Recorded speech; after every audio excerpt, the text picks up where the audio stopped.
Chapter 81. This. A moment later, Xiao Rufeng returned to his room after showering. He lifted the covers, looking at Gong Xian, who was hiding completely naked in the bed. He was taken aback at first. Then, without another word, he directly picked up Gong Xian, tossing her and her discarded pajamas, which were still on the floor, out of the room. Then, he locked the door. Hey! Gong Xian scrambled up from the floor, banging on the door with a dark expression. Xiao Rufeng, you're going too far. I'm already being generous by not reporting you for trespassing, Xiao Rufeng said from inside. Are you even a man? What do you have that thing for if you're not going to use it? Just worship it like an ancestor. Gong Xian was outraged. Just then, Xiao Ruyan, across the hall, heard the commotion and opened her door to look. Gong Xian was standing stark naked in front of Xiao Rufeng's door, demanding an explanation. Sweat broke out on her forehead. She quickly pulled Gong Xian into her own room. Gong Xian, even if Dad's not home, and there aren't any other men in the house right now, you still can't be this unrestrained, Xiao Ruyan said. Gong Xian pouted, looking frustrated. Ruyan, Gong Xian said a little later, looking at Xiao Ruyan. What do you think of my figure? Fair skin, beautiful face, long legs, big breasts, a small waist, and a round, firm behind. A perfect figure, Xiao Ruyan admitted. Even though she felt a twinge of discomfort in her heart, she had to concede that Gong Xian's figure was truly impeccable. I think so too, but... Gong Xian put on her pajamas, then flopped onto Xiao Ruyan's bed, feeling even more dejected. Why is it that Xiao Rufeng has absolutely no interest in me? Xiao Ruyan didn't say anything. Although everyone said Xiao Rufeng was a womanizer, and although he was indeed surrounded by beautiful women, he wasn't someone who wanted to sleep with every woman he saw. He wasn't interested in her, and he didn't seem to be interested in a goddess like Gong Xian, whose beauty and figure were both top tier. Thinking about this, Xiao Ruyan suddenly felt much better. Turns out, misery does love company. Just then, Gong Xian suddenly said, Ruyan, do you think Xiao Rufeng really has no interest in any woman other than Bai Shui and Zhangli? How is that possible? There's definitely something going on with Enlei. Just look at how he treats Enqi. If he weren't involved with Enlei, he definitely wouldn't care so much about Enqi. Xiao Ruyan paused, then added with some frustration, Bai Shui, Zhangli, and Enlei. Those three women are either single mothers, divorced women, or a soon-to-be widow. Most men who are getting married for the first time would avoid these three types of women, but that guy is the opposite. He's specifically drawn to them. Gong Xian felt even more deflated. I know Xiao Rufeng has unusual taste, but right now, I'm officially the fiancé of Xiao Han, the heir of the Xiao family. That makes me a soon-to-be wife. I'm also his ex-sister-in-law. That's such a unique and exciting double identity, and he's still not interested. I'm so annoyed. Xiao Ruyan wiped away cold sweat. Just then, Gong Xian suddenly looked up at Xiao Ruyan. Ruyan, is he not interested in you either? It seems so, Xiao Ruyan said. Xiao Ruyan's hidden thoughts were laid bare, and she started to feel depressed as well. Just then, Gong Xian's eyes suddenly darted around, and she suddenly sat up, startling Xiao Ruyan. Ruyan! Gong Xian's eyes burned as she looked at Xiao Ruyan. What is it? Xiao Ruyan felt a shiver go down her spine. She said, Sorry, I'm not interested in women in that way. No. Gong Xian swallowed hard, then said excitedly, Let's team up and go after Xiao Rufeng. Huh? Xiao Ruyan paused, then asked weakly, Forgive my asking, but what do you mean by team up? Xiao Rufeng said before that he likes to be surrounded. One person can't satisfy him, but what about the two of us? Gong Xian said excitedly. This? Gong Xian suddenly patted Xiao Ruyan's shoulder, saying earnestly, Ruyan, opportunity only knocks once. If we wait until Zhangli gets back, will we still have a chance? Xiao Ruyan's eyes lit up, but she was still hesitant. But if my dad finds out about this, he'll definitely kick me out of the house. Oh, and your dad wouldn't hit you if he found out about you trying to seduce Xiao Rufeng? Gong Xian countered. Cough cough. I didn't. Xiao Ruyan immediately denied. Come on, that day at the food stall, after you got drunk, you told me everything, Gong Xian said. Puff. Xiao Ruyan felt like spitting blood. This was supposed to be the dark history she least wanted to remember in her life, but she had easily self-destructed when drunk. Alcohol is definitely not a good thing. Just then, Gong Xian urged, Ruyan, prepare to attack. Like this? Xiao Ruyan was wearing a light summer nightgown. Of course not. Then, Gong Xian reached inside Xiao Ruyan's nightgown and pulled out her bra, tossing it onto the bed. Xiao Ruyan's face instantly turned fiery red. Won't this be too revealing? Xiao Ruyan said. Gong Xian rolled her eyes. Girl, we're going to seduce Xiao Rufeng. Did you think you were going to go dressed in armor? But Xiao Ruyan was still hesitating. But Gong Xian had already dragged her to Xiao Rufeng's door across the hall. You do the knocking. He's suspicious of me, Gong Xian said. Xiao Ruyan took a deep breath, then knocked on the door. A moment later, Xiao Rufeng's door opened. Then, Gong Xian, wearing her pajamas, smoothly slipped inside. Xiao Rufeng rubbed his head. Look, Gong Xian, girls should have self-respect, understand? Besides, from what I know, your fiancé and your future mother-in-law are currently at your house, grilling you. That's why I hid here, because I knew they were coming. Gong Xian paused, then looked at Xiao Rufeng with burning eyes, adding, Xiao Rufeng, if you take me, they won't marry me off anymore. A top-tier family like the Xia family of the capital would never marry a non-virgin. Girl, what do you take me for? I'm not in the business of deflowering virgins, Xiao Rufeng stated firmly. In truth, Xiao Rufeng rejected Gong Xian definitely not because he didn't like her figure. Her flawless physique was every man's ultimate fantasy. Xiao Rufeng was no saint. He wasn't truly unmoved. But the problem was, he still hadn't sorted things out with Gongya. So there was absolutely no way he could sleep with Gong Xian. After all, Gongya was terrifyingly powerful now. If she found out that he slept with Gong Xian, who knew what might happen? Perhaps she would be indifferent, and he would be fine. But it was also possible that Gongya would go ballistic and kill him. Xiao Rufeng refused Gong Xian mainly for his own safety. Besides, he didn't really feel any lust or desire for Gong Xian's body. Compared to Gong Xian's body, he was far more interested in the bodies of Jiang Li and Bai Shui. Gong Xian felt thoroughly dejected by Xiao Rufeng's repeated rejection. Then, she signaled to Xiao Ruyan with her eyes, urging her to make a move. Xiao Ruyan's scalp tingled, but she still walked up to Xiao Rufeng. What about you? Xiao Rufeng paused, then said, Don't go joining Gong Xian's antics. Xiao Ruyan didn't say anything, and then suddenly grabbed Xiao Rufeng's hand. The action stiffened Xiao Rufeng's body. What's this girl trying to do? Just then, Xiao Ruyan spoke. I'm going to do a magic trick for you. With that, Xiao Ruyan pulled Xiao Rufeng's hand towards her chest. Wait. Xiao Rufeng quickly pulled his hand back. This girl's gone crazy. His head was hurting even more. Although he and Xiao Ruyan were not related by blood, she was still like a daughter to his parents. If my parents were to find out that I did that to their daughter, Xiao Rufeng could already imagine his grandfather, Old Man Xia, throwing a fit. Xiao Rufeng's reaction of pulling his hand away made Xiao Ruyan feel incredibly embarrassed. Just then, Gong Xian yelled, Ruyan, take off your clothes. Gong Xian, shut up. Xiao Rufeng was just about to turn around to scold Gong Xian. That woman had already taken off her pajamas. Xiao Rufeng, you can't escape me today. Resisting is useless. I'm a grandmaster-level martial artist now. With that, Gong Xian pounced. Then, a gust of icy air suddenly filled the room. Gong Xian was suddenly frozen solid. Everything below her neck was covered in ice. Both Gong Xian and Xiao Ruyan in the room were stunned. Huh. That's ice magic? They were both dumbfounded. Ever since Liao Shen first broke through to the Grandmaster level 200 years ago, starting to master magic by comprehending the universal laws, there had only been wind magic in the Blue Star martial world. You little rascal, you can also use ice magic? Gong Xian was completely dumbfounded. She thought she knew Xiao Rufeng very well, but only now did she realize that she still understood so little about him. Just then, Xiao Rufeng smiled and said, Feeling a bit colder and calmer now? Calm my butt, Gong Xian said angrily. Where did you learn this ice magic? It's a secret, Xiao Rufeng said with a light smile. Gong Xian felt a wave of frustration. A moment later, she took a deep breath. A whirlwind rose around her, shattering the ice, and she was free. But by this time, Xiao Rufeng had already left the Xia family residence. She leaned on the windowsill, looking in the direction Xiao Rufeng had left, and suddenly grinned. The more mysteries this guy has, the more captivating he becomes.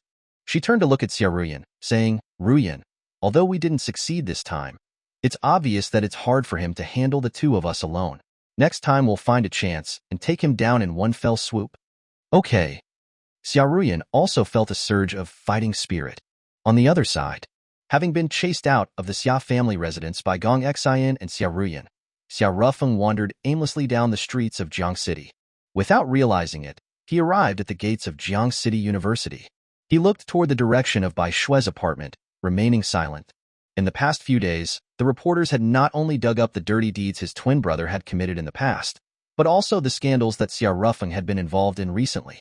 They even exposed the fact that he had forcefully kissed Gongyao in Qing City.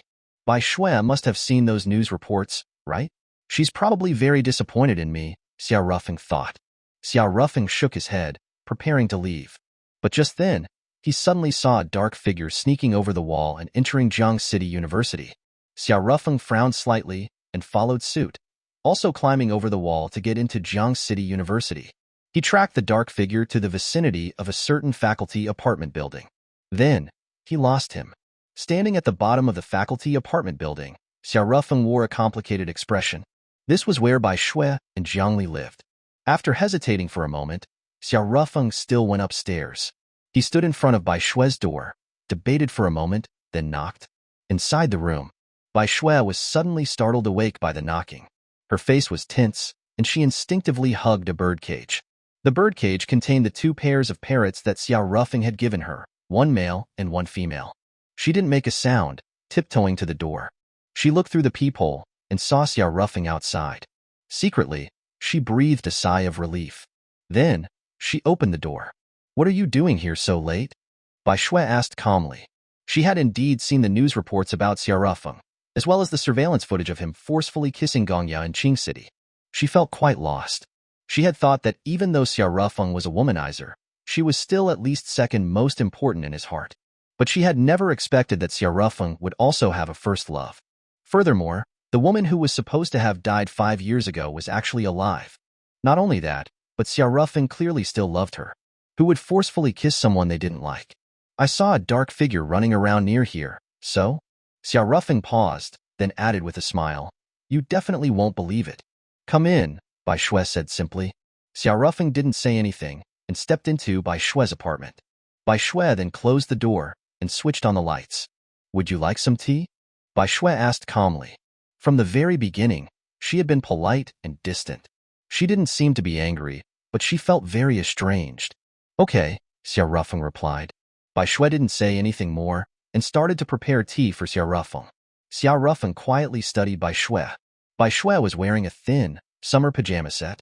She didn't seem to be wearing a bra underneath, but the somber atmosphere made it hard for Xiao Rufeng to feel any hormonal surges. A moment later, Bai Shui had finished making the tea. She passed the tea to Xiao Rufeng, then sat down opposite him. Xiao Rufeng instinctively looked at Bai Shui's legs. "I'm not wearing a skirt. You can't see my panties," Bai Shui said. Xiao Rufeng muttered, "You're not wearing any panties at all." "What did you say?" "Cough, cough, it's nothing." He quickly picked up the teacup and took a couple of sips. The room then fell silent again. After a long while, Bai Shui suddenly stood up, picked up her phone, then opened a text message and placed it in front of Xiao Rufeng. "What's this?" "It's a message I got from an unknown number yesterday," Bai Shui said. Xiao Rufeng picked up the phone, his pupils dilating slightly. The text message read, "I am a friend of Ning Tao. Ning Tao is not dead. He just has a compelling reason why he cannot see you. But he is looking forward to reuniting with you, so please wait for him to return." "A prank, right?" Xiao Rufeng paused, then added, "I saw Ning Tao fall off a cliff thousands of meters high with my own eyes. There was almost no chance he could have survived. At first, I thought it was a prank too. But..." Bai Shui paused, then said, "Look at the next text message." Xiao Rufeng then scrolled to the next message. The next message was a color image. The color image was actually a photo of a piece of A4 paper with the words, "Are you going to Peach Blossom Island?" "What does this mean?" "This was a secret code Ning Tao, and I used to have. It was very popular back then." And Bai Shui paused, then added, "Look at the font." Xiao Rufeng looked at the font on the A4 paper, and his pupils contracted. It was indeed Ning Tao's handwriting. "Do you know who sent the text message?" Xiao Rufeng asked. "I checked. It was sent through a computer virtual software, so I couldn't trace the original phone number," Bai Shui said. She looked at Xiao Rufeng and asked, "What do you think? Is Ning Tao really still alive?" Xiao Rufeng fell silent. After a moment, He took a deep breath, then chuckled. It's not impossible. After all, Gongya was stabbed and fell off a cliff, and she still survived. Actually, I have a thought, Bai Shui suddenly said. What? Bai Shui looked at Xiao Rufeng, then said, I suspect. That man who gave me roses, the one who's also named Ning Tao. But other than the name, his appearance and aura are nothing like Ning Tao's. His eyes. Bai Shui paused, then said faintly, I thought about it carefully. That man's eyes are very similar to Ning Tao's. Xiao Rufeng also thought back carefully. That was true. The room fell silent once again. If that person really is Ning Tao, what will you do? After a while, Xiao Rufeng looked up and said with a smile. Although he was smiling, it was a forced smile. Since he's unable to acknowledge me, then I'll pretend not to know, Bai Shui said calmly. That must be lonely. To have the person you love right in front of you, but not be able to acknowledge him, Xiao Rufeng added with a smile. Bai Shui fell silent. She did feel lonely, but whether that was because of Ning Tao, or because of the man in front of her, she couldn't tell. Just then, Xiao Rufeng finished the tea in his cup in one gulp. Then, he stood up. Well, I'm going back. You should get to sleep early as well, Xiao Rufeng said with a smile. With that, he walked toward the door. Bai Shui clasped her hands tightly. She lowered her head and lightly bit her lip.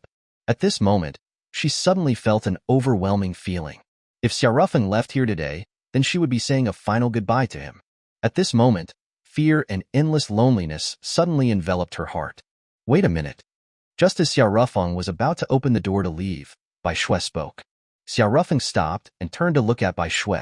What's the matter? Didn't you say there was a dark figure running around here? I'm a bit scared, Bai Shui said. Oh, then I'll go to Jiang Li's room next door. Call me if anything happens, Xiao Rufeng said. If something really happens, will I have a chance to call for help? Bai Shui said. Then, Xiao Rufeng looked at Bai Shui, secretly swallowed, and then added, Then should I just stay here? You can sleep on the sofa, Bai Shui added. Xiao Rufeng smiled. Okay. Then, Bai Shui gave Xiao Rufeng the summer quilt that she had been using on the bed. She then took another summer quilt out of the wardrobe for herself. Is one quilt enough? Bai Shui asked, looking at Xiao Rufeng. Xiao Rufeng smiled. No problem. I'm not afraid of the cold. Okay. Bai Shui paused, then added, That's the quilt that I've used. If you think it's dirty, then use this new summer quilt. How could that be? Xiao Rufeng sniffed the summer quilt in his hand and said, It smells so good, and it's so clean. It's simply a sacred item. How could I think it was dirty? Bai Shui's face whooshed red. You really have a lot of sacred items in your eyes. You said my panties were a sacred item before as well. Sacred items have different ranks. The summer quilt is a rank 9 sacred item. Wash panties are a rank 1 sacred item, and original panties are a super rank sacred item, Xiao Rufeng said seriously. Stop it. Don't say anything more. Bai Shui's face was already flushed red all the way to her neck. She lay down on the bed, looking at the ceiling. The smile on her face gradually faded. She had a premonition that Ning Tao might really not be dead, and that he might have already returned. Perhaps that man named Ning Tao at the Gluttony Martial Arts Academy was Ning Tao. Even if he wasn't, it was highly likely that he had some kind of connection with Ning Tao. Logically speaking, that should be a joyous occasion. But why am I not that happy? Is it because of the rumors about Ning Tao's infidelity? Or is it? After a moment of silence, Bai Shui suddenly said, Xiao Rufeng, who exactly is the woman that Ning Tao cheated on me with? Chapter 82. A friend's wife must not be defiled. Xiao Rufeng didn't respond. It was unclear if he was asleep or just pretending. Sigh. Bai Shui let out a soft sigh. Is it that hard to talk about? Bai Bing doesn't want to say anything, and now Xiao Rufeng doesn't either. However, despite her curiosity, Bai Shui didn't press Xiao Rufeng. She lay down on the bed, slightly turning on her side. Even though the lights were off, the moonlight was nice that night, so the room wasn't completely dark. She could still see Xiao Rufeng sleeping on the sofa. This wasn't the first time she and Xiao Rufeng had slept in the same space. Before, during the more than a month they spent rescuing Ning Tao, they had often slept in the same tent for safety and other special reasons. Of course, even though they were alone together, there was no spark between them, and they didn't engage in any sexual activity. Back then, her heart only belonged to Ning Tao. And although Xiao Rufeng harbored a secret crush on Bai Shui, he also knew that she was his brother's woman. A friend's wife must not be defiled. At that time, Bai Shui had been very resistant to living with Xiao Rufeng. She was actually quite conservative at heart. Sleeping in the same space with her fiancé's brother went against her principles. But given they were on a mission to rescue Ning Tao and were camping out in the wilderness, where there were wild beasts and poisonous snakes, she was too afraid to sleep alone. Although they slept in the same tent, Bai Shui had been very wary of Xia Rufeng. Every night before going to sleep, she would tie up Xia Rufeng's hands first. But now, Bai Shui didn't feel any wariness or guardedness in her heart. She knew Xia Rufeng wouldn't force himself on her. If Xia Rufeng really tried to force himself on me, would I reject him? She didn't know. She lost track of how much time had passed before Xia Rufeng's deep breaths of sleep started to fill the room. That pig, he actually fell asleep. She got out of bed and approached the sofa, looking closely at Xia Rufeng in his slumber. His perfect facial features were clearly defined, with sharp angles and long eyelashes that fluttered gently. His nostrils flared slightly, while his thin nose bridge and firm chin outlined his defined features. The corners of his mouth, relaxed in sleep, turned up slightly as if he was experiencing something wonderful in his dream. Deep eyes hidden beneath softly closed eyelids, radiating infinite wisdom and latent danger. All of it just added to his charm. The face before her was like a delicate work of art, exuding a mysterious charm that was captivating. If you look closely, this guy is actually quite handsome. A faint smile touched Bai Shui's lips. She wanted to reach out and touch Xia Rufeng's face, but halfway there, an image of Ning Tao suddenly popped into her head. She withdrew her hand. Oh, I almost forgot. Ning Tao is still alive, and I'm still his fiancé. Bai Shui remained crouched next to the sofa, silent. After a moment, Bai Shui returned to the bed, turning her back to Xia Rufeng, because looking at him made her sink deeper. The next day, Xia Rufeng woke up feeling refreshed. Bai Shui was in the kitchen, making breakfast. Good morning, beautiful, Xia Rufeng greeted her with a smile. Bai Shui yawned. It's not a good morning at all. Did you have trouble sleeping? Yeah, I was afraid you'd try something while I was asleep, so I didn't close my eyes all night, Bai Shui said. Seriously? I'd like to point out, Princess Bai Shui, my dear Snow Queen, I'm not that low, am I? If I really wanted to force myself on you, you could be wide awake and there's nothing you can do about it. Xia Rufeng was exasperated. Okay, I haven't even started complaining, but you're already complaining. Bai Shui paused, then added, Go brush your teeth, it's almost time to eat. You prepared a toothbrush for me? There was a new one at home. You can use it, and I'll buy another one later, Bai Shui replied. All right. Just as he finished brushing his teeth, there was a sudden knock on the door. Both Xia Rufeng and Bai Shui jumped. Being discovered at this time, even if they jumped into the Yellow River, it wouldn't be enough to clear their names. Bai Shui went to the door and peeked through the peephole. Her mother was standing outside, and Ning Tao's mother, her soon-to-be mother-in-law. Bai Shui's scalp tingled. As she was trying to figure out how to get Xia Rufeng to leave, her mother spoke. Bai Shui, open the door. Wait a minute, I'm changing, Bai Shui replied. Is Xia Rufeng in your room? Her mother added. Why would he be? Open the door and let me see, her mother demanded. Just a moment. Then, Bai Shui turned to look at Xia Rufeng and whispered, Xia Rufeng, can you leave through the window? She knew Xia Rufeng was a grandmaster martial artist. He wouldn't be hindered by the 5th floor, much less the 15th. Xia Rufeng nodded. Just as he was preparing to leave, Bai Shui's mother said from outside, Bai Shui, don't pretend. I know Xia Rufeng is in there. How can you be so shameless? Is this how I raised you, to become someone's mistress? No wonder your mother-in-law says you have no morals. Bai Shui was furious when she heard that. She suddenly grabbed Xia Rufeng, who was about to leave through the window. You stay here. Then, she opened the door. Seeing Xia Rufeng in the room after the door was opened, Bai Shui's mother's face darkened. Ning Tao's mother was even more enraged. You are really with Xia Rufeng, Bai Shui. Do you have no brain? Haven't you seen the news? Xia Rufeng is a womanizer and is even suspected in several rape cases. And yet, you? Ning's mother took a deep breath and added, How can this kind of trash even compare to our Ning Tao? Bai Shui sneered, Is it moral to be with your nephew? That's called letting the family riches stay within the family. Ning Tao is gone, so it's only right that you marry his younger brother, Ning's mother retorted. I think being a mistress is more reasonable than marrying my nephew, Bai Shui said flatly. Bai Shui's mother, hearing about the mistress topic, immediately blew up. She stepped in front of Bai Shui and suddenly raised her hand. She wanted to slap Bai Shui in the face, but Xia Rufeng blocked her in midair. I was drunk and came to the wrong door.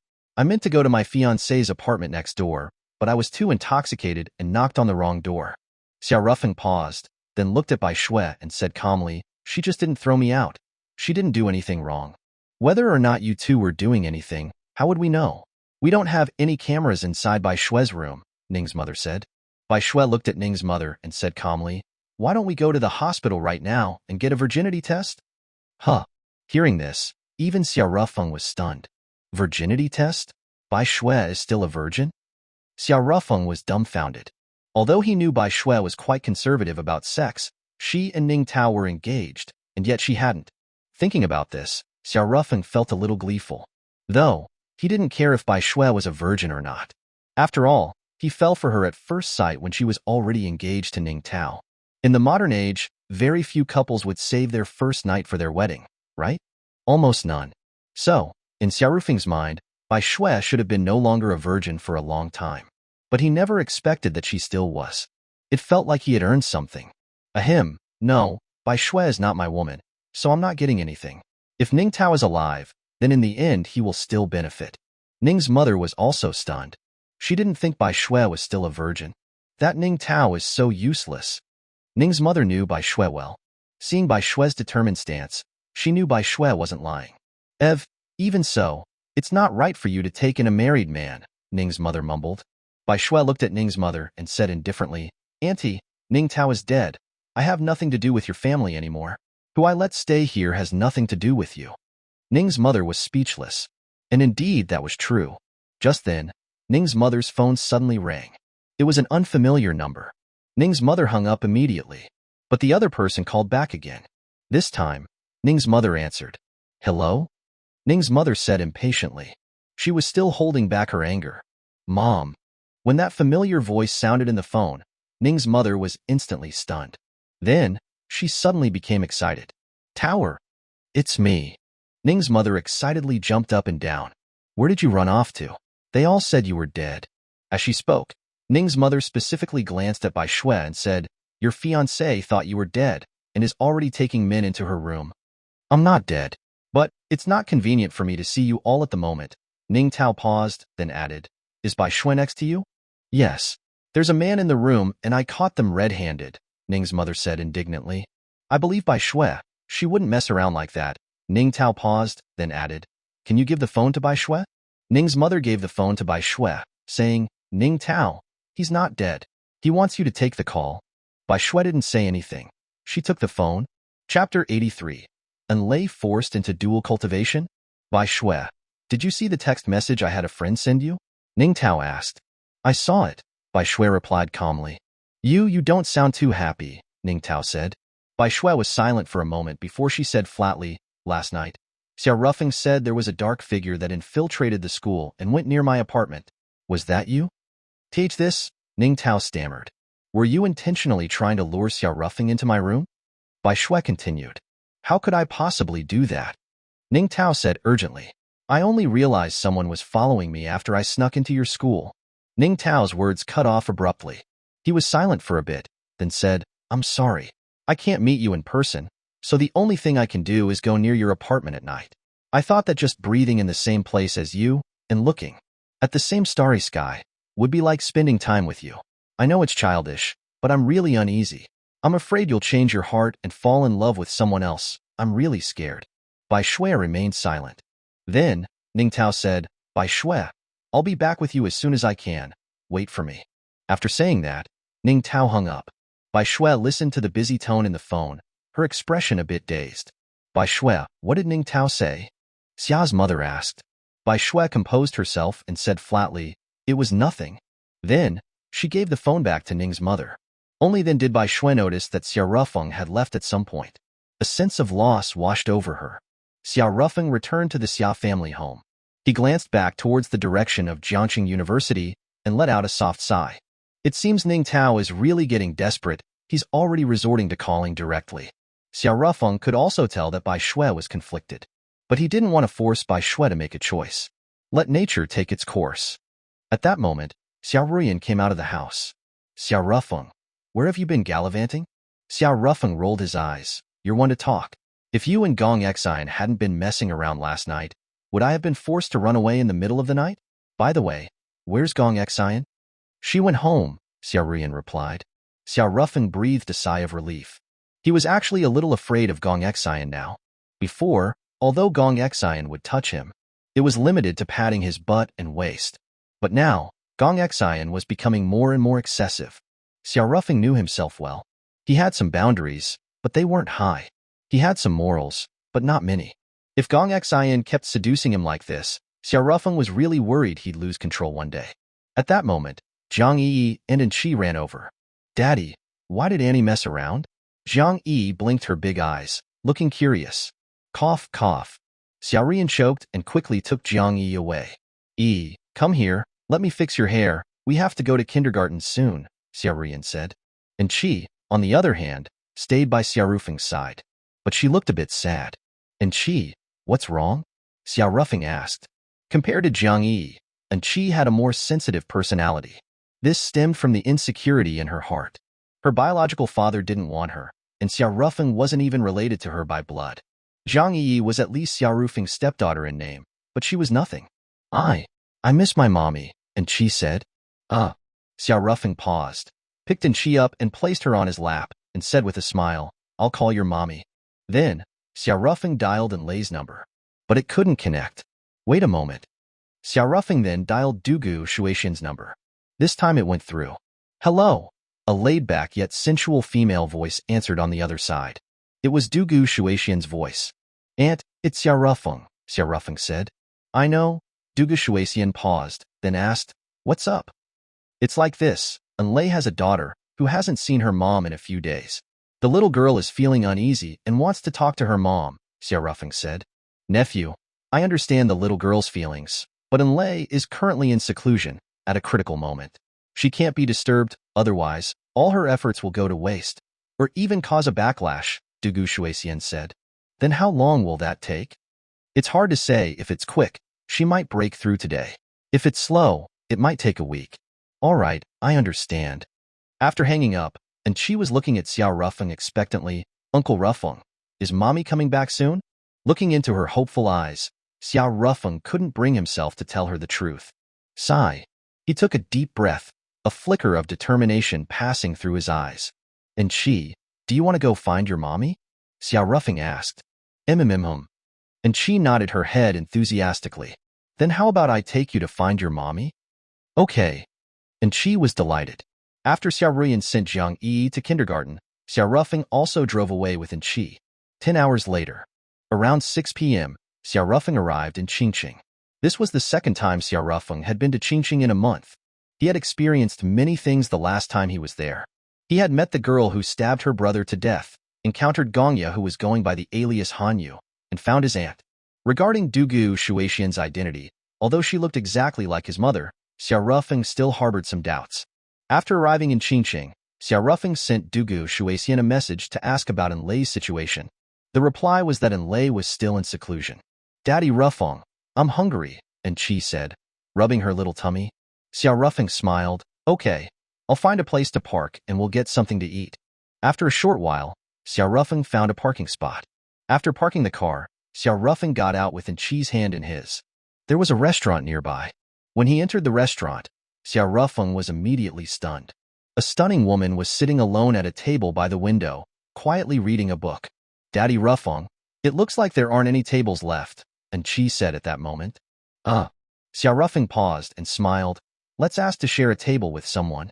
After saying that, Xiao Rufeng took Anqi's hand and walked toward the woman by the window. But he was stopped halfway. Hey kid, I advise you not to go over there and try to hit on her. The guy who just tried to hit on her has already been sent to the emergency room. Judging from your accent, you must be from out of town. I came from Jiangcheng. You don't know, that woman is the representative of the Nine-Tailed Martial Arts Institute from Qingqing for the Auspicious Cup. Her name is Hanyu. I think. Her strength is terrifying. The guy who just tried to hit on her was sent to the emergency room with a single punch. Not sure if he'll even make it. I also advise you to be careful, another person said. According to the laws of our country, an Auspicious Cup representative is exempt from any criminal responsibility during the Auspicious Cup period. It would serve you right if she killed you. Xiao Rufeng's scalp was tingling. He wasn't sure whether Hanyu would hit him or not. After all, the current Hanyu even hit her master, Dugu Shuexian. She was unrecognizable, that is to say completely ruthless. Just as Xiao Rufeng was hesitating, and Qi suddenly ran at Han Yu's side and said, "Pretty auntie, can we share a table with you?" Han Yu put down her book and looked at Qi. Xiao Rufeng finally reacted, ran over immediately, picked up Qi, then said, "If you don't want to, then it's fine." Han Yu didn't speak. Her gaze returned to the book in her hands. Xiao Rufeng was sweating a bit. From the moment he met Han Yu, he hadn't heard her speak a single word. He was beginning to wonder if the woman, who he suspected was Gongya, had become mute. Under the fearful gazes of everyone in the restaurant, Xiao Rufeng still sat down opposite Han Yu. Everyone in the restaurant was holding their breath for Xiao Rufeng. However, Han Yu didn't make a move on Xiao Rufeng. Xiao Rufeng secretly breathed a sigh of relief. "Your daughter?" Han Yu asked suddenly. Xiao Rufeng didn't react for a moment. Are you talking to me?" Xiao Rufeng asked. Han Yu closed her book, looked at Xiao Rufeng, and said calmly, "Who else would I be talking to?" "Sorry, I didn't react. That's probably the first time you've talked to me." Xiao Rufeng paused, glanced at Qi in his arms, and then said, "Her mother is Enlei." "You and Enlei's daughter?" No, Xiao Rufeng replied. Upon hearing that, Qi's eyes showed a flicker of insecurity again. Xiao Rufeng quickly added with a smile, "Although we're not related by blood, I treat her like my own daughter." Upon hearing that, Qi's face instantly brightened. A few days ago, there was a murder case in Qingqing. A man was sleeping around, dating several girlfriends at the same time. After his affairs were exposed, those girlfriends were furious. They worked together to dismember the man, and each took a portion of his remains. Han Yu said without expression. Xiao Rufeng felt a cold sweat. He quickly drank some tea to calm himself down. After that, the two didn't speak again. Han Yu continued to read her book. By the time Xiao Rufeng and Qi finished eating, Han Yu was still reading her book. She hadn't been seen eating at all. "Daddy Rufeng, I'm done. Let's go find Mommy," Qi said. "Your mommy is in seclusion." "Enlei isn't in seclusion," Han Yu said suddenly. "Huh?" Xiao Rufeng was stunned. "But your master said, Enlei is in seclusion." She lied. Han Yu turned a page, then said calmly, "Enlei was locked up by master because she refused to practice dual cultivation." "What?" Xiao Rufeng's face darkened. "Dual cultivation?" Qi blinked her eyes, looking curious. "Daddy Rufeng, what's dual cultivation?" "Kids shouldn't listen to that." Xiao Rufeng covered Qi's ears, then said, "Who does your master want Enlei to do dual cultivation with?" "That's Song Kaiyuan." Xiao Rufeng remembered that Song Kaiyuan seemed to be very fond of Enlei. "No." Han Yu paused, then said calmly, "Our eldest senior brother, Yi Yun. Our eldest senior brother is the most likely to break through to the Grandmaster realm and reach the Foundation Establishment realm. A genius among geniuses." Xiao Rufeng was stunned. Foundation Establishment realm? What is that? A new realm above the Grandmaster realm? Han Yu paused, then added calmly, "Actually, martial arts cultivation is mainly divided into pre-heaven body refinement and post-heaven energy refinement. In the beginning, martial artists need to temper their physique, open up the conception and governor vessels, and the small and large circulations. This stage can be called the body refining realm. And the Grandmaster realm is actually the Qi condensation realm." She paused and then said, "The Qi condensation realm is the entry point from martial arts cultivation into immortal cultivation. Entering this realm means you're a cultivator. Cultivators in the Qi condensation realm can absorb and exhale spiritual energy, using spiritual power to control elemental energy in battle. And above the Grandmaster realm, above the Qi condensation realm, is the new realm called the Foundation Establishment realm." Xiao Rufeng was completely dumbfounded. A little while later, he suddenly remembered something and asked, Wait a minute. How do you know all this?" "Master told me." "How did Master know all this?" "Don't know." Xiao Rufeng was frustrated. "I had a feeling that Dugu Shuexian wasn't right." However, Xiao Rufeng knew that the most important thing now was to rescue Enlei. Han Yu saw through Xiao Rufeng's intentions and said flatly, "Enlei is now on Linghua Mountain, personally guarded by Master. You have no chance. You don't know how powerful that person is." Xiao Rufeng remained silent. A little while later, he put Qi in front of Han Yu and said, "I'm going to have to trouble you to take care of this child for me. You are going to your death. If you think Master won't kill people, then you are dead wrong. That person has killed countless people," Han Yu said. Han Yu paused, then looked at Xiao Rufeng. "No matter what I say, you're still going, aren't you?" "Yes," Xiao Rufeng said with a smile. Han Yu shrugged her shoulders. Then go. Good luck? Xiaorufeng smiled. Thank you. Gongya. Hanyu was stunned. What did you call me? Xiaorufeng smiled. Although you are deliberately keeping a cold facade, I can feel the warmth in your heart. He looked at Hanyu and said with a smile, Gongya, your memories have returned, haven't they? Hanyu first looked at Xiaorufeng, then suddenly revealed a faint smile. She shrugged her shoulders. Aya, as expected of my first boyfriend, he really knows me too well. But you're a little off. I currently have a split personality, and it's just that this personality is currently in control of the body. Oh, it's a split personality. I thought you had just lost your memories. Okay, stop sighing. You don't have much time. Once the eldest senior brother comes out of seclusion, Master will probably force Enlei to do dual cultivation with him, Gongya said. I understand. Xiaorufeng glanced at Enchi again and said, Then, Gongya, I'm leaving Enchi in your care. After saying that, Xiaorufeng left. Gongya looked at Xiaorufeng's back as he disappeared from view and let out a soft sigh. This guy is still the same as before, so stupid. But this time, his stupidity might cost him his life. What can I do for this stupid first boyfriend of mine? Gongya didn't know what she was thinking, but her eyes were flickering. It seems that this is the only way. Chapter 84. My woman isn't going to be someone else's dual cultivation partner. Qingqing and Jiangcheng were very similar, both being coastal cities nestled against mountains. The only difference was that Jiangcheng had a river running through its center, while Qingqing did not. There were many small mountains in the northern suburbs of Qingqing. The last time Xiaorufeng came to Qingcheng and entered meditative cultivation, it was in one of those nameless mountains. However, compared to the other nameless mountains, Linghua Mountain had a name. Having a name made it easier to find. After arriving at the foot of Linghua Mountain, Xiaorufeng didn't rush in. He also knew that Dugu Shuixian was no ordinary person. Although he was currently in the Grandmaster realm and had ice-based magic as his trump card, he was still not necessarily a match for Dugu Shuixian. The more he interacted with that woman, the more he felt that she was unfathomable. Xiaorufeng was cautious. He found a secluded place and concealed himself. Then, he took out a rabbit from his clothes. He had grabbed it on the way. After that, Xiaorufeng used his beast control ability, controlling the rabbit to run towards Linghua Mountain. About half an hour later, through the rabbit's vision, Xiaorufeng saw an old quadrangle courtyard, hidden amidst the verdant forest of Linghua Mountain, serene and mysterious. Xiaorufeng controlled the rabbit to run around the courtyard walls, and then found a drainage hole, just big enough for the rabbit to squeeze through.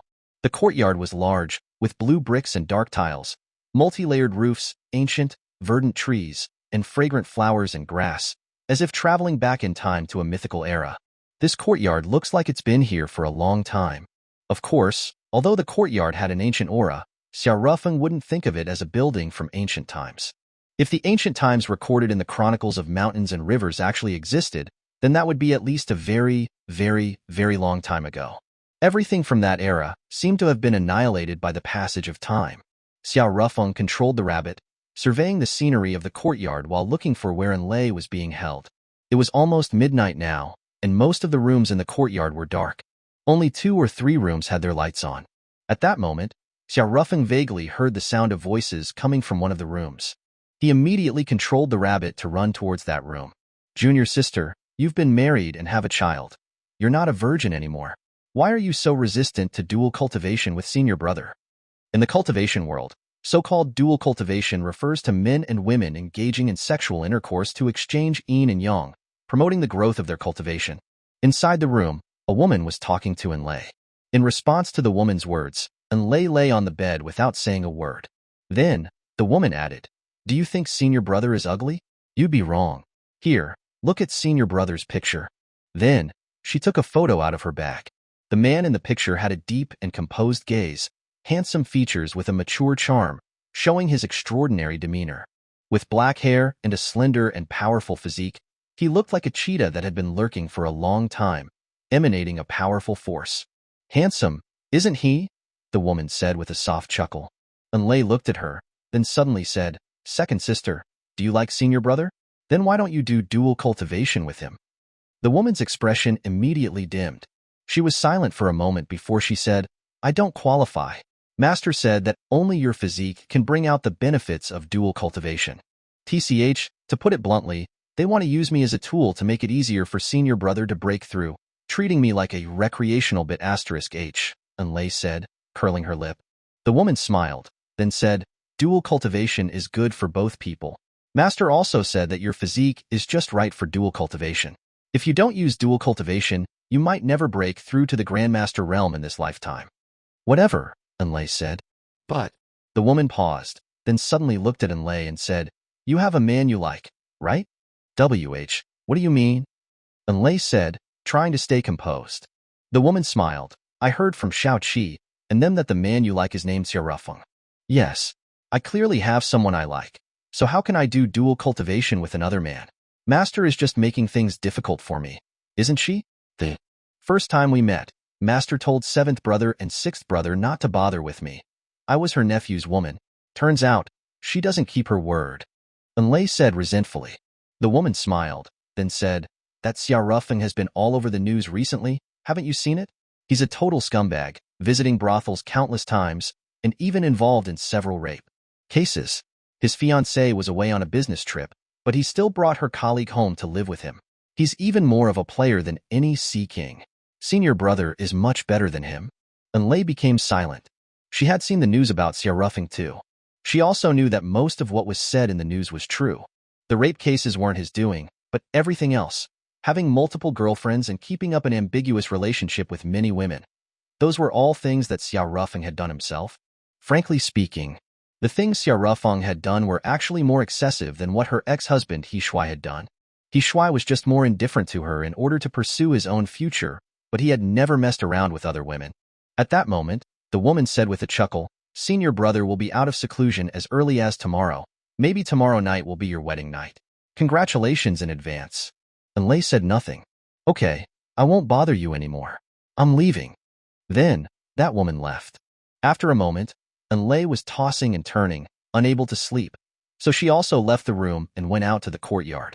This ancient courtyard was very large. There was an old well in the yard, with an old iron lid. The lid was covered with green moss, and its heavy iron revealed the vicissitudes of the courtyard's history. Beyond the well was a path flanked by verdant bamboo and red maples, like a fairyland that had walked out of a painting. Deeper in the courtyard, a tall tree soared into the sky, its trunk thick and its branches reaching out in all directions, like an old man who could tell stories. Unlay was strolling in the courtyard. The beautiful scenery of the ancient courtyard didn't seem to be able to heal her mood.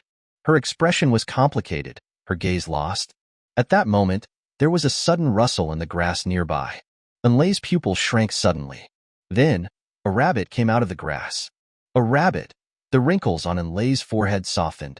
She reached out her hand, and the rabbit, as if it had a spirit, ran up to Unlay. Unlay picked up the rabbit. Such a cute rabbit. Unlay found that this rabbit seemed to be quite intelligent, as if it could understand her words. This made Unlay very happy. At this moment, the main gate of the courtyard opened, and a mature, voluptuous woman walked in. It was Dugu Shuexian. It's so late, and you're still not asleep, Dugu Shuexian said looking at Unlay, then chuckled. Are you waiting for your senior brother to come out of seclusion? You and your senior brother are so in tune. How did you know your senior brother would come out today? Unlay was startled. Say, senior brother, out of seclusion? She stuttered nervously. Dugu Shuexian turned her head to look at the entrance, then said, Yi Yun, come and meet your dual cultivation partner. Accompanied by the sound of footsteps, a tall and handsome man walked in. It was Yi Yun. When Unlay saw Yi Yun's photo in the room earlier, she had thought that second sister had photoshopped the picture, making him look so powerful and handsome. But the real senior brother looked even more charming than in the pictures. My disciple, how is it? The dual cultivation partner I found for you is not bad, right? Dugu Shuexian said with a soft chuckle, looking at Yi Yun. Yi Yun nodded, radiant and endlessly charming. He seemed very satisfied with Unlay. But, I've been married and have a child, Unlay said quickly. Yi Yun shook his head. I don't mind that. Dugu Shuexian also looked at Unlay and chuckled. Unlay, Master has found a good man for you, right? Unlay lowered her head, biting her lip, then said, Master, have you forgotten? I'm your nephew's woman. Oh, you've seen the news, haven't you? That Xiarufeng has a bunch of women around him. Not only are they beautiful, their families are well off. And they're probably all still virgins. How can you compare with them? You've probably been forgotten by Xiarufeng, Dugu Shuexian said. Unlay was stunned. her eyes becoming even more lost. She bit her lip and said nothing. At that moment, the rabbit in her arms suddenly ran towards the gate. Ah, little bunny. Enlay instinctively chased after it. This time, Dugu Shuexian didn't stop Enlay, but instead looked at Yi Yun and said, Yi Yun, go keep Enlay company. If you want to break through to the Foundation establishment realm in this world with scarce spiritual energy, Enlay is your only hope. I understand. Then, Yi Yun followed Enlay out of the ancient courtyard. After Yi Yun and Enlay left, Dugu Shuexian sat down at a stone table in the courtyard. A purple clay teapot and several small cups were steaming with a fragrant aroma. Okay, stop hiding, come out, Dugu Shuexian said as she poured tea. Then, a woman came out from behind a tree. It was the woman who was advising Enlay to do dual cultivation with Yi Yun earlier. Her name was Jiang Mei, and she was Dugu Shuexian's second disciple. Are you still resenting me? Dugu Shuexian said calmly. No, you have bestowed everything upon me.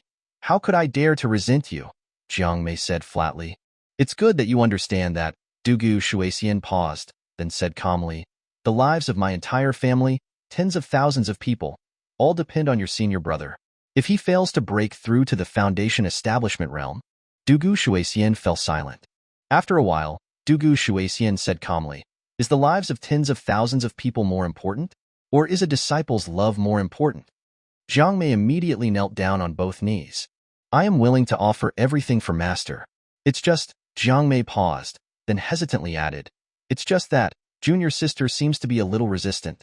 It's normal for her to be resistant, but I believe she will definitely fall in love with your senior brother.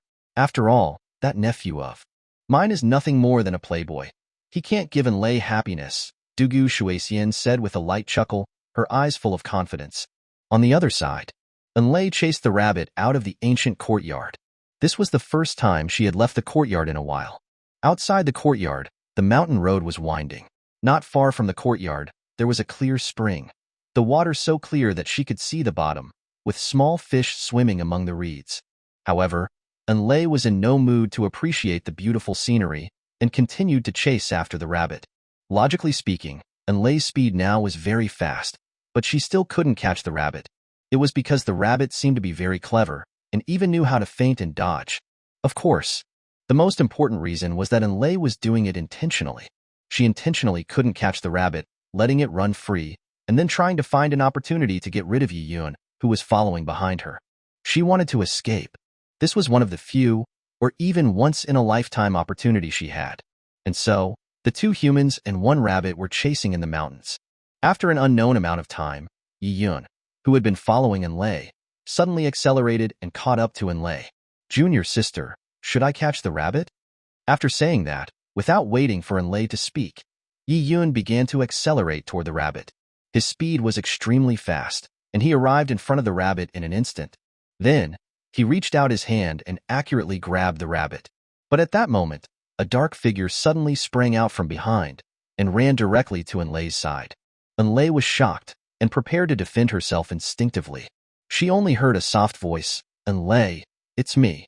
Enlay was stunned. It was Xiao Rufeng's voice.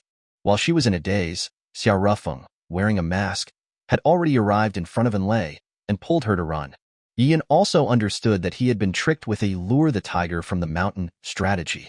His pupils contracted slightly. Do you think you can get away? But at that moment, the roars of wild animals suddenly came from the mountain, as if the whole mountain was agitated. Seeing a large number of animals pouncing at him, flying in the sky, running on the ground, Yi Yun was stunned. What's going on? He killed several animals, but that didn't scare the other animals away. Those animals didn't know what had gotten into them. They were all throwing themselves at Yi Yun as if their lives depended on it. However, Yi Yun's strength was also truly terrifying. With a wave of his hand, for tornadoes instantly appeared around him. The animals that had lunged toward Yi Yun were instantly caught in the tornadoes. With the screams of a large number of animals, Yi Yun forced a path through the animal-infested forest.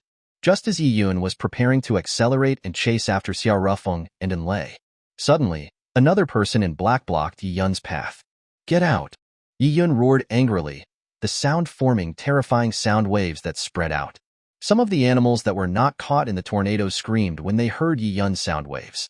Some, who had a poor resistance to sound, even died on the spot. However, these terrifying sound waves had no effect on the person in black in front of him. Yi-yun said nothing more. The wind at his feet spun rapidly, like a fire wheel, allowing Yi-yun's speed to increase instantly as he ambushed the person in black, followed by a lightning punch. The punch was as fast as lightning, so fast that it was invisible. But the other party dodged it. Yi-yun didn't give the other party a chance to react, and then made a hand seal again. Instantly, more than a dozen wind blades attacked the person in black from all directions. But they were blocked by a wind wall around the person in black. Yi-yun retracted his fist, his eyes coldly watching the person in black, and said calmly, "Junior sister Hanyu, what do you mean by this?" The person in black took off the mask, revealing a detached face. It was Gongya. "No, it should be Hanyu. I'm acting under someone's request," Hanyu said calmly. "Who? Whose request?" "Confidential," Hanyu said flatly. In fact, it was her other personality, Gongya, who had asked her for help. As for the two personalities, which one was the dominant one, and which one was a personality that had split off due to mental disorder, it was still unclear. Yi-yun was a little angry at Hanyu's obstruction. 5 years ago, Master had saved a dying girl and taken her as a disciple. But Yi-yun never expected that this disciple Master had taken in on a whim would have such terrifying martial arts talent. In just 5 years, she had broken through to the Grandmaster realm from having no martial arts foundation at all. After a moment of stalemate, estimating that Xia Rufeng and Enlei were far away, Hanyu also left. "Damn it!" Yi-yun cursed. At that moment, Dugu Shuexian and Jiang Mei also arrived. "What happened? Where's Enlei?" Dugu Shuexian asked. "She was kidnapped," Yi-yun said. Dugu Shuexian's pupil shrank slightly. "What?" Then, Yi-yun told the story. But he didn't mention Han Yu's involvement. Being unable to break through Han Yu's defense was humiliating for Yi-yun.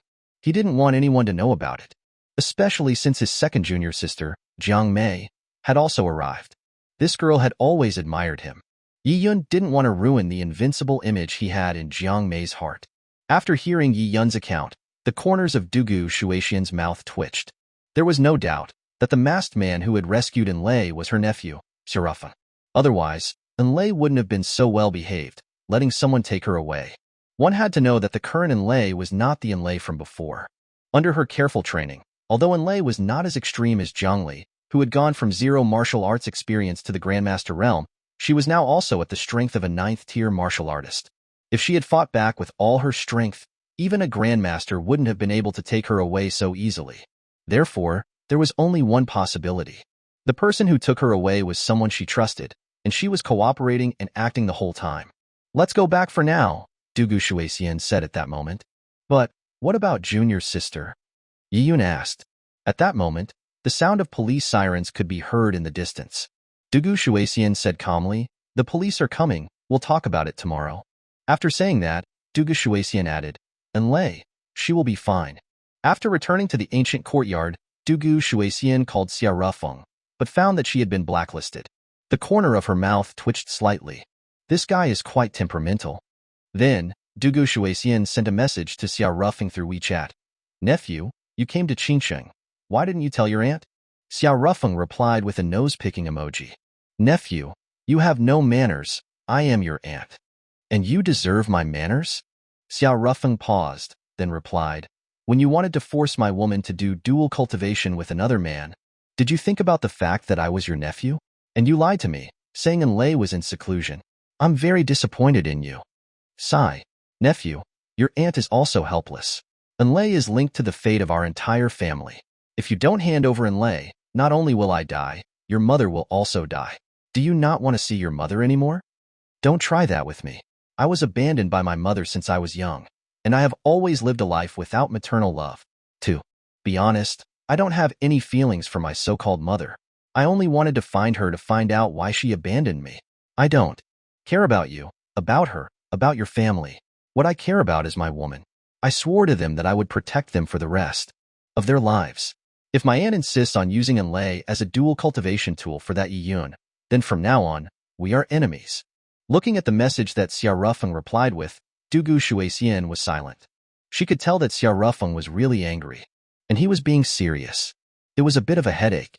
After a while, Dugu Shuexian replied, "Nephew, to tell you the truth, Enlei's physique is an assisting physique. If she wants to break through, she can only do so through dual cultivation. Think about it. The higher the cultivation realm in martial arts, the longer one lives.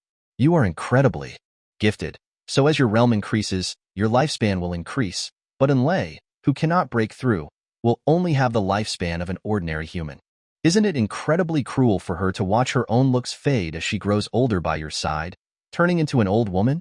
You can't be so selfish. Xiao Rufeng did not reply. After a long time, he tentatively asked, "Can't I do dual cultivation with her?" Nephew, not everyone is suitable for dual cultivation. Only special physiques can bring out the benefits of dual cultivation. Otherwise, if people could increase their realm by doing sex every day, who would cultivate? Dugu Shuixian replied. My physique won't work? No. Otherwise, I would have let you do dual cultivation with Enlay long ago. Xiao Rufeng seemed to be silent again, not replying for a long time. Qingsheng, at a certain hotel. Why don't you respond to Master? Enlay asked. I don't know what to say. Xiao Rufeng looked at Enlay and said after a moment of silence, My aunt is right. Maybe I'm really too selfish. What I'm doing might ruin your chance of cultivating. Enlay smiled, then hugged Xiao Rufeng from behind, and said, It's indeed a terrifying thing for one's looks to fade away in front of a loved one. But for me, it's even more terrifying to have sex with someone I don't like.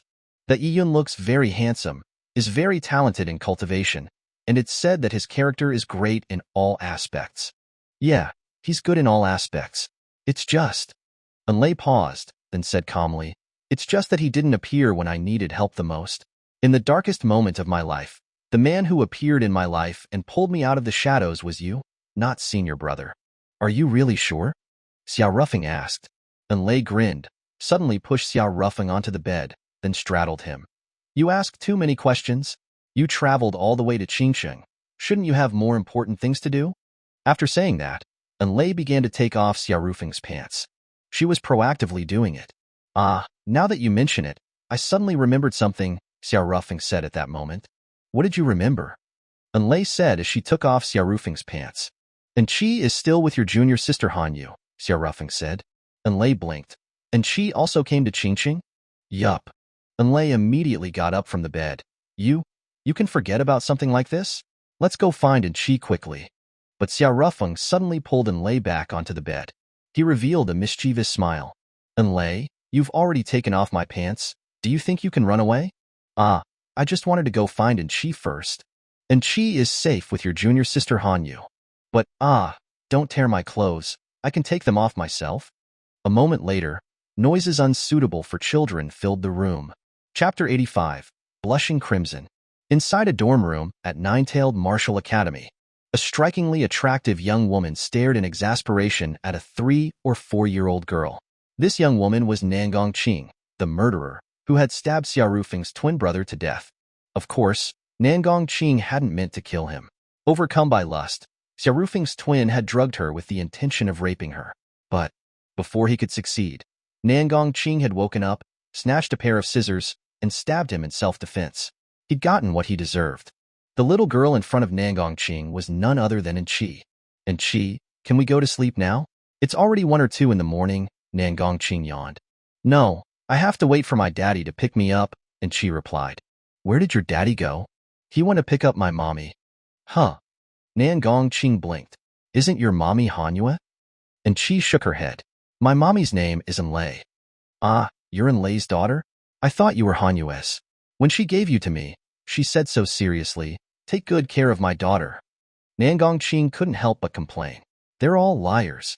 Is there any trust left between people? A subtle expression crossed her face as she remembered something. She vaguely knew Enlay. After all, Enlay was her teammate, representing Nine-Tailed Martial Academy in the auspicious God Cup. But beyond that, Nangong Qing didn't know much about her. Although Enlay was enrolled, she rarely appeared at the academy. A few days ago, when the academy released the auspicious God Cup participant list and photos, Enlay had caused quite a stir. Her breathtaking beauty had sent many male students' hormones into overdrive. And that Hanyu, she's so mysterious too.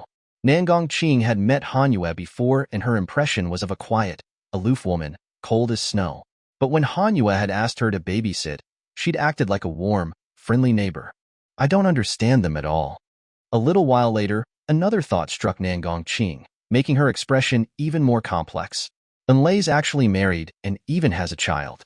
If the boys at the academy find out, there'll be a collective wail. But who managed to snag a goddess like Enlei? Gossip was the lifeblood of women. Trying to contain her curiosity, she asked, "And Chi, who's your daddy?" "My daddy." And Chi hesitated for a moment, then looked up at Nangong Qing and declared, "My daddy is Xia Rufeng." Nangong Qing's face instantly darkened. If there was one person she hated most in the world, it was Xia Rufeng. From her perspective, he was a despicable scumbag who deserved to die for drugging and nearly assaulting her. Even though she had woken up in time to protect herself, the incident remained a lingering shadow in her life. She had thought she'd stabbed him to death, avenging herself, but he hadn't died, and his martial arts skills had skyrocketed. The heavens are unfair. She didn't know about the body double, and she tugged at Nangong Qing's sleeve. "Auntie Nangong, do you know my daddy?" "Know him? Of course, I know him.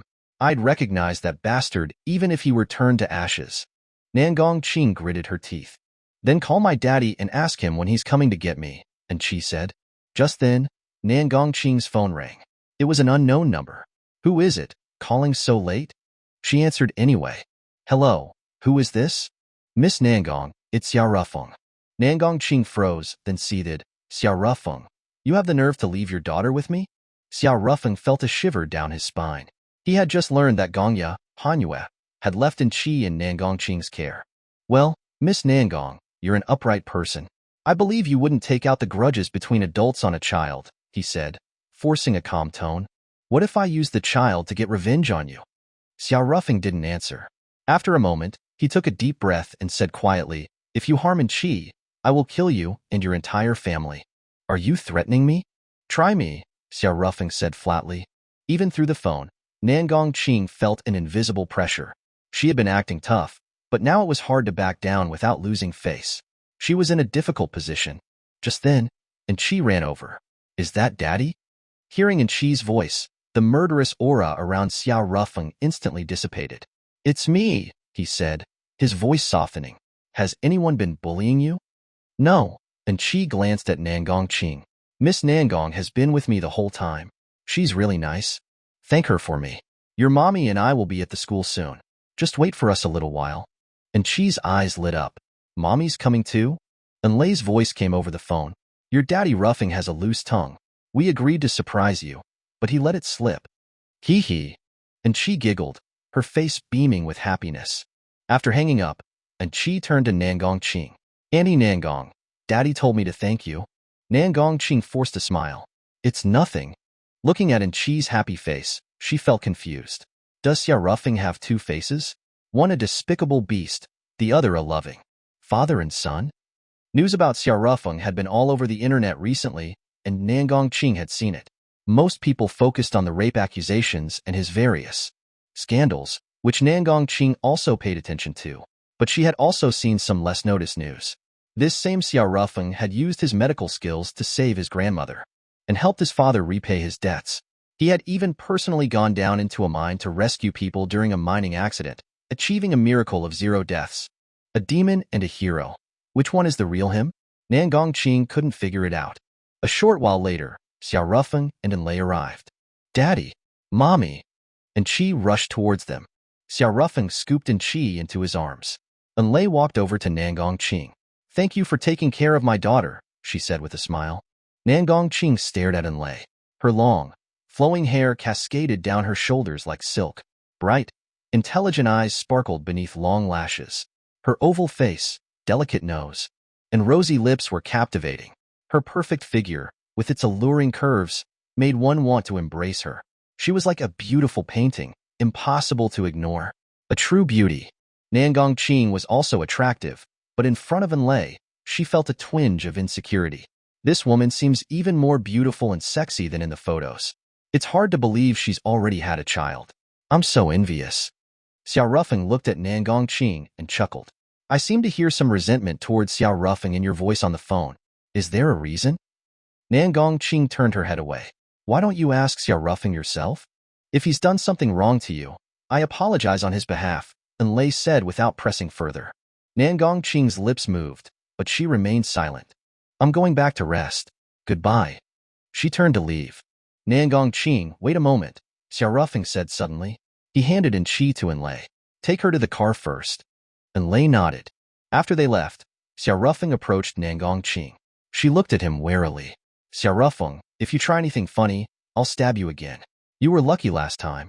You might not be so lucky this time. Don't be nervous. Xiaorufeng paused, then smiled. I saw your name on the Nine-Tailed Martial Academy's auspicious God Cup list. So? Give me your hand, he said. Nangongqing's eyes narrowed with suspicion. Are you trying to take advantage of me? Xiaorufeng shrugged. You've seen the news about me online, right? And you just saw Enlei. Do you think I'm lacking women? You weren't lacking women when you tried to drug and rape me, she retorted. That? Xiaorufeng rubbed his head, feeling a headache coming on. He composed himself. To be honest, I have dissociative identity disorder. I have two personalities. I knew it. A look of understanding dawned on Nangongqing's face. She paused, then asked, Why do you want me to give you my hand? The auspicious God Cup is about to begin. With your current strength, you won't get very far. I might be able to help you. Consider it repayment for taking care of Qi, Xiaorufeng said. Nangongqing laughed. Our strength is about the same. How can you help me? About the same? Xiaorufeng chuckled. What are you laughing at? Want to fight? Xiaorufeng didn't reply. He extended a finger, and a small vortex of energy began to gather at its tip. Nangongqing gulped. As a martial artist, she knew what this was. Grandmaster Realm? You're a Grandmaster Realm expert? She stared at him in shock. Can I help you increase your strength? Xiaorufeng smiled. Nangongqing finally regained her composure. Instead of answering his question, she asked, We're from rival academies. Is it okay for you to reveal your strength? To be honest, your head instructor, that Degushui Xian, is my aunt. She already knows my strength. Nangongqing didn't say anything more. She hesitated, then finally extended her hand. Xiaorufeng grasped it. Ah! Nangongqing let out a soft cry, a reflex action. Don't make such a suggestive sound. People will misunderstand, Xiaorufeng said.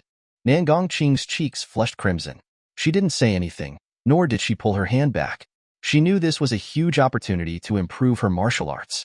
She would definitely regret it if she let her emotions get in the way.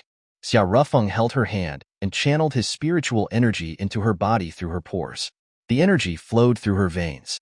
He closed his eyes, using his spiritual energy to sense her internal condition. Her Ran and Du meridians have already been opened. Only the greater and lesser heavenly cycles remain. But there are so many impurities in her body. My aunt is so focused on Yiyun and Enlei that she probably hasn't had time for Nangongqing. He opened his eyes.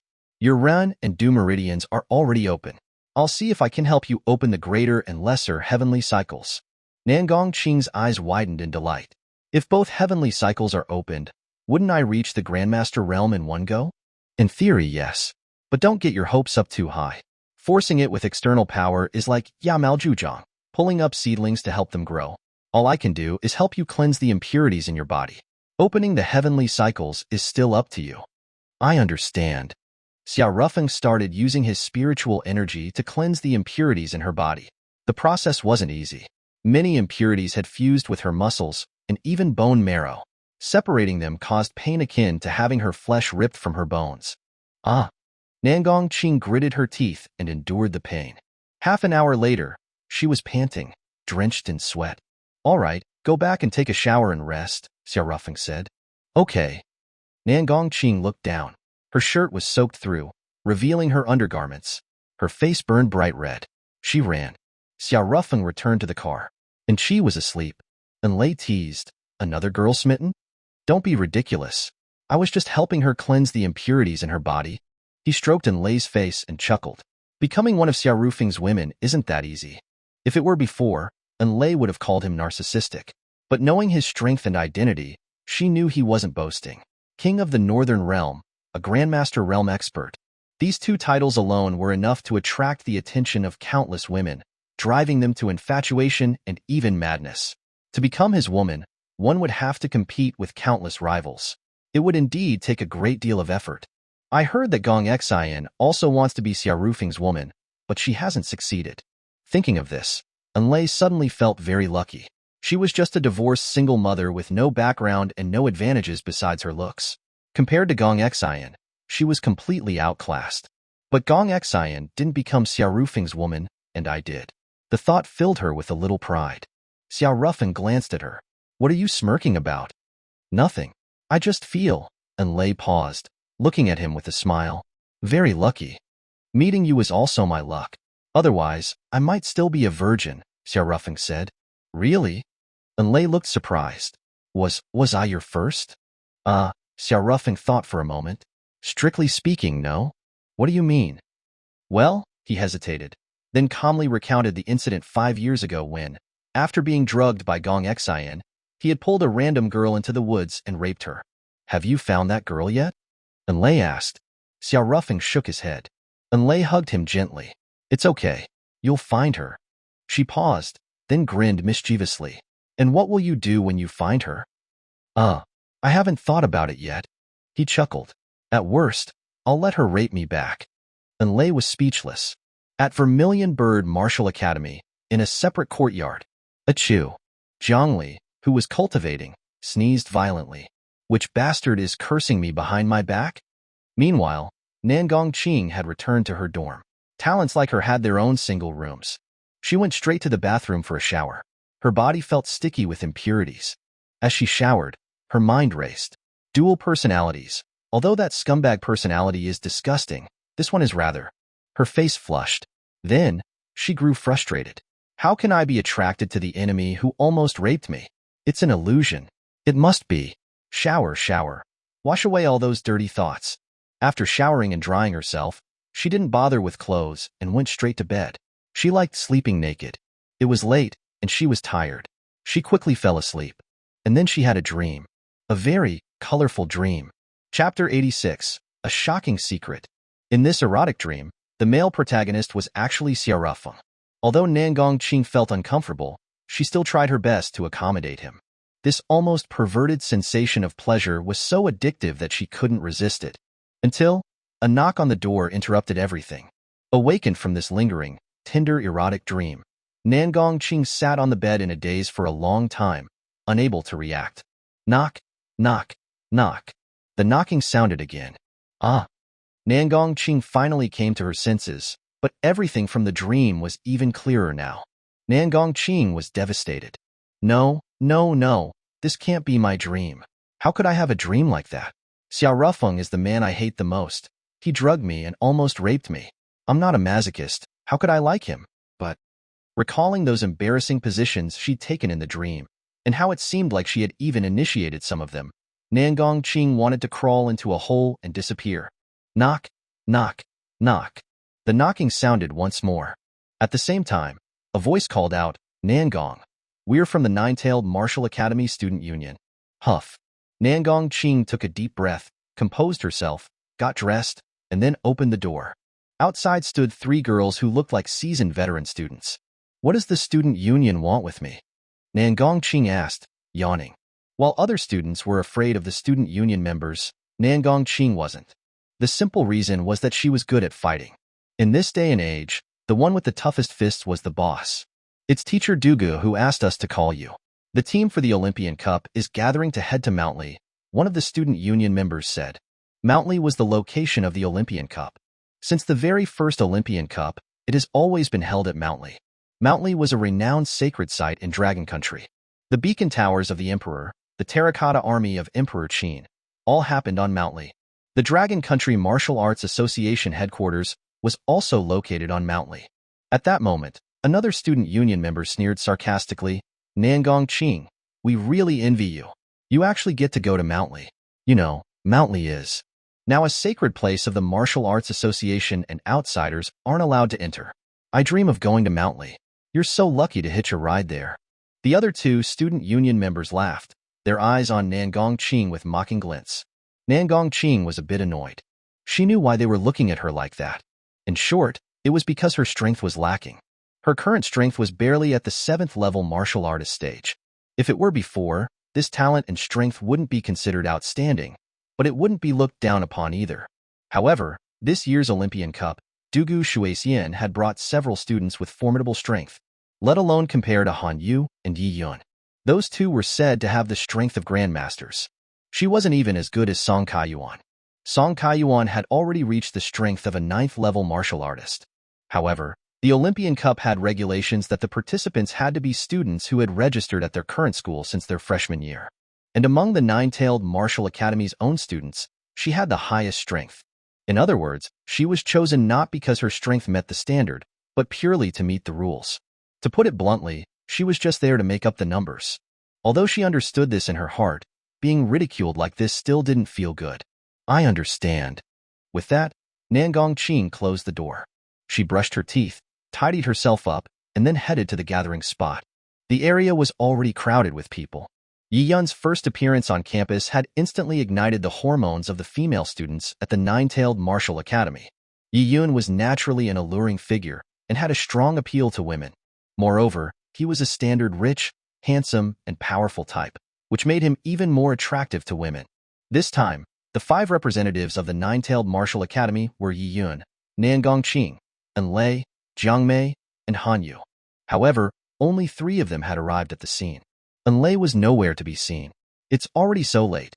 Is Enlei still entangled with Xiaorufeng? A subtle thought flashed through Nangong Qing's mind. Then she sighed. Dugu Shuexian also sighed. Master, it's okay. Even if little sister doesn't come, the 4 of us can still try for a good ranking, Jiang Mei said with a smile. Don't count on Nangong Qing. It would be good if she could get into the top 100, Dugu Shuexian said. What about Nangong Qing's talent? Jiang Mei asked again. Dugu Shuexian shook her head. It's very ordinary. For her to reach the 7th-level martial artist stage at her age is all thanks to her hard work and diligence. Her pure martial arts talent is very poor. The path of cultivation is cruel, and talent is too important. It's not something that can be achieved just through hard work. Dugu Shuexian paused and then added, with Nangong Qing's talent and cultivation, she will likely never reach the Grandmaster level in this lifetime. The Grandmaster level is the threshold for true cultivation, and without reaching that level, you can never step onto the path of cultivation. Jiang Mei didn't say anything more. Since the master had said that, then Nangong Qing probably really had no hope of reaching the Grandmaster level. At this moment, Nangong Qing pushed through the crowd and walked over. Teacher Dugu, where's Enlei? Nangong Qing asked. Dugu Shuexian rubbed her head. She was kidnapped by my nephew. Ah, what do we do then? Can we still add someone to the list? Nangong Qing said. Dugu Shuexian shook her head. According to the rules of the Olympian Cup, once the list is submitted, it cannot be changed. Then what do we do? What can we do? Just the 4 of you, Dugu Shuexian said helplessly. That's so unfair. Others have 5 people, but we only have 4. There's no. Before she could finish her sentence, a familiar figure came running over. Teacher Dugu, sorry, I'm late. It was Enlei. Dugu Shuexian looked at Enlei in surprise. She really didn't expect Enlei to still be in Qingqing. Why did you come back? Dugu Shuexian asked in surprise. I told Xiaorufeng that you had made a guarantee to the leaders of the Nine-Tailed Martial Academy that you would lead the Nine-Tailed Martial Academy to achieve good results. In this year's Olympian Cup, and if I ran away, it would definitely drag you down. After my tireless persuasion, he agreed to let me come back, Enlei said with a chuckle. Aren't you afraid that I'll force you to cultivate with Yi Yun again? Dugu Shuexian asked again. Enlei grinned and then took out a letter from her pocket. This is what Xiaorufeng asked me to give to you. He said that after you read it, you wouldn't force me anymore. Dugu Shuexian took the letter and tore it open. Inside was a slip of paper. She unfolded the paper and her face darkened. Written on the paper was, Dear little aunt, I previously stole a strand of your hair and sent it for DNA testing. The results showed that there's no similarity in our gene sequence. That is to say, we have no blood relation. If you try to force Enlei and Yi Yun to cultivate together again, then I'll have you cultivate with someone. Dugu Shuexian raised her head and then saw Xiaorufeng smiling at her from the outer edges of the crowd. She wanted to lash out, but she ultimately held back. At this moment, the president of the Nine-Tailed Martial Academy came out. He was going to preside over the departure ceremony for the Olympian Cup team. The focus of this departure ceremony was the 5 members participating in the Olympian Cup. The coaches and mentors were not the main focus. Therefore, Dugu Shuexian decisively slipped away. More than 10 minutes later, a cafe near the Nine-Tailed Martial Academy. Dugu Shuexian crossed her long legs, looking at Xiaorufeng sitting across from her with a smile.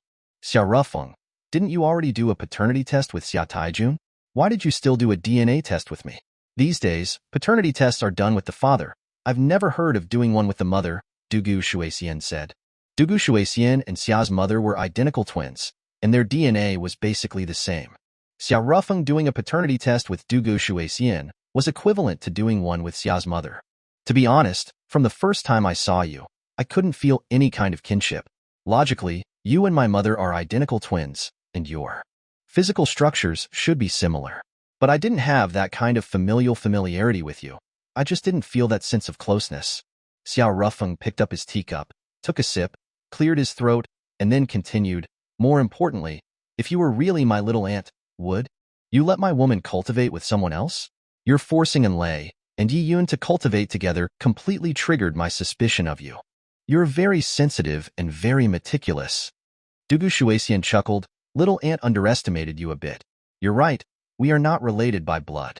However, my sister is indeed your father's legal wife, so I am indeed your little aunt. At least, that's the legal stance. So, you still have to call me little aunt. At this moment, Xiao Rufeng's expression became serious. What exactly happened? Who is my biological mother? Dugu Shuexian didn't say anything. After a long silence, she said, Xiao Rufeng, have you ever heard of a mirror world? Like, have you ever imagined that there's another blue planet existing in this universe? The planet where Xiao Rufeng and the others lived was called Blue Star. Upon hearing Dugu Shuexian's words, Xiao Rufeng was stunned. In his mind, he subconsciously recalled a certain anime he had once watched about twin blue planets. The story involved two worlds, the dark blue planet and the light blue planet. It was a very old anime, and Xiao Rufeng had forgotten the specific story. However, the setting of twin planets had left a deep impression on him. At this time, Dugu Shuexian continued. The twin blue planet theory was proposed by the famous philosopher Hilary Putnam in his famous paper, The Meaning of Meaning. Putnam imagined that, in a place that we cannot currently see, there exists a mirror world of the blue planet. Dugu Shuexian paused, then continued, There are also life, civilization, and perhaps even a highly developed martial arts cultivation civilization. For some reason, Xiao Rufeng suddenly remembered the novel mountains and rivers that had burrowed into his body. The story inside seemed to have taken place on Blue Star. But Blue Star clearly had not unearthed any traces of an ancient civilization. Logically speaking, such a highly developed civilization, even if it had been destroyed, wouldn't have vanished without leaving any traces, right? But if these stories actually happened on another Blue Star? At this thought, Xiao Rufeng suddenly became excited. Xiao Rufeng, Dugu Shuexian paused, then continued, What are you acting crazy about again? Huff. Xiao Rufeng took a deep breath and sat back down. It's nothing. It's just that I feel like your explanation is quite imaginative. Do you think I'm joking? At this moment, Dugu Shuexian asked indifferently. Aren't you? Dugu Shuexian fell silent again. After a moment, she looked at Xiao Rufeng and said lightly, Xiao Rufeng, what I am about to say next, you must keep absolutely secret. I swear, I will absolutely keep it secret, or may lightning strike me down. Xiao Rufeng immediately said. Dugu Shuexian looked at Xiao Rufeng with a calm expression. Xiao Rufeng, for those who practice cultivation, oaths made to the heavens are very effective. I hope you will keep that in mind. Then, she took a sip of her tea before continuing, Mirror Earth exists. Because I am a descendant of the residents of Mirror Blue Star. Hiss. Xiao Rufeng gasped. There really is another Blue Star? Yes. However, it's not called Blue Star. It's called Earth, Dugu Shuexian said. Earth, huh? Xiao Rufeng blinked. Could it be that that planet has no water? Dugu Shuexian rolled her eyes. I just praised you for being smart.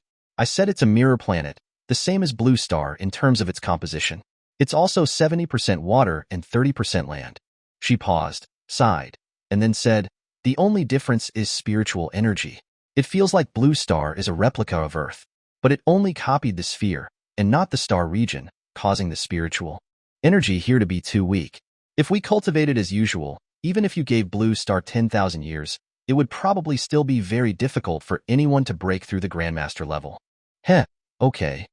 Xiao Rufeng's expression was calm, but his heart was like a stormy sea. A replica planet? Oh my god, what kind of power would be needed for that? With Xiao Rufeng's current worldview, it was hard for him to imagine. A little later, Xiao Rufeng calmed down. He thought of something and looked at Dugu Shuexian, and then asked, Little Aunt, you just said that you are a descendant of people from Earth? Yes. Dugu Shuexian paused, then said lightly, about 1,000 years ago, some people from Earth accidentally entered a space-time tunnel and arrived here. I am a descendant of those people. She paused, looked at Xia Rufeng, and then added, Xia Rufeng, to be honest, I'm not too clear about your biological mother. However, if nothing unexpected happens, your mother should also be a descendant of Earth. As for who she is, I'm not too clear. The only person who knows about your background is my sister, which is your adoptive mother. My father doesn't know? He might not know, because Earth is a world with a highly developed cultivation civilization. Any random illusion technique could have caused your father to lose his memory or have his memories tampered with, Dugu Shuexian said. Xiao Rufeng fell silent. He couldn't deny this possibility. In fact, this possibility was actually very high. A little later, a self-mocking smile appeared at the corner of Xiao Rufeng's mouth. So, what exactly did my mother want? To just randomly pick someone to get pregnant, then give birth and not raise the child? This? Dugu Shuexian paused, then said, You need to ask my sister. She definitely knows the truth. Xiao Rufeng didn't say anything. Do you have anything else to ask? After a moment, Dugu Shuexian asked. Xiao Rufeng raised his head and looked at Dugu Shuexian. You said that you, and your family, the lives of tens of thousands of people are tied to Enlay. What does that mean? Do you have enemies? Yes. Dugu Shuexian paused and said lightly, The people who accidentally entered the space-time tunnel and came to Blue Star were all trial disciples from various sects on Earth. Some of those sects were naturally enemies of each other. I see. Everyone is trapped on Blue Star, limited by the weak spiritual energy of Blue Star. Even you cannot break through the Grandmaster level. So, you want to fully cultivate Yi Yun and want Lei to become his dual cultivation partner to help him break through the Grandmaster level. In this way, you'll have the powerful strength to deter your enemies. Is that right? Xiao Rufeng said. Dugu Shuexian blew a kiss to Xiao Rufeng and then smiled slightly. As expected of my nephew, you're very smart, you get it right away. She paused, and then looked at Xiao Rufeng with a sudden seductive look. Nephew, just let Enlay become Yi Yun's dual cultivation partner. As for your loneliness, Dugu Shuexian deliberately paused for a moment and then pulled at the collar of her shirt, looking incredibly tempting. I refuse. Xiao Rufeng resolutely refused. To say that Dugu Shuexian wasn't seductive would be a complete lie. He wasn't related to her by blood anyway. It would be fine if he were to sleep with her. But all of that was impossible to exchange for Enlay. This was a matter of principle. Xiao Rufeng looked at Dugu Shuexian and said, Little aunt, I have already warned you. If you still try to get your hands on Enlay. He suddenly grabbed Dugu Shuexian's hand, looked at her palm, and smiled slightly. Little aunt, your lifeline is very delicate. If you provoke someone you shouldn't, you might just lose your life. Just based on you? Dugu Shuexian smiled slightly. Xiao Rufeng, you don't actually think you can beat me, right? Even if you're at the Grandmaster level, even if you've learned wind-based magic. But wind belongs to Sun, which is a wood element. A large fire burns the forest. Fire counteracts wood. As she spoke, a small flame suddenly appeared at the tip of Dugu Shuexian's finger. Oh dear. Xiao Rufeng blinked. Dugu Shuexian smiled slightly. Are you shocked? Do you think there's only wind elemental magic in this world? Actually, the wind-based magic that Liaoshan obtained 200 years ago was also given to him by us, the descendants of Earth. Otherwise, do you really think he can create cultivation techniques? Do you know how difficult it is to create cultivation techniques? Is it not very difficult? After saying that, Xiao Rufeng suddenly had a cold aura appear at the tip of his finger, and then a small stream of water appeared out of thin air, directly extinguishing the small flame on Dugu Shuexian's finger.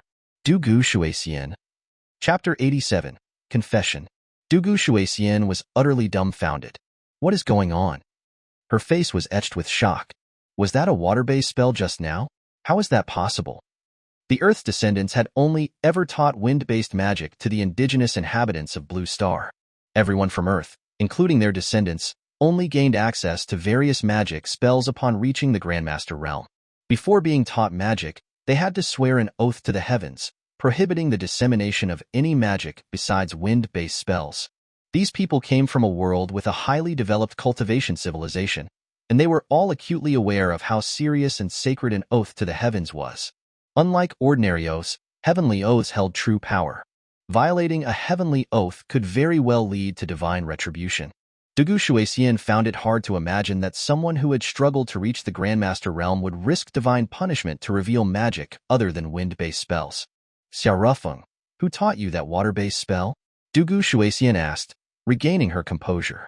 I figured it out myself, Xiao Rufeng said casually.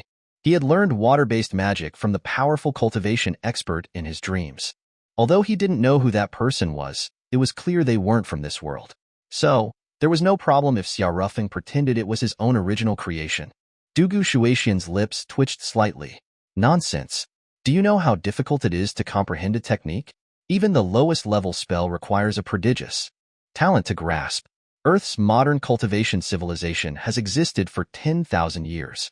Yet, in these 10,000 years, countless cultivation geniuses have created only a little over 100 new techniques and spells. On average, a new technique or spell is born only once every 100 years. And even then, the quality varies. That's why the major cultivation powers of Earth are always trying to explore secret realms, searching for spells from ancient times.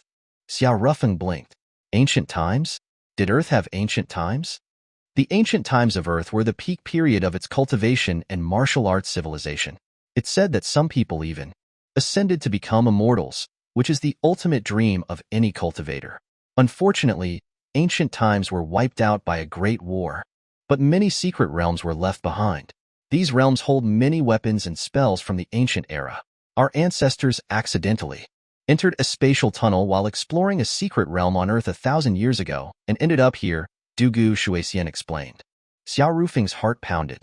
So, the ancient war recorded in the Chronicles of Mountains and Rivers must have happened during Earth's ancient era. But how could a book turn into a beam of light and enter my body? Could I really be the great villain from the story, that Azura Demon Lord? He still had so many unanswered questions. Composing himself, Xiao Rufeng asked tentatively, Auntie, I once saw a novel called Chronicles of Mountains and Rivers in the Heavenly Kuin Martial Academy. It described a story where a heavenly demon invaded during the mythological era, killed the Empress's fiancé, forced the Empress to marry him. But the Empress, refusing, led the people in a fierce resistance, ultimately perishing alongside the demon lord. Could that story be about Earth? I know that book. It must have been written by some Earth descendant a few hundred years ago, Dugu Shuexian replied. Xiao Rufeng looked at Dugu Shuexian. She was calm, showing no sign of anything unusual. Looks like she doesn't know that Chronicles of Mountains and Rivers can turn into a beam of light? But that's normal, I suppose. The book was written hundreds of years ago, and while it's not very popular, there have been several printings. Xiao Rufeng's eyes flashed. Of all the printed copies, it seems only the book I saw was an anomaly. What's wrong? Dugu Shuexian asked. I was wondering, Chronicles of Mountains and Rivers, which is supposedly a fictional story, could it be based on real events? Xiao Rufeng asked tentatively. There are real parts, and there are fictional parts. For example, like the extraterrestrial demon invasion, forcing the Empress into marriage, and the epic war fought on Earth, where the Empress and the extraterrestrial demon lord both died. Because the battle was so fierce, countless geniuses fell, top sects were annihilated, and their techniques were lost, causing Earth's cultivation civilization to regress significantly, and so on. These things are real. However, Dugu Shuexian changed her tone. However, the Empress's fiancé, Xia Tianqi, didn't die. After the Empress and the extraterrestrial demon lord perished together, Xia Tianqi, who had previously had no martial arts talent, suddenly awakened. It seems he was the reincarnation of a certain immortal. After awakening, he almost single-handedly swept away the powerful demon armies and their beast legions. He then established the Tianqi Empire on Earth, covering the entire planet, becoming the ruler of the entire world. Like Qin Shi Huang, who unified Blue Star 2,000 years ago. Of course, Xia Tianqi was far more powerful than Qin Shi Huang. That sounds like something out of a myth. Xiao Rufeng paused and then said, Wait, if Xia Tianqi was an immortal reincarnation, he must have had high-level techniques, right? Didn't he pass them down to you? You don't know the whole story. Dugu Shuexian paused again. I heard from my family elders that Xia Tianqi had just awakened and was far from his peak strength at that time. Moreover, an immortal's power was suppressed in this lower realm. He overused his strength, driving back the demon armies and their beast legions. He fell into a coma after winning the war. The later Tianqi Empire was built for him by his subordinates. Of course, he was still the emperor in name, but it was the 8 pillars who ruled the empire. The 8 pillars? They were the 8 major powers that governed the Tianqi Empire. Dugu Shuexian sighed and continued, of course, if Xia Tianqi were awake, no one could take away his power. However, Xia Tianqi has been in a coma for 10,000 years. My ancestors came to Blue Star 1,000 years ago, and Xia Tianqi was still sleeping. I don't know if he has woken up now. Xia Rufeng looked at Dugu Shuexian and then said, do you feel sorry for Xia Tianqi? No, you're wrong. Dugu Shuexian smiled and said, I feel more sorry for the extraterrestrial demon lord. He was a pure soul who was willing to sacrifice his life for love. I heard that the extraterrestrial demon lord's power was comparable to an immortal. Even the universal laws of balance didn't work on him. If he didn't want to die, no one could kill him. But wasn't he killed by the Empress? Yes, that's because he wanted to die. Unable to gain the Empress's love, he lost all hope and chose self-destruction. Dugu Shuexian paused, then smiled. In the story you read, the Empress and the extraterrestrial demon lord perished together. But it said that wasn't true. The Empress did want to perish alongside the extraterrestrial demon lord, but the extraterrestrial demon lord saved her. Huh? Then how did the Empress die? Xiao Rufeng asked in surprise. Dugu Shuexian shrugged. No one knows. Maybe the Empress was severely wounded after being saved, which couldn't be treated, and she eventually passed away. Or maybe the Empress didn't die and has already ascended to immortality. Xiao Rufeng stroked his chin. I thought the plot of the Chronicles of Mountains and Rivers was already melodramatic enough. But what you're saying is even more outlandish. Can there be such a pure-hearted demon lord? Isn't real life melodramatic enough? Dugu Shuexian crossed her legs, looked at Xiao Rufeng, smiled slightly, and then said, you actually want to engage in dual cultivation with your aunt. Cough, cough. Xiao Rufeng choked, then forced himself to say, we're not related by blood. Not being related by blood means you can do anything? Have you been watching too many those little videos? Dugu Shuexian paused, and suddenly lowered her voice, smiling charmingly. Her smile had the feeling of a glance back that captivates hundreds of hearts. For a moment, it felt as if the entire cafe was illuminated. At that moment, everyone who saw Dugu Shuexian smile, regardless of gender, almost looked as if they had been captured by her charm. This was an alluring technique, and a high-level one at that. Under the influence of Dugu Shuexian's allure, these people almost instantly became Dugu Shuexian's love slaves.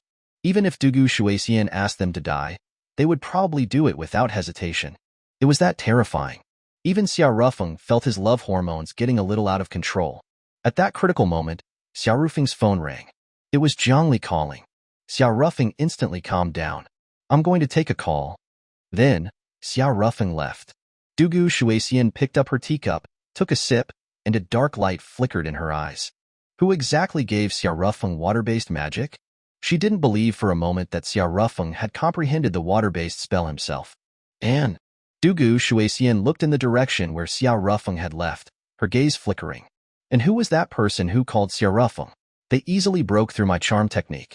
I'll try to get him to talk more when he comes back. However, Dugu Shuexian didn't wait for Xiao Rufeng to return. About 10 minutes later, she received a message from Xiao Rufeng on WeChat. Auntie, I have something else to attend to. I'll leave now. Dugu Shuexian looked at the WeChat message, a black line appearing on her face. At that moment, her phone suddenly rang. Looking at the caller ID, her pupils contracted slightly. A moment later, Dugu Shuexian picked up the phone. Hello. Shuexian, it's me. An old man's voice sounded from the phone. Grandpa, no, clan leader. Is there something you need? Dugu Shuexian asked calmly. Are you still resentful? I dare not. Ah. The old man sighed and said, I know you feel wronged. But what can your grandpa do? Our family's talents have been dwindling over the years. We are no match for the Shao family. He paused and added, the Shao family's ultimatum is approaching. If you don't marry Xiaoyang, our entire Dugu family, your parents included, will be in danger. Dugu Shuexian didn't say anything. The old man didn't say anything either. I will think about it. I will hang up now. After a moment, Dugu Shuexian finally said. After hanging up, Dugu Shuexian picked up her teacup again, gazing into the distance through the glass wall. No one knew what she was thinking. On the other side, after separating from Dugu Shuexian, Xiao Rufeng returned to the Nine-Tailed Martial Academy. After saying goodbye to Enlei, Xiao Rufeng set off to return to Jiangqing with Enqi. He also needed to meet up with Bai Bing and the others before heading to Lishan. Daddy Rufeng, you seem very happy today. Why is that? Enqi asked, blinking her large eyes. It's nothing, Xiao Rufeng replied with a smile. Just now, Zhongli had called him. Although she had cursed him over the phone for being shameless and hitting on her best friend while she was away, Xiao Rufeng could also tell that it was mainly because she was jealous. Oh, Zhongli's jealous face is so cute. I can't wait to see her. Xiao Rufeng hadn't seen Zhongli for nearly half a month since she had been taken away by Yun Yan. Come to think of it, since that girl was chosen as a representative for the God's Cup by the Vermilion Bird Martial Academy, her strength should be at the 9th-tier martial artist level by now, right? Even if Xiao Rufeng had the wildest imagination, he could never guess that Zhongli had already reached the Grandmaster realm. Those who were also shocked were Yun Yan's disciples. My God, what kind of monster is Junior Sister Zhongli? She just broke through to the Grandmaster realm a few days ago, and now she's already very skilled at casting spells. Generally speaking, after entering the Grandmaster realm, it takes at least a year or two to learn how to cast spells. That's right. Casting spells isn't just a matter of reciting incantations. You need to be highly focused and manipulate elemental ions to arrange and combine them into a spell. I heard that even senior brother Xiao Chen, the top genius of the Vermilion Bird Academy, took 3 months to learn how to cast his first spell. But junior sister actually only took 3 days. Speaking of senior brother Xiao Chen, I always feel like he's been acting strange these past few days. Do you think he likes junior sister Zhongli? It's so obvious. It's just that junior sister Zhongli doesn't seem interested in dating. Really? Really? I even heard her muttering before, saying, "Those who date are idiots. I will never date in this lifetime. Whoever dates is a dog." She actually said those things? Maybe she's been hurt in the past. I heard that junior sister Zhongli is a single mother. At that moment, someone else said, "Speaking of which, I saw in the news a few days ago that the fiancé of that Xiao Rufeng from the Heavenly Kuan Martial Academy is also called Zhongli. Could it be our junior sister? Junior sister Zhongli also seems to be from Jiangqing. No way. That Xiao Rufeng, according to the news, is a scumbag. He's more than a scumbag. He's a beast. It's rumored that he's also suspected of our *** minor. Now, many of the participants of the God's Cup are preparing to beat Xiao Rufeng senseless in the ring to get justice for the people. Speaking of which, how is that Xiao Rufeng's strength? Someone curled their lips. What kind of genius can come out of the Heavenly Kuan Martial Academy? That's true. At that moment, the door opened, and Zhongli came out of the room. She seemed to be in a good mood. She had cursed Xiao Rufeng over the phone and felt much better. Senior sisters, what are you all chatting about? Zhongli asked. We're chatting about that Xiao Rufeng from the Heavenly Kuan Martial Academy, someone answered. What did he do now? Little Lan said that Xiao Rufeng's fiancé is named Zhongli. It shouldn't be you, right? It's me, Zhongli admitted frankly. Everyone. Just then, a mature and handsome man entered the courtyard. It was none other than Xiao Chun, the top genius of the Vermilion Bird Martial Academy. At the same time, he was also a member of the Xiao family, which was comprised of descendants of Earth. He had just entered the courtyard when he heard Zhongli admit that she was Xiao Rufeng's fiancée, and he immediately stopped in his tracks. Everyone turned their heads to look, and seeing that it was Xiao Chen, their expressions turned subtle. Zhongli, is that Xiao Rufeng your fiancé? Xiao Chen asked. Zhongli nodded. Xiao Chen said nothing more. Just then, someone suddenly said, I saw in the news that Xiao Rufeng is a complete scumbag. I heard that Zhongli was also extremely angry and cursed him. Others understood and immediately said, that kind of person deserves to be punished by everyone. Junior sister Zhongli, when are you going to break off the engagement? If you propose the annulment of the engagement now, everyone in the world will be on your side. That's right. Don't let that scumbag delay your real love. Someone else said. Zhongli was stunned for a moment. Real love? The others chuckled, exchanged a look, and suddenly ran towards the courtyard entrance. Senior brother Xiao Chun, we can only help you this far. Good luck. Good luck. Rescue junior sister Zhongli from that scumbag, Xiao Rufeng. After saying that, they all ran away. Only Zhongli and Xiao Chun were left in the courtyard. Zhongli realized it only now. Wait, senior brother Xiao Chun likes me? That's unlikely. Xiao Chun is a famous figure in the Vermilion Bird Martial Academy and the favorite to win the God's Cup. The people who like Him could line up all the way to the bridge of no return. How could he like me? I've made it very clear before that I'm a single mother with a child. The senior sisters must be joking. At that moment, Xiaochen looked at Zhongli and suddenly said, Zhongli, I originally wanted to confess my feelings to you after winning the God's Cup, but since my feelings have been exposed, I don't want to hide it anymore. He paused, looked at Zhongli with deep affection, and continued, I like you. From the first moment I saw you, I fell for you. Will you be my girlfriend? Chapter 88. The Truth Revealed. Zhongli was utterly dumbfounded. Xiaochen wasn't particularly good at hiding his feelings. His affection for Zhongli was evident. His gaze towards her was full of tenderness and warmth. However, Zhongli hadn't noticed a thing. Ever since she'd finished her closed-door training and seen the news about Xiao Rufeng and Bai Shui living together, she'd been preoccupied with that, completely oblivious to Xiao Qin's affectionate glances. Faced with Xiao Qin's sudden confession, Zhongli was momentarily speechless. Before she could react, Xiao Qin smiled gently. It's okay.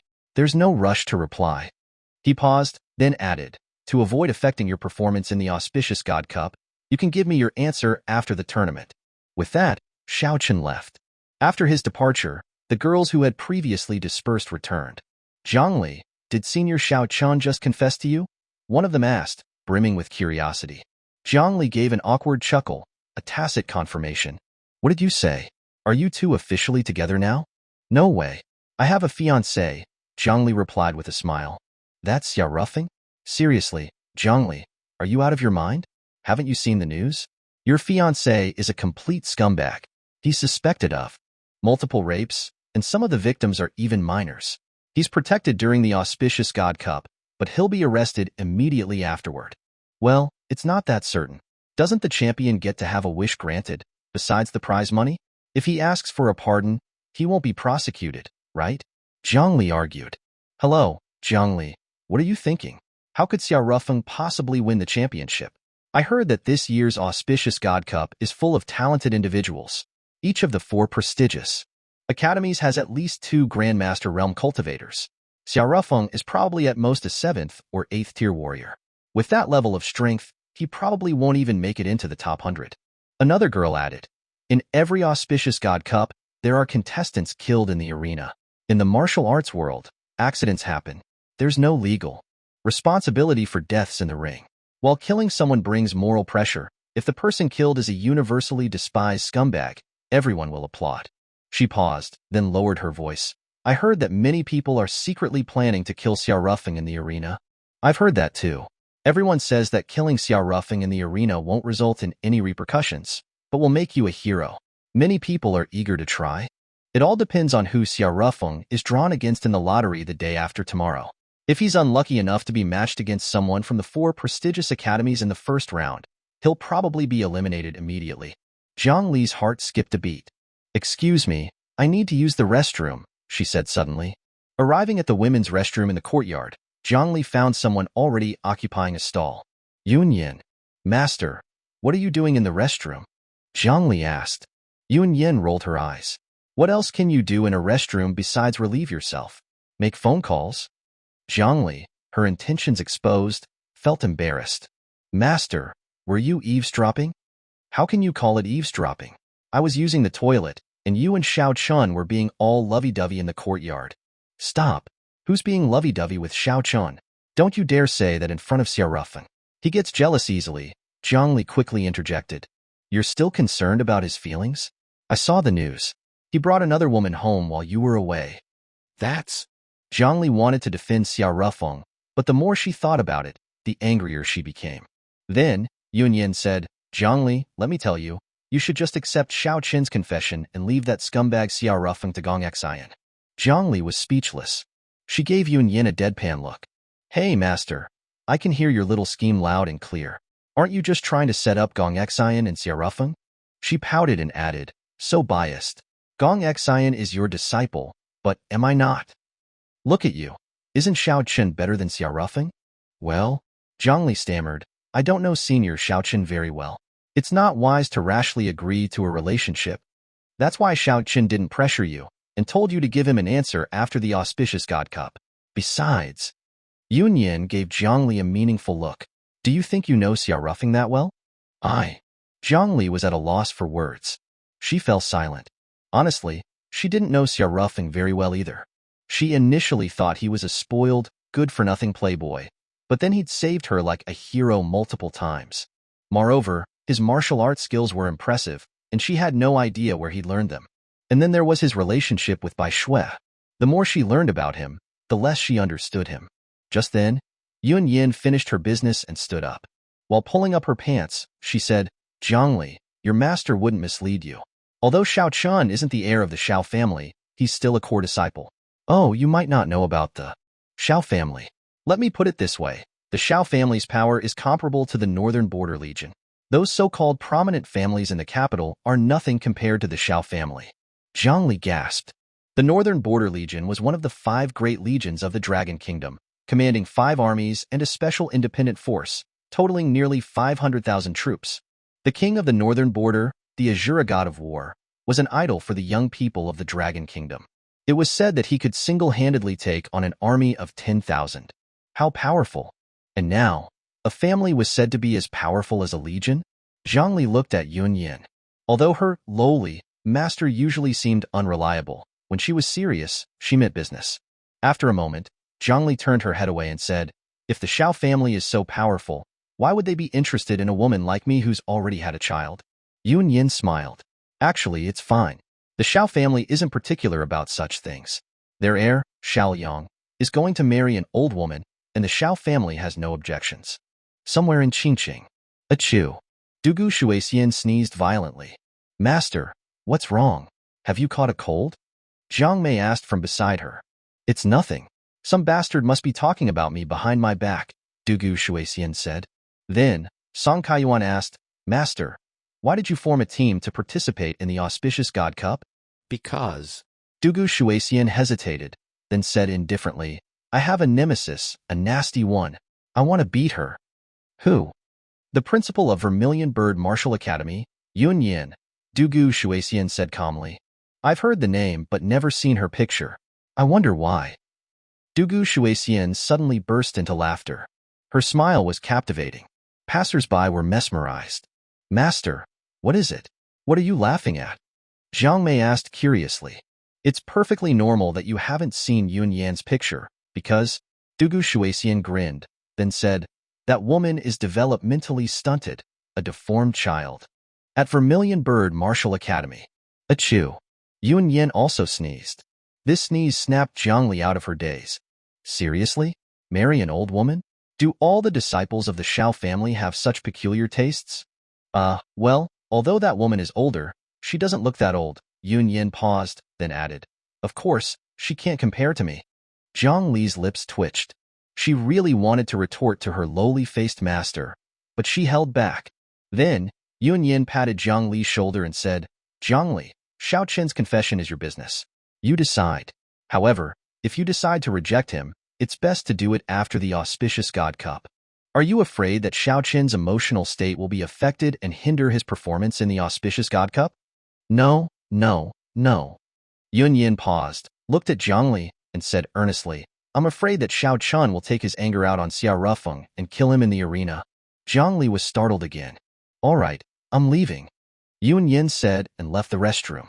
After Yun Yin left, Zhang Li looked at her phone. She really wanted to call Xia Rufeng and tell him to withdraw from the Auspicious God Cup. But he definitely won't agree. After much deliberation, Zhang Li finally gave up. "I'll wait until we go to Mount Li together. Then, I must interrogate him. I don't believe that living under the same roof with the woman he likes, nothing happened." Jiangcheng. As soon as Xia Rufeng and Enqi arrived home, Jiang Yi rushed over. "Daddy." Xia Rufeng effortlessly picked up Jiang Yi and smiled. "Yi, did you miss Daddy?" "Yes." Then, Yi's eyes reddened, and tears started streaming down her face. This broke Xia Rufeng's heart. What's wrong?" Xia Rufeng asked anxiously. "I thought Daddy didn't want me anymore," Yi said. Xia Rufeng's chest tightened. He hugged Yi a little tighter and said, "That will never happen." Just then, a familiar figure emerged from the house. "Bai Shui, why are you taking care of Yi? Where's Xiao Ruyue?" Xia Rufeng asked. "Yesterday, White Tiger Martial Academy came to Jiangxing for recruitment. Xiao Ruyue went to check it out and ended up being accepted exceptionally," Bai Shui explained. Xiao Rufeng was taken aback. Why didn't anyone tell me? I called you, but no one answered, Bai Shui said. Xiao Rufeng picked up his phone and checked. There were indeed several missed calls. He had been driving the whole way with his phone on silent and hadn't noticed. Then, Xiao Rufeng put Yi down and called Xiao Ruyue. After a few rings, the call connected. Hello. So you're not ignoring my calls anymore? Humph. Xiao Ryue's voice sounded from the phone. Look, sis, don't be childish. I was driving with my phone on silent and didn't know you called. Xiao Rufeng paused, then added, Where are you now? Come back quickly. Why should I go back? I've already been admitted to White Tiger Martial Academy. Xiao Ryue paused, then said excitedly, I'm Master's closed door. Disciple. Master says I'm exceptionally talented. Although I've missed this year's auspicious God Cup, I'll definitely be selected for the next one. Is it really White Tiger Martial Academy? Don't they need parental consent to recruit students? Dad agreed. He came with me to visit White Tiger Martial Academy. The principal personally received me, Xiao Ryue said proudly. Really? The principal of White Tiger Martial Academy personally received you. Jealous, aren't you? Regretful? You used to ignore me, but now you can't reach me, Xiao Ryue said, her voice filled with resentment. She had tried to seduce Xiao Rufeng multiple times, even teaming up with Gong Xian once, but all had ended in failure. It was truly embarrassing. Xiao Rufeng rubbed his head. He hadn't examined Xiao Ryue's body and didn't know about her martial arts talent. All right, I gotta go. Time for assembly. With that, Xiao Ryue hung up. Well, White Tiger Martial Academy is one of the 4 prestigious martial arts academies. It should be a good place for Xiao Ryue. Composing himself, Xiao Rufeng's gaze fell on Bai Shui. While he was on the phone, Bai Shui was playing with the 2 children. Although a smile graced her face, Xiao Rufeng could sense a faint sadness emanating from her. He knew why. Her friends, Jiangli, Xiao Ryue, and even Enlei had all been admitted to prestigious martial arts academies. Only she. Exhaling softly, Xiao Rufeng approached Bai Shui from behind. Then, he suddenly patted her bottom. Bai Shui's body instantly stiffened. After a moment, she stood up and turned around, forcing a smile. Xiao Rufeng, can I sue you for sexual harassment? The whole world knows we lived together for a few days, and they all assume we've already slept together. If we've already slept together, is a pat on the butt really a big deal? Xiao Rufeng chuckled. Bai Shui rolled her eyes at him. You're getting more shameless by the day. Xiao Rufeng didn't reply, just continued to smile at her. What are you smiling about? Did you miss me? Bai Shui rolled her eyes again. Miss you, my foot. Xiao Rufeng grinned. Big foot or small foot? Smack. Bai Shui lightly hit Xiao Rufeng's head. I don't want to talk to you. I'm going to cook. With that, Bai Shui went inside to the kitchen. Xiao Rufeng followed her. Why are you following me like a lost puppy? Bai Shui asked as she washed the vegetables. Ning Tao. Xiao Rufeng hesitated, then continued. Has Ning Tao contacted you recently? Bai Shui was silent for a moment, then nodded. He calls me every day. He said he wants to officially propose to me after the auspicious God Cup. Xiao Rufeng fell silent. After a long while, he calmly asked, Will you accept? Bai Shui's eyes looked uncertain. I don't know. Xiao Rufeng suddenly hugged Bai Shui from behind. This time, Bai Shui didn't scold him or struggle to break free. After a while, Bai Shui sighed and said, Xiao Rufeng, a woman like me, who has an affair with her fiancé's friend, will definitely go to hell when she dies, right? No, you won't. Because I'll fight to the death to pull you back, Xiao Rufeng said softly. They fell silent again. After another moment, Bai Shui suddenly turned around, glared at Xiao Rufeng, and said exasperatedly, even in this kind of atmosphere, you still have a physiological reaction? Xiao Rufeng was embarrassed and quickly tried to cover the bulge in his pants. Bai Shui rolled her eyes at him. Then, she said calmly, Xiao Rufeng, don't you feel any guilt about pursuing your friend's fiancé? I used to, Xiao Rufeng replied calmly. He paused then added, but not anymore. Why? Because what Ning Tao did was disgusting. Bai Shui blinked. What did he do? Does it have something to do with him cheating? Kind of. Bai Shui was getting frustrated. So, who did Ning Tao cheat with? She paused, glared at him, and said, If you don't tell me the truth today, I'll call Jiangli and tell her I'm pregnant with your child. Xiao Rufeng was startled.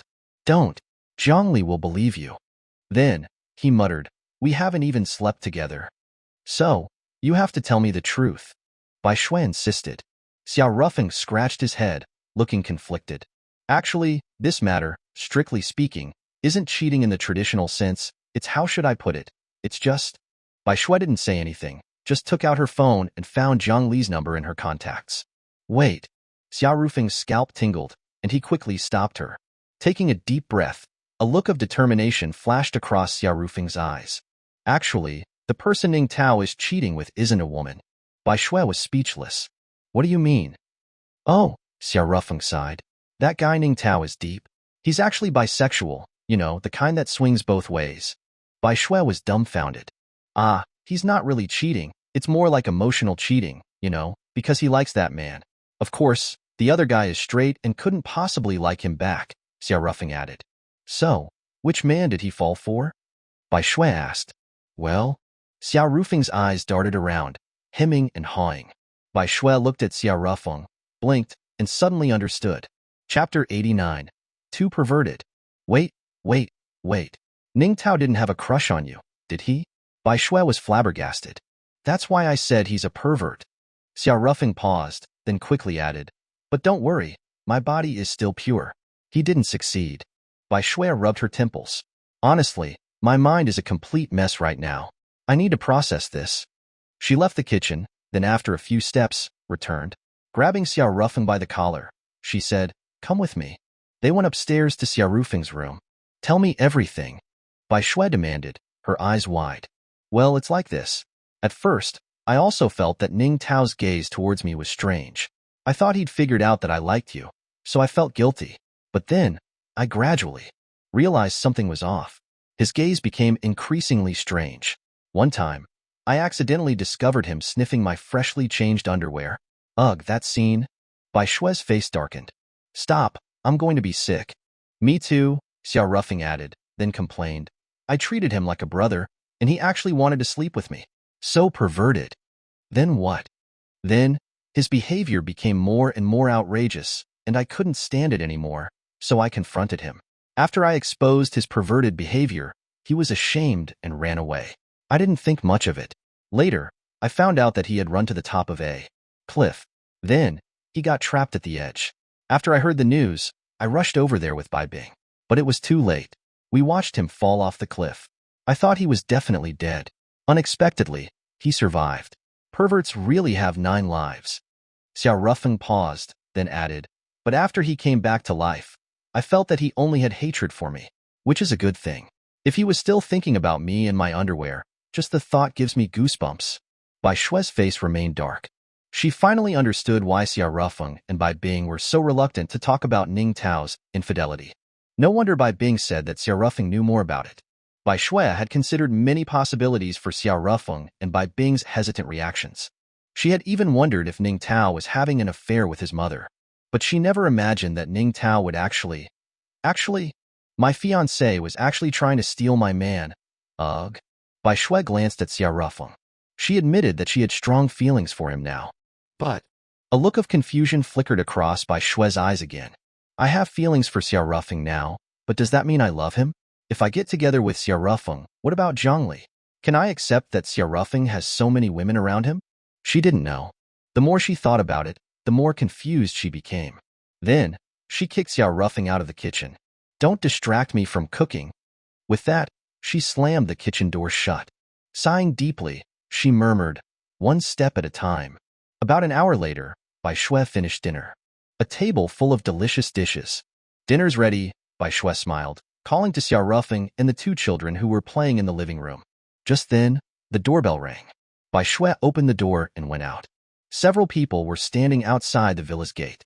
2 were familiar faces, Gong Xian and Bai Bing. Besides them, there was a man and a woman. Although Bai Shui didn't recognize them, she knew their names. They were Xikong Xingya and Lei Ming. Both were from Skycun Martial Academy and participating in the auspicious God Cup. Composing herself, Bai Shui walked over and opened the gate. Oh, isn't this teacher Bai Shui? You're at Xia Rufeng's house again, Gong Xian said with a smile, holding a few bottles of red wine in her arms. Zhangli and Enlei are away, so I'm looking after the children, Bai Shui explained, then asked, is there something I can help you with? We're leaving for Mountly tomorrow, and we're planning a get-together tonight, Gong Xian said. I see. Come in, Bai Shui said, acting like the hostess. Gong Xian suddenly leaned closer to Bai Shui and sniffed. Bai Shui frowned. What are you doing? Teacher Bai Shui, have you heard of the virgin scent? I heard that virgins have a special fragrance. Of course, most people can't smell it, but I can, Gong Xian explained. Really? Bai Shui paused, then smiled faintly. Then smell me. Do I have the virgin scent? Gong Xian looked at Bai Shui, then nodded. Yes, you do. Teacher Bai Shui is still a virgin. It seems that the rumors about you and Xiao Rufeng sleeping together are just rumors. With that, Gong Xian walked into the living room with the wine. Cold sweat trickled down Bai Shui's forehead. Can this woman really smell a virgin scent? Just then, Bai Bing walked over. As always, her face remained expressionless, cold and aloof. She can't smell any virgin scent. She's just guessing your thoughts based on your micro-expressions, Bai Bing said. Oh, I see. Bai Shui felt a bit embarrassed. She almost fell for Gong Xian's trick. Then, Bai Bing suddenly said, I heard that Ning Tao is planning to propose to you? Bai Shui was stunned. How did you know? Our mother told me. She said Ning Tao told her. Bai Shui frowned. Ning Tao is trying to pressure me through our relatives and friends. That pervert. Seeing her sister's reaction, Bai Bing asked, You know about Ning Tao's cheating? Sort of. Bai Shui paused, then added, Xiao Rufeng confessed everything under my interrogation. In a way, you and Ning Tao are quite a match. At least, you have similar tastes, Bai Bing said with her usual deadpan expression. Bai Shui felt like spitting blood. He likes Xiao Rufeng, I don't? Bai Shui insisted. Bai Bing didn't say anything and went inside. Then, Lei Ming approached. Your teacher Bai Shui. You're even more beautiful in person. I knew my master had good taste, Lei Ming chuckled. Although he was also considered a playboy, he wouldn't dare to make a move on Bai Shui, because he knew Xiao Rufeng's identity. A Grandmaster realm expert, and the commander of the Northern Border Legion. Bai Shui blinked. Your master? Oh, I want to take Xiao Rufeng as my master, but he hasn't agreed yet. Lei Ming paused, then added, Madam Bai Shui, please persuade master to accept me as his disciple. Madam? Bai Shui was bewildered. Please. Lei Ming clasped his hands together. Without waiting for Bai Shui's reply, he ran inside. Then, Sikong Xingya walked over. Bai Shui looked at Sikong Xingya. Among the women around Xiao Rufeng, she understood Sikong Xingya the least. She always seemed calm and composed. Not the deadpan expression of Bai Bing, but a tranquil aura. As she passed by Bai Shui, she didn't say anything, just nodded as a greeting. Then, she went inside. Bai Shui stood in the courtyard, took a deep breath, and returned to the living room. Everyone was already seated at the dining table. There was an empty seat to Xiao Rufeng's right, obviously reserved for her. Wow, Madam Bai Shui, your cooking is amazing, Lei Ming praised, giving her a thumbs up. Bai Shui was embarrassed.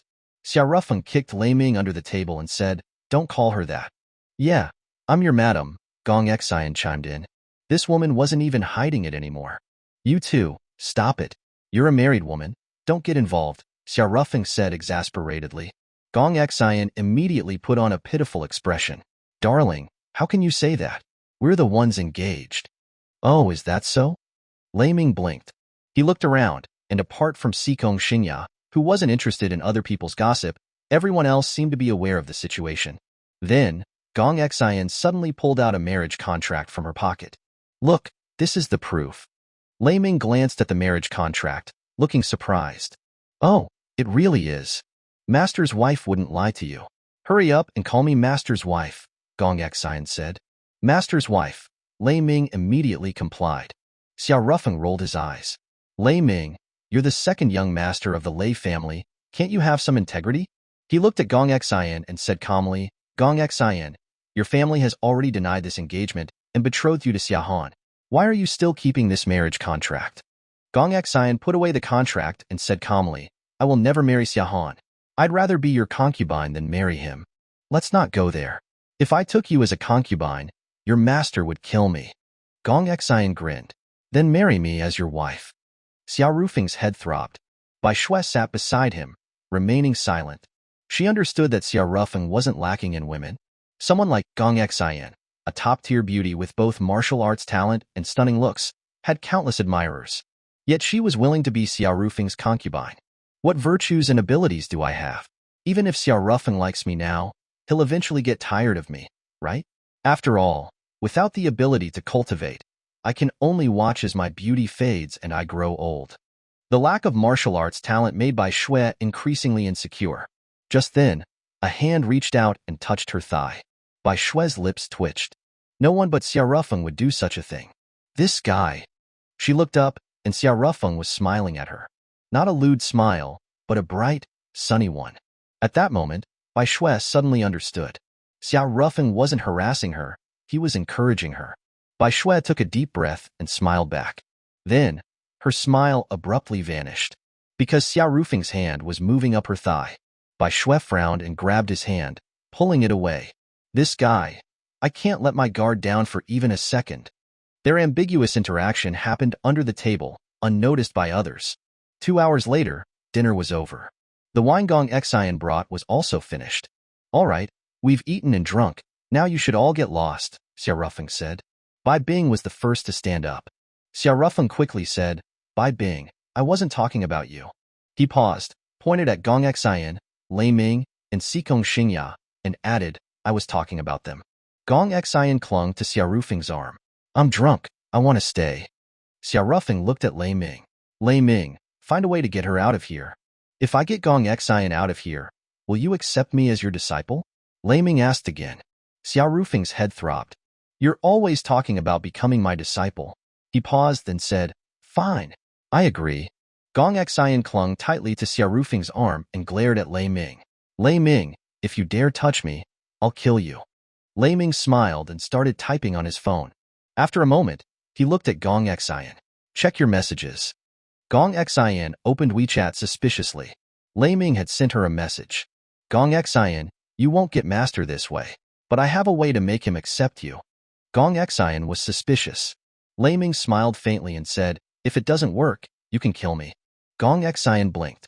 After hesitating for a moment, she let go of Xia Rufeng's arm. She stretched and said, forget it. I'm on my period today, so even if I stay, I can't sleep with you. I'll just go back. With that, Gong Xian was the first to leave. Now it was Xia Rufeng's turn to be confused. Lei Ming, what did you say to Gong Xian? Hee, it's a secret. Goodbye, master. With that, Lei Ming left as well. Sikong Xingya also stood up, bowed slightly, and said, see you tomorrow. Then, she left too. Now, only Xia Rufeng and the Bai sisters remained in the Xia residence, along with the 2 children who were already asleep. Then, Bai Bing said with a deadpan expression, are you asking me to stay because you want a threesome? Chapter 90. Are you up to it? Xia Rufeng choked. Don't be ridiculous. Don't you want to? I'm ready, Bai Bing said. Xia Rufeng gulped and asked weakly, really? Smack. Bai Shui gave him a sharp rap on the head. She's messing with you. You actually believed her? How could I? Xia Rufeng stammered. I've known Bingmei since she was 16. How could I not understand her? Bai Shui gave him a sardonic smile. Really? How well do you understand her? Do you know her intimately? No, not that, Xia Rufeng mumbled, then added, I know when she gets her period. Bai Shui rolled her eyes. What good is that? Bingmei won't let you sleep with her anyway. Ha, you're right. Ahem. We've digressed. Xia Rufeng paused, then looked at Bai Bing, his expression turning serious. Bingmei, let me see your body. Bai Bing. Bai Shui. No, don't misunderstand, Xia Rufeng quickly clarified. I thought that once someone reached the Grandmaster realm, they could use their spiritual energy to purify anyone's body, but it seems that's not the case. Body purification usually requires medicinal pills. Isn't it? Bai Bing asked. Xia Rufeng looked at Bai Bing and said, I can use my spiritual energy to enter someone else's body and cleanse it, removing impurities. You're joking. Spiritual energy is an offensive energy. Rashly entering someone else's body will trigger their body's rejection, causing an adverse reaction. Even if you don't attack them, they could die from the rejection, Bai Bing said. But I've purified in Lei and Nangong Qing's bodies, and neither of them had any adverse reactions, Xia Rufeng countered. In fact, Xia Rufeng had long realized that his spiritual energy wasn't normal. Just as Bai Bing said, spiritual energy was an offensive energy, harmless within one's own body. But once it entered someone else's body, it would cause damage. However, Xia Rufeng had previously discovered that his spiritual energy could heal injuries and illnesses. Now, he had further discovered that his spiritual energy could also purify other people's bodies. This shouldn't be underestimated. After body purification, the speed of martial arts cultivation could increase many times over, greatly increasing the probability of reaching the Grandmaster realm. Generally speaking, body purification required consuming a body purification pill. This type of pill was a high-level medicine in the martial arts world, extremely expensive and extremely rare. The champion's reward for this auspicious God Cup included a body purification pill. But if Xiao Rufeng could purify bodies manually, he would be a human body purification pill manufacturing machine. No, a human money-printing machine. Bai Bing's expressionless face didn't change, but her eyes clearly showed disbelief. Don't believe me? Come on, come on. Xiao Rufeng went to the bathroom door and looked at Bai Bing. Come on. Bai Bing didn't speak, while Bai Shui frowned. Xiao Rufeng, do you think I don't exist? No, I just want to prove it to Bai Bing. Xiao Rufeng paused, then looked at Bai Bing again. If you're not afraid of getting your clothes dirty, you can keep them on. Bai Bing then got up and went to the bathroom. She didn't take off her clothes. Xiao Rufeng didn't force her. He placed his hands on Bai Bing's hands and channeled his spiritual energy into her body. But to Xiao Rufeng's shock, his spiritual energy flowed unimpeded within Bai Bing's body. There wasn't a trace of impurity in her muscles or marrow. Then, Bai Bing said, "Brother-in-law, are you up to it? You said you'd remove impurities. Where are the impurities?" Bai Shui said awkwardly, "What brother-in-law? Don't call him that." Xiao Rufeng's face was a picture of bewilderment. If there were impurities in a body, he could sense them. But there were truly no impurities in Bai Bing's body. How could there be such a pure physique? Xiao Rufeng was dumbfounded. Then, Bai Bing looked at Xiao Rufeng and said, "I think you just wanted to trick me into taking off my clothes." Xiao Rufeng felt like spitting blood. "I really didn't." But he couldn't explain. After all, he hadn't removed any impurities from Bai Bing's body. Then, Bai Shui, frowning, pulled Xiao Rufeng out of the bathroom. "Xiao Rufeng, do you think I'll forgive you no matter what you do, even if you try something with my sister? I couldn't forgive Ning Tao, so why would I forgive you?" Bai Shui said angrily. "It's really a misunderstanding." Xiao Rufeng was practically in tears. Just then, Bai Bing came out of the bathroom. "Bai Bing, let's go home," Bai Shui said. "Oh, sis, you go ahead," Bai Bing replied. "Bai Shui, you're staying?" Bai Bing nodded. She paused, then added, "We've spent many nights together over the past few years, but we haven't crossed the line. You don't have to worry, sister." Bai Shui blushed. "Who's worried? I'm not. I'm leaving." With that, Bai Shui ran off. After Bai Shui left, Bai Bing looked at Xiao Rufeng without speaking. Xiao Rufeng felt a chill run down his spine under her gaze. "Bing Mei, if you have something to say, please say it," Xiao Rufeng said. "Who are you? Really? You broke through to the Grandmaster realm so easily, and your spiritual energy can purify bodies," Bai Bing said. "Even if you ask me, I don't know." Bai Bing walked over to Xiao Rufeng and ran her hands over his body. Xiao Rufeng's hormones surged. Could it be that Bing Mei is going to seduce me? Then, Bai Bing suddenly said, "I really want to dissect you and study your anatomy." Xiao Rufeng. "Just kidding," Bai Bing added. No, your eyes were very serious just now." "Then will you let me dissect you?" Bai Bing asked. "I refuse," Xiao Rufeng said firmly. "Oh, what a pity." Xiao Rufeng's lips twitched, but he didn't say anything. Then, Bai Bing said, "I'm going to take a shower. Want to join me?" "No," Xiao Rufeng replied. He knew that this black-bellied, deadpan girl wasn't actually planning to sleep with him. Bai Bing didn't say anything more and went to the bathroom. Taking off her clothes and looking at her beautiful figure in the mirror, Bai Bing suddenly rubbed her head. Recently, memories she hadn't experienced kept popping into her mind. It was troubling her. These inexplicable memories didn't even seem to have taken place on Blue Star, and they were incredibly dramatic. There was an invasion by extraterrestrial demons. The demon lord had taken a fancy to her sister, who refused to submit, but she herself had fallen in love with the demon lord. She even betrayed her sister and her people for him. But in the end, even until her death, she never received the demon lord's love. Not even a little. What kind of messed up memories are these? They don't fit my personality at all. After a while, Bai Bing's gaze gradually calmed down. She turned on the shower and started to bathe. But as she washed, more memories surged from the depths of her soul. Her head felt like it was about to explode, the pain unbearable. Ah! She couldn't help but cry out softly, then collapsed to the floor, unconscious. When she woke up again, she was lying in bed. She was wearing pajamas. Someone was on the balcony. A familiar presence. Bai Bing got out of bed and went to the balcony. Xiao Rufeng was meditating there with his eyes closed. Hearing her footsteps, he opened his eyes. Bingmei, you're awake? Xiao Rufeng stood up. You changed my clothes? Bai Bing asked, her face still expressionless. Yes. Xiao Rufeng's first instinct was to deny it, but he ultimately admitted it. Bai Bing didn't say anything. Although she didn't want to sleep with Xiao Rufeng, she didn't have a preserve my chastity at all costs mentality either. It wasn't the first time Xiao Rufeng had seen her body. After all, they spent so much time together.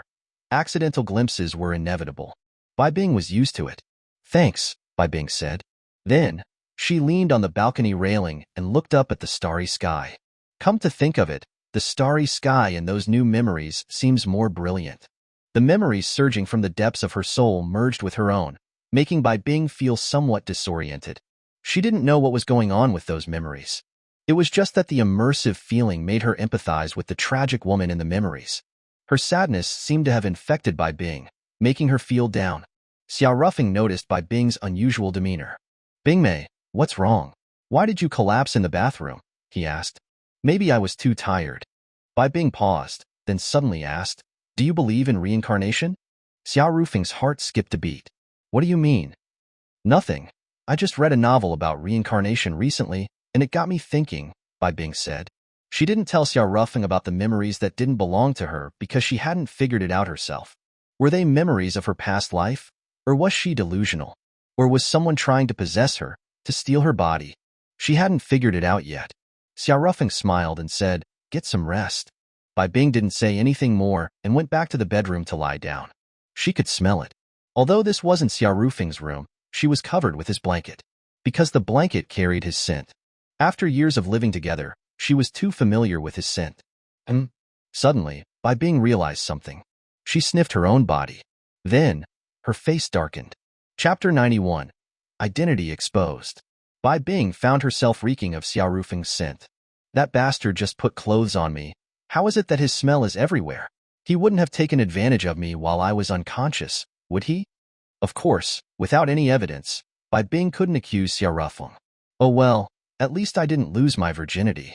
Overcome by drowsiness, Bai Bing gradually fell asleep. The next day, when Bai Bing woke up, Xiao Rufeng was no longer in the room. The smell of food drifted up from downstairs.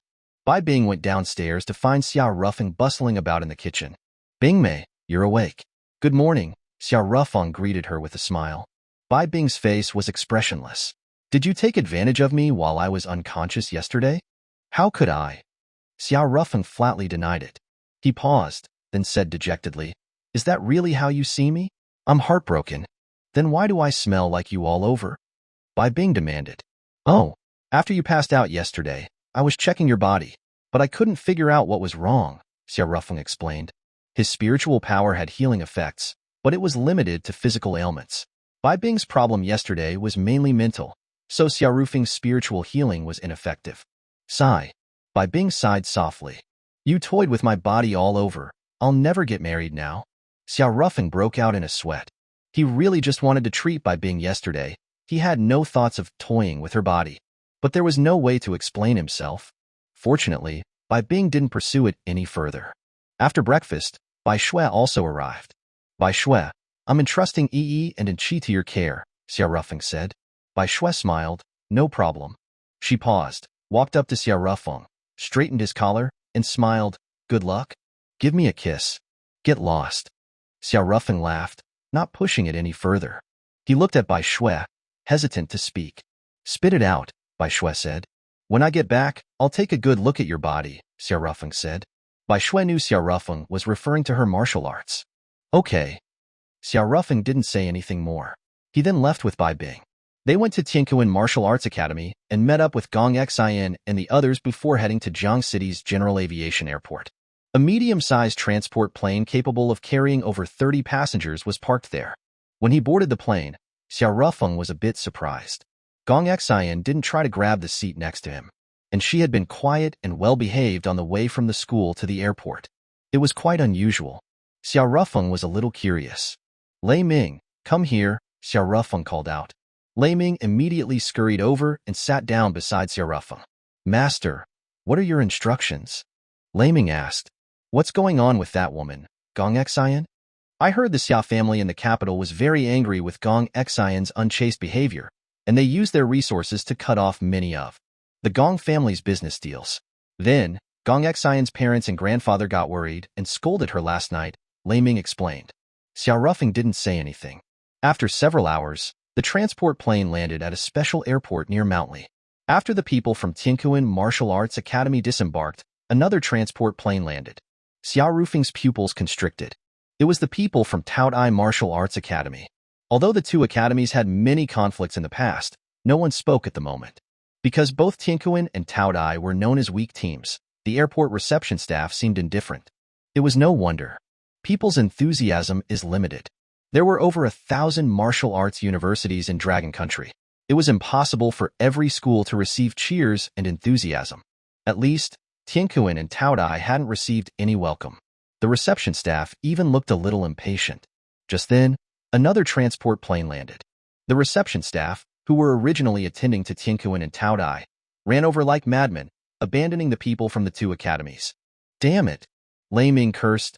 They don't even treat us like people. It can't be helped. The newcomers are from Qinglong Martial Arts Academy. Xiao Ruffing also turned his head to look. After Qinglong's plane landed, almost the entire airport staff ran over. As the hatch opened, there was constant screaming. Then, a man with an indifferent expression walked out first.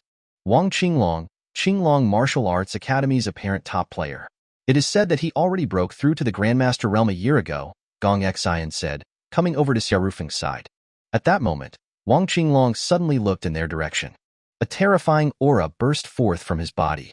Gong Xian's face changed slightly. Qinglong is here with bad intentions. I might get you all involved, Gong Xian said. Xiao Ruffing smiled. You're not weaker than him now. Gong Xian shook her head. You don't know how terrifying Wang Qinglong is. At that moment, the people from Qinglong Martial Arts Academy walked over to them. Wang Qinglong walked in front. Then, as he passed the Tianquan team, Wang Qinglong suddenly stopped. He looked at Gong Xian and said calmly, Coward. What did you say? Aren't you afraid of not being selected for the Olympian Cup? That's why you transferred schools? Wang Qinglong paused, then added, even if you transferred schools, why did you have to transfer to a garbage school like Tianquan? Whether it's trash or not, it's not for you to decide, Gong Xian said, somewhat annoyed. Wang Qinglong looked at Xiao Rufeng and the others and shook his head. With these misfits, they'll probably be completely wiped out in the first round. At that moment, a woman dressed in a glamorous manner grabbed Wang Qinglong's arm, laughing lightly, Qinglong, what's wrong with garbage staying in a garbage dump? Then, the woman looked at Gong Xian, grinning, Gong Xian, congratulations on finding your true place. The other people from Qinglong Martial Arts Academy all burst out laughing. At this point, a middle-aged woman wearing a suit and the Qinglong Martial Arts Academy emblem walked over. She looked at Gong Xian and shook her head. Gong Xian, I'm very disappointed in you. As the saying goes, a wise bird chooses the tree it roosts on. Everyone else is going up, but only you are going down. Do you think martial arts is a solo show? I'm telling you, without a good team to help you, you'll never break through to the Grandmaster realm in this lifetime. Gong Xian smiled without saying a word. After all, she had broken through and reached the Grandmaster realm in the Tianquan Martial Arts Academy's arena, after being driven to the brink by AI Ku from the Taodai Martial Arts Academy, also known as the Qi Condensation Realm in the cultivation world. However, only Xiao Rufeng, Gong Xian, and a few people from Taodai Martial Arts Academy knew about this. You're still smiling? The female teacher from Qinglong Martial Arts Academy shook her head repeatedly. I originally thought you were someone with potential, but looking at it now, I was wrong. This is all you'll ever be. Then, the female teacher from Qinglong Martial Arts Academy glanced at Xiao Rufeng and said, I heard you went to Tianquan Martial Arts Academy because of this. Man, I don't know what you were thinking. What kind of young talents can't you find in Qinglong Martial Arts Academy? And you had to pick a piece of trash? This Song Li's words were quite sharp and cutting. Gong Xian was also getting annoyed. Just as she was about to lash out, Xiao Rufeng suddenly put his arm around her waist and swaggered past the Qinglong team. This scene instantly provoked many people from Qinglong Martial Arts Academy, especially Wang Qinglong. The killing intent in his body seemed about to overflow. When Xiao Rufeng, with his arm around Gong Xian, walked next to Wang Qinglong, he intentionally stopped and grinned. What are you looking at? Jealous? Wang Qinglong was about to explode, but he was stopped by his teammates. Qinglong, don't be impulsive. This guy is intentionally trying to provoke you. That's right. According to the rules of the Olympian Cup, fighting outside the arena is prohibited, otherwise, you'll lose your qualification to participate. This guy is definitely a spy from another academy, trying to provoke you to make you lose your qualification. Damn, so that's it. I was wondering how this Xiao Rufeng, who's just at the 7th or 8th level, dare to be so arrogant. Too despicable. If I meet this guy in the arena, I'll definitely kill him to rid the people of this pest. Phew. Wang Qinglong took a deep breath and calmed down. He looked at Xiao Rufeng, his expression cold. Xiao Rufeng, let me give you some advice. Withdraw from the Olympian Cup. This is not a place for you. The glamorous woman said in a strange tone, Gong Xian, your tastes have declined. This man looks like the kind of man that women don't want. Before she finished speaking, the sound of helicopters roared from the sky. Ah, it's the Suzaku Martial Arts Academy's plane. Hearing that the people from Suzaku Martial Arts Academy were here, the men's hormones in the airport instantly surged, including the male students from Qinglong Martial Arts Academy, who were all looking forward to it. Among the 4 famous academies, Suzaku Martial Arts Academy had always been female-dominated. Moreover, every girl from Suzaku Martial Arts Academy was a knockout. It was said that there was only one male among the 5 participants in this year's Olympian Cup, and the rest were all girls. A little while later, the Suzaku Martial Arts Academy's plane landed. A group of people walked out of the cabin. Wow, as expected of the Suzaku Martial Arts Academy, they really live up to their name. Look at those girls. Their looks and figures are just too good. Someone exclaimed excitedly. Zhangli from the Suzaku Martial Arts Academy wasn't used to being stared at like this. Just as she was about to look away, she suddenly saw Xiao Rufeng. Then, in front of everyone, Zhangli suddenly flew over. Holy shit! Grandmaster Realm? Wow, she's so beautiful with a great figure, and her martial arts talent is top-notch. She's simply the perfect woman. I want to marry her. Bah, do you even deserve her? The man paused and then sighed. I wonder what family's son is so lucky. Then, everyone was collectively dumbfounded. Zhangli went directly to Xiao Rufeng, then looked at Xiao Rufeng's right arm, which was wrapped around Gong Xian's waist, and said with a fake smile, Oh my, comrade Xiao Rufeng, you're having a good time while I'm away. These words confused everyone. Then, someone realized. Speaking of it, wasn't Xiao Rufeng's fiancé's name Zhangli? And there's also a girl named Zhangli among the Olympian Cup representatives from the Suzaku Martial Arts Academy. No way. I heard that Zhangli is a genius of Suzaku Martial Arts Academy. How could she have an engagement with Xiao Rufeng? That Xiao Rufeng is just a spoiled son from Jiang City. He doesn't even deserve to be Miss Zhangli's fiancé. Xiao Rufeng was unhappy as soon as he heard that. In front of everyone, he suddenly reached out his left hand and pulled Zhangli into his arms as well. Honey, I've missed you to death, Xiao Rufeng said softly with a smile. Zhang Li's face turned crimson. Although she scolded him for being shameless, they looked like a couple playfully flirting. Everyone was collectively dumbfounded. Holy crap, that Zhang Li really is the Zhang Li from Suzaku Martial Arts Academy. Why? Why does a spoiled son like Xiao Rufeng get to have an arm around 2 girls? A strong sense of jealousy permeated the scene. Just then, accompanied by footsteps, Xiao Chun walked up to Xiao Rufeng. Zhang Li suddenly tensed up, but she didn't struggle to get out of Xiao Rufeng's arms. Is something the matter? Xiao Rufeng said calmly, looking at Xiao Chun. He could tell that this man liked Zhang Li. You are as much of a philandering young master as the rumors said, Xiao Chun said calmly. I won't deny it. Do you think you can give Zhang Li happiness? She needs a complete love, not a fragmented love, Xiao Chun added. The people around them instantly got excited. Everyone smelled gossip in the air. Are they going to fight? If they really fight, then Xiao Chun will definitely be the winner. I heard that Xiao Chun is the #1 genius of Suzaku Martial Arts Academy and has reached the Grandmaster realm. That Xiao Rufeng is really asking for death, provoking so many enemies. I think it's hard for Xiao Rufeng to survive until the end of the Olympian Cup.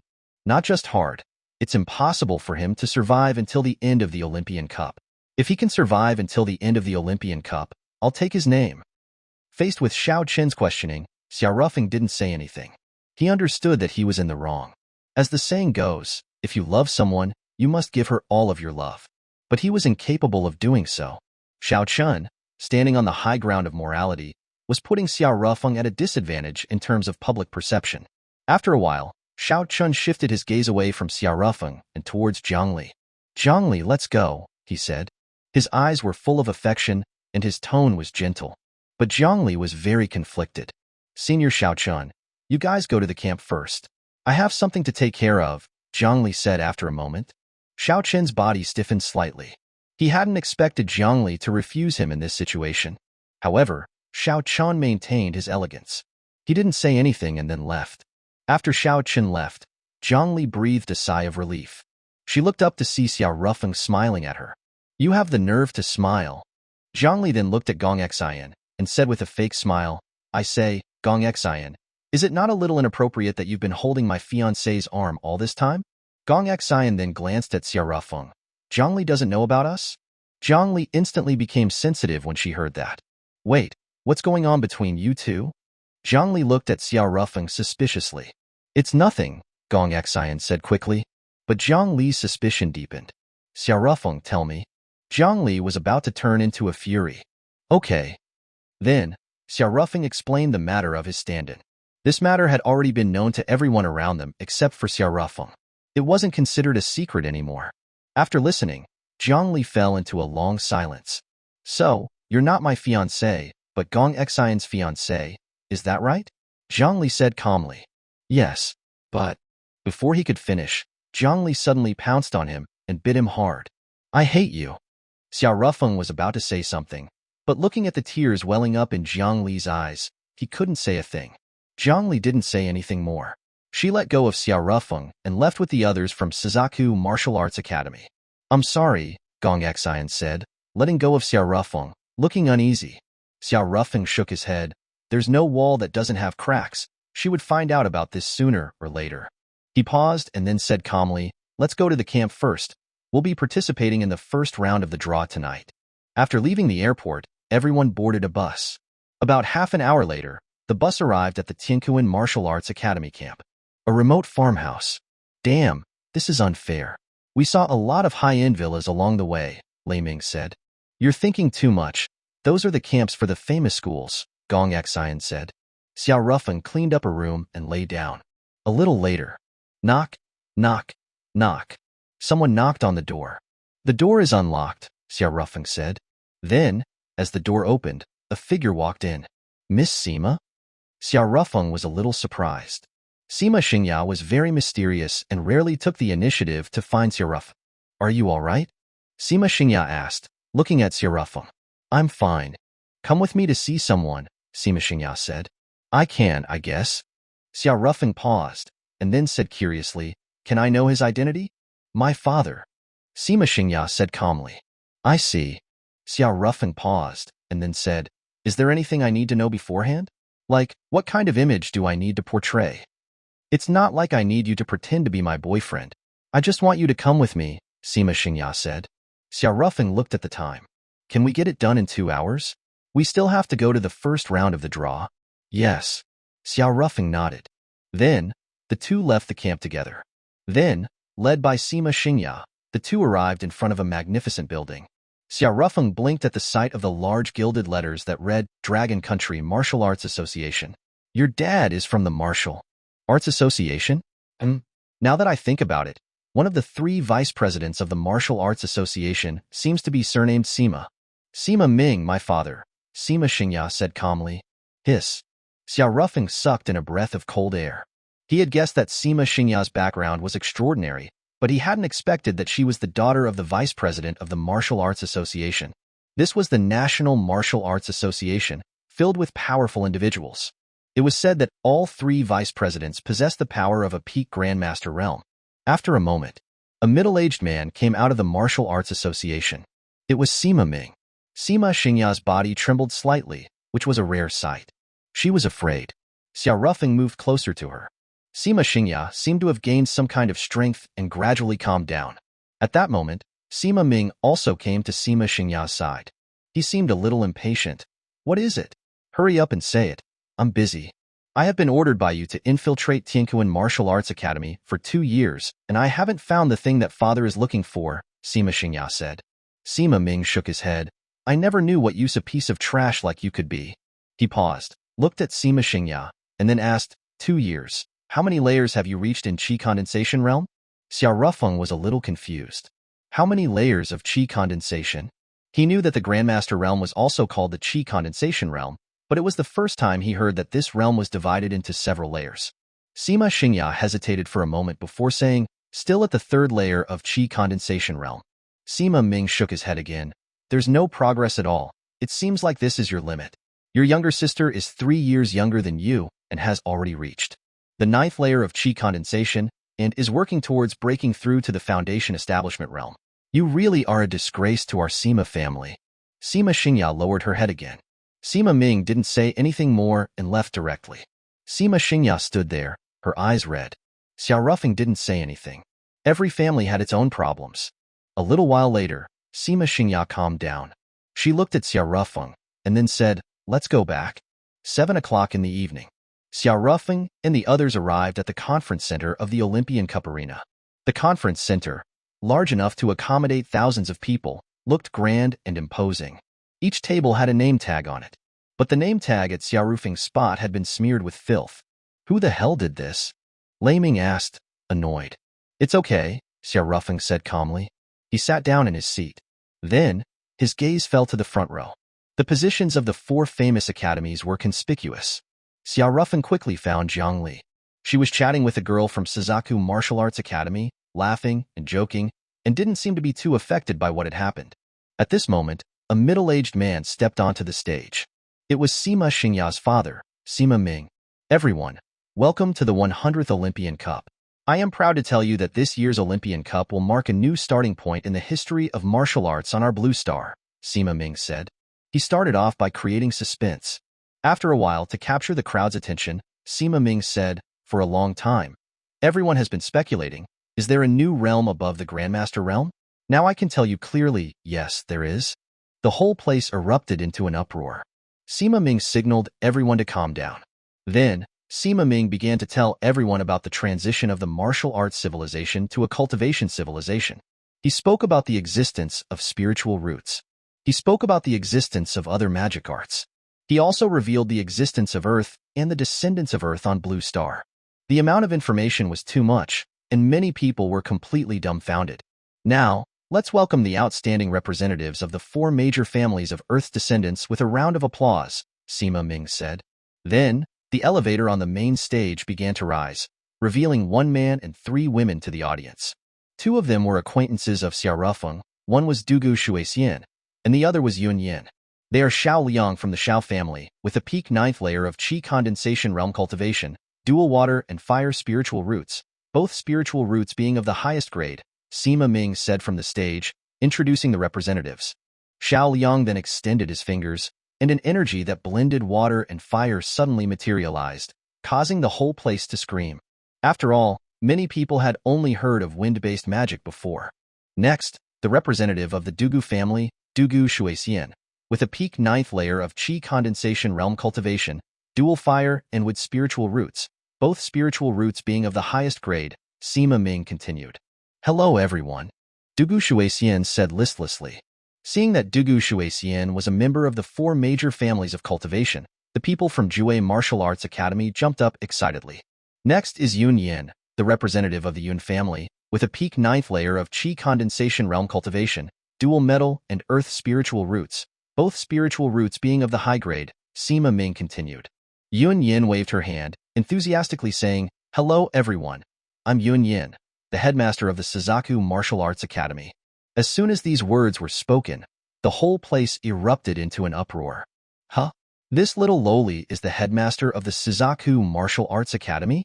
Speaking of which, the headmaster of Suzaku Martial Arts Academy is indeed Yun Yin. But she's so tiny. At that moment, Yun Yin suddenly smiled slightly, and then released her aura, instantly covering the entire arena. The thousands of people below all turned pale under Yun Yin's terrifying pressure. Some of those with weaker strength looked like they were about to die. Hey, Yun Yin, people are going to die here, Dugu Shuixian said, rolling her eyes. Yun Yin then retracted her aura. Everyone gasped for breath.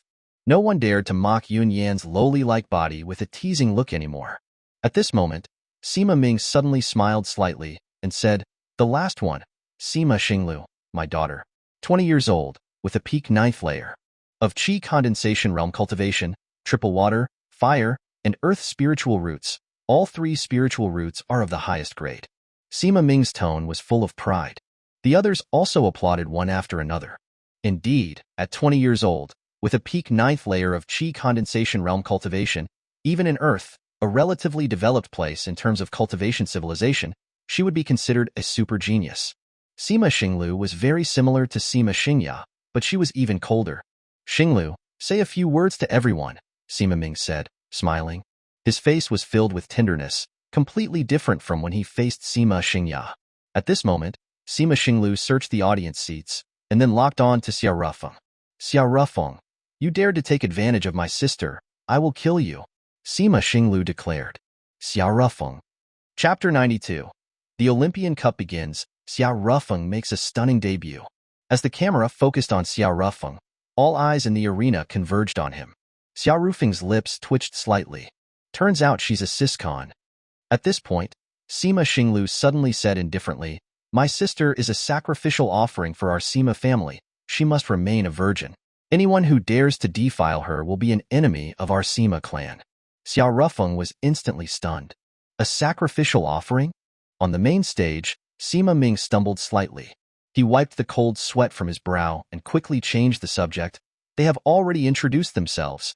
Everyone doesn't need to worry. They four will not participate in the Olympian Cup. Otherwise, it would be a complete stomp. Sima Ming paused and then said, the Olympian Cup Organizing Committee has discussed with the four major families. The top four finishers in this year's Olympian Cup will be selected by the four families to become their core disciples, carefully nurtured, and taught other elemental magic. As soon as these words were spoken, the entire arena erupted into cheers. Although much of the information hadn't been digested yet, everyone was clear on one thing. The four major families of the cultivation world, the Shao family, the Long family, the Dugu family, and the Sima family, were the top forces in the entire martial arts world of Dragon Country. If selected by such forces, the future would be bright. Even Wang Qinglong became excited and began to look forward to being selected by the four families. Xiao Chun had a complex expression. Although he was a member of the Shao family and also very talented, he had always been suppressed by Xiao Yang in the family. This was also the reason he left the family and came to study at Suzaku Martial Arts Academy. Among the crowd, Xia Rufeng remained silent. He turned to Sima Xingya and asked, Miss Sima, what's going on with this sacrificial offering thing? Sima Xingya remained silent, not speaking. Sigh. Xia Rufeng sighed softly and didn't press the matter any further. At that moment, Sima Ming on the main stage said, now, we will proceed with the drawing of lots. This year's Olympian Cup has a total of 5,000 contestants who passed the eligibility review. The first round will eliminate 2,500 people. As soon as these words came out, the entire arena went silent. The rewards for each Olympian Cup were extremely generous.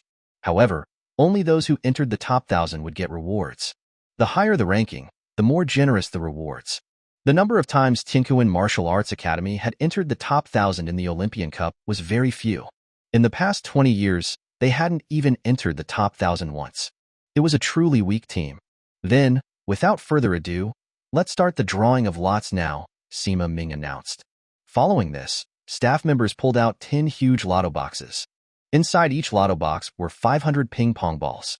The ping-pong balls were divided into two colors, red and blue, with numbers on them. Those who drew ping-pong balls with the same number would become opponents. The numbers drawn also indicated the order of appearance for the next day's matches. The drawing order was based on the previous year's ranking of the Olympian Cup schools. Because Tianquan Martial Arts Academy was ranked last in the last Olympian Cup, only 5 ping-pong balls were left by the time it was Xia Rufeng's turn to go on stage. Master, who goes first? Lei Ming asked. It doesn't matter, Xia Rufeng replied. I'll go then, Bai Bing said. After saying that, Bai Bing reached into the lottery box and took out a ping-pong ball. Red number 1. At that moment, a boy sitting in the front row grinned and then said, Hey, beautiful. I'm blue number 1. Looks like we're a match. This was a boy from the Qinglong Martial Arts Academy. He looked at Bai Bing, his expression frivolous. Bai Bing ignored him and turned to leave the main stage. Then, Lei Ming went on stage and drew the number 745. Gong Xian drew the number 165. And Sima Xingya drew the number 3000. The opponents of these three were members of mid to lower tier schools, unknown, and unremarkable. Xiao Rufeng was the last to take the stage. There was nothing left to draw. There was only one ping-pong ball left in the lottery box. Even before the draw, the last number was already set. Number 4. There were 10 arenas for the elimination rounds of the Olympian Cup, with matches held simultaneously. Otherwise, with so many contestants, fighting one by one, it was unknown when the tournament would end. That meant that although Xiao Rufeng and Bai Bing weren't in the same arena, their matches would start at the same time. The large screens in the conference center displayed the results of the draw and the matchups. Xiao Rufeng also saw that his opponent for the first round was from Qinglong Martial Arts Academy, named Dong Qian. It was the woman who had been clinging to Wang Qinglong's arm, showing off her charm. The seats of the 4 famous academies were all in the front row. When the matchup list came out, Dong Qian stood up. Xiao Rufeng, looks like you're out of luck. Dong Qian smiled and flirted. Although she wasn't a grandmaster, she was more than capable of dealing with a second-rate character from a no-name university. Xiao Rufeng smiled slightly. How can that be? It's worth dying under the skirts of a beautiful woman. In this society governed by law, there aren't many opportunities to touch a woman's body in the open. Dong Qian's face darkened instantly. Disgusting. In the matches, life and death are your own responsibility. You better be careful. After speaking, Dong Qian sat down again. Xiao Rufeng didn't argue with Dong Qian. He suddenly went to the seat of Suzaku Martial Arts Academy. More precisely, he went to Zhangli. Still angry?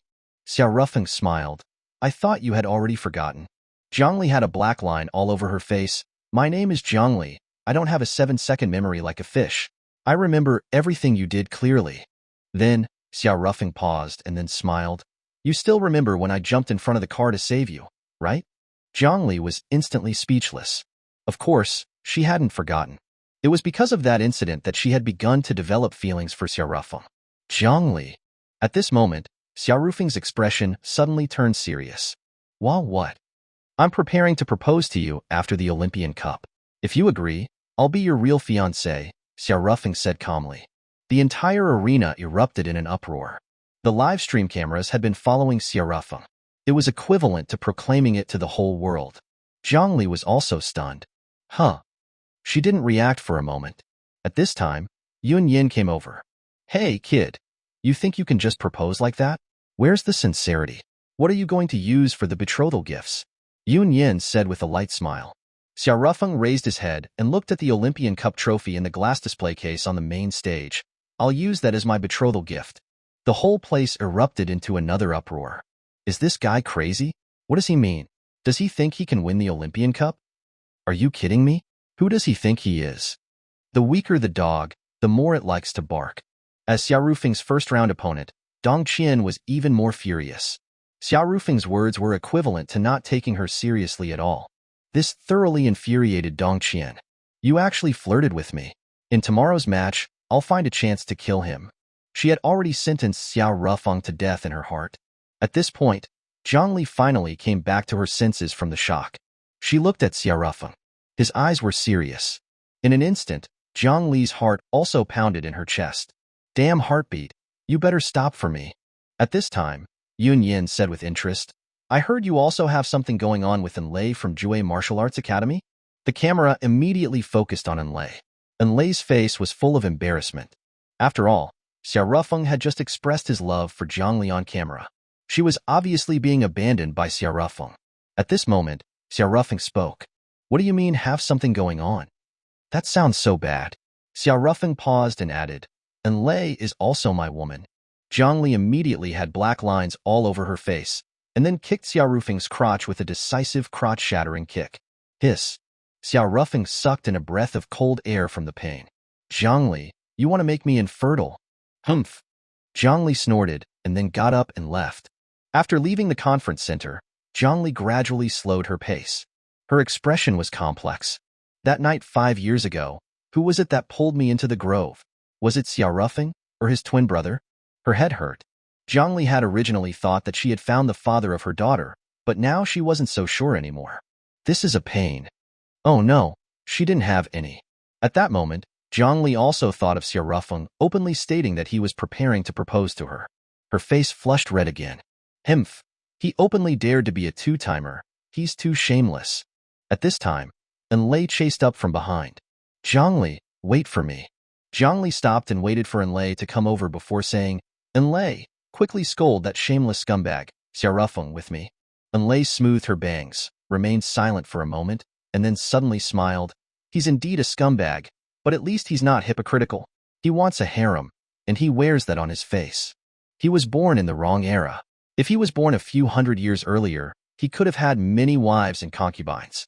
Enlei didn't say anything, just smiled without a word. Zhangli looked at Enlei, thought of something, and said with a complicated look, Enlei, did he also propose to you? How could he? Enlei smiled. Even if I were to be with him, I'd just be a concubine at most. Zhangli. No. Enlei, although you're divorced with your looks, you shouldn't lack for men, right? There's no shortage. But, Enlei paused and then smiled. I just want to be with Xiaorufeng, no matter what my position is.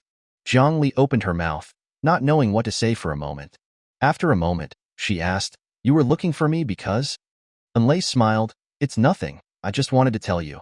When it comes to matters of the heart, don't be limited by rules and regulations, and just follow your heart. She paused, and then added, Although I can't replace you in Xiaorufeng's heart, you can't rest easy, either. Perhaps, while you're still hesitating, Xiaorufeng might be taken by another woman. Stop trying to scare me. Now the whole world knows that Xiaorufeng is a womanizer. What woman in their right mind would marry him? It's hard to say. Enlei paused and then smiled. I hope you won't regret it. After speaking, Enlei waved her hand and left. Zhangli remained silent, not knowing what she was thinking. On the other side, Xiaorufeng's high-profile proposal also made the people who didn't like him even more disgusted with him. Jue Martial Arts Academy. Ningtao didn't say anything. For him, Xiaorufeng's proposal to Zhangli was actually good news. However, some people were unhappy. That guy's too arrogant. I heard he's only at the 7th or 8th level of martial arts, and he wants to take the championship? Looking at his punchable face, I just want to teach him a lesson, one of the students from Jue Martial Arts Academy said unhappily. Aiku turned her head to look at him. She shook her head. Ignorance is bliss. She knew very well that Xiaorufeng was a Grandmaster Realm martial artist. She also knew very well that the biggest competitor in this year's Olympian Cup wasn't the 4 famous academies, but Tinkuan Martial Arts Academy. At most, other schools would have 2 Grandmaster Realm martial artists at most. But at Tinkuan Martial Arts Academy, Xiaorufeng and Gong Xian were both Grandmaster Realm martial artists. And that Bai Bing and Sima Xingyao were both unfathomable. Even the weakest, Lei Ming, was stronger in combat than ordinary 9th-tier martial artists. The next day, the Olympian Cup officially began. Before the start of the competition, there was an introduction of the guests. The contestants were all shocked when they saw the guests who attended the opening ceremony. 4 of the 5 war gods from Dragon Country's 5 major military regions had arrived. These 5 war gods were the ceiling of Dragon Country's fighting power. Based on the cultivation realm Sima Ming had mentioned yesterday, these 5 were probably at the peak of the 9th layer of the Qi condensation realm. Moreover, because of their military background, they were likely stronger than Xiao Yang and the others in actual combat. More importantly, behind every war god were hundreds of thousands of troops. Even the 4 major families of cultivation wouldn't dare to go to war with the military. After all, although the martial arts strength of the military wasn't as strong as the 4 major families, they were a technological force. Before breaking through the cultivation realm, even a peak 9th layer of the Qi condensation realm wouldn't be able to withstand a few tank shells. The biggest role of martial arts in modern warfare was in decapitation operations. Back then, during the self-defense counterattack against the Bear Country, Xiaorufeng had once gone into the enemy camp alone and beheaded their general, causing their forces to fall into chaos and collapse. However, if the opponent's leader was strong enough, a decapitation operation wouldn't be easy to succeed. The arrival of these top war gods of Dragon Country caused a frenzy throughout the stadium. However, those with sharp eyes soon noticed that it seemed like one person was missing. The Northern War God didn't come. What a pity. I was originally going to meet the Northern King. He's my idol. Standing at arena number 4, Xiaorufeng felt a headache. Others might not know his identity, but the war gods in the guest seats knew who he was. These old guys definitely came to see me make a fool of myself. While Xiaorufeng was feeling troubled, the guest seats were indeed very lively. Oh my, it really is that guy. When I saw the name, I thought it was just the same name. I didn't expect it to really be him, a man with a crew cut, looking about 50 years old, said with a light smile. He was Su Zhang, the commander of the Western Military Region. What's this guy thinking? Leaving his position as the Northern Emperor and running to participate in a martial arts tournament here, another man, who was clearly balding, said. He was Qin Fon, the commander of the Eastern Military Region. At that moment, a cold voice rang out. What do you mean? Northern Emperor? The leader of our dragon country is not dead yet. The speaker was a man with a serious expression. His name was Guodong, and he was the commander of the Southern Military Region. Marshal Guo is right. Su Zhang, your words are a bit suspicious. Are you trying to pin a label of treason on Xia Rufeng? Another man said. His name was Lin Shang, and he was the commander of the Central Military Corps. Su Zhang and Qin Feng glanced at Guodong and Lin Shang, and then turned their heads. Two sanctimonious guys. You two are the ones who want the leader to die the most. These four war gods with immense power in Dragon Country clearly had their own calculations. At this moment, Sima Ming walked over.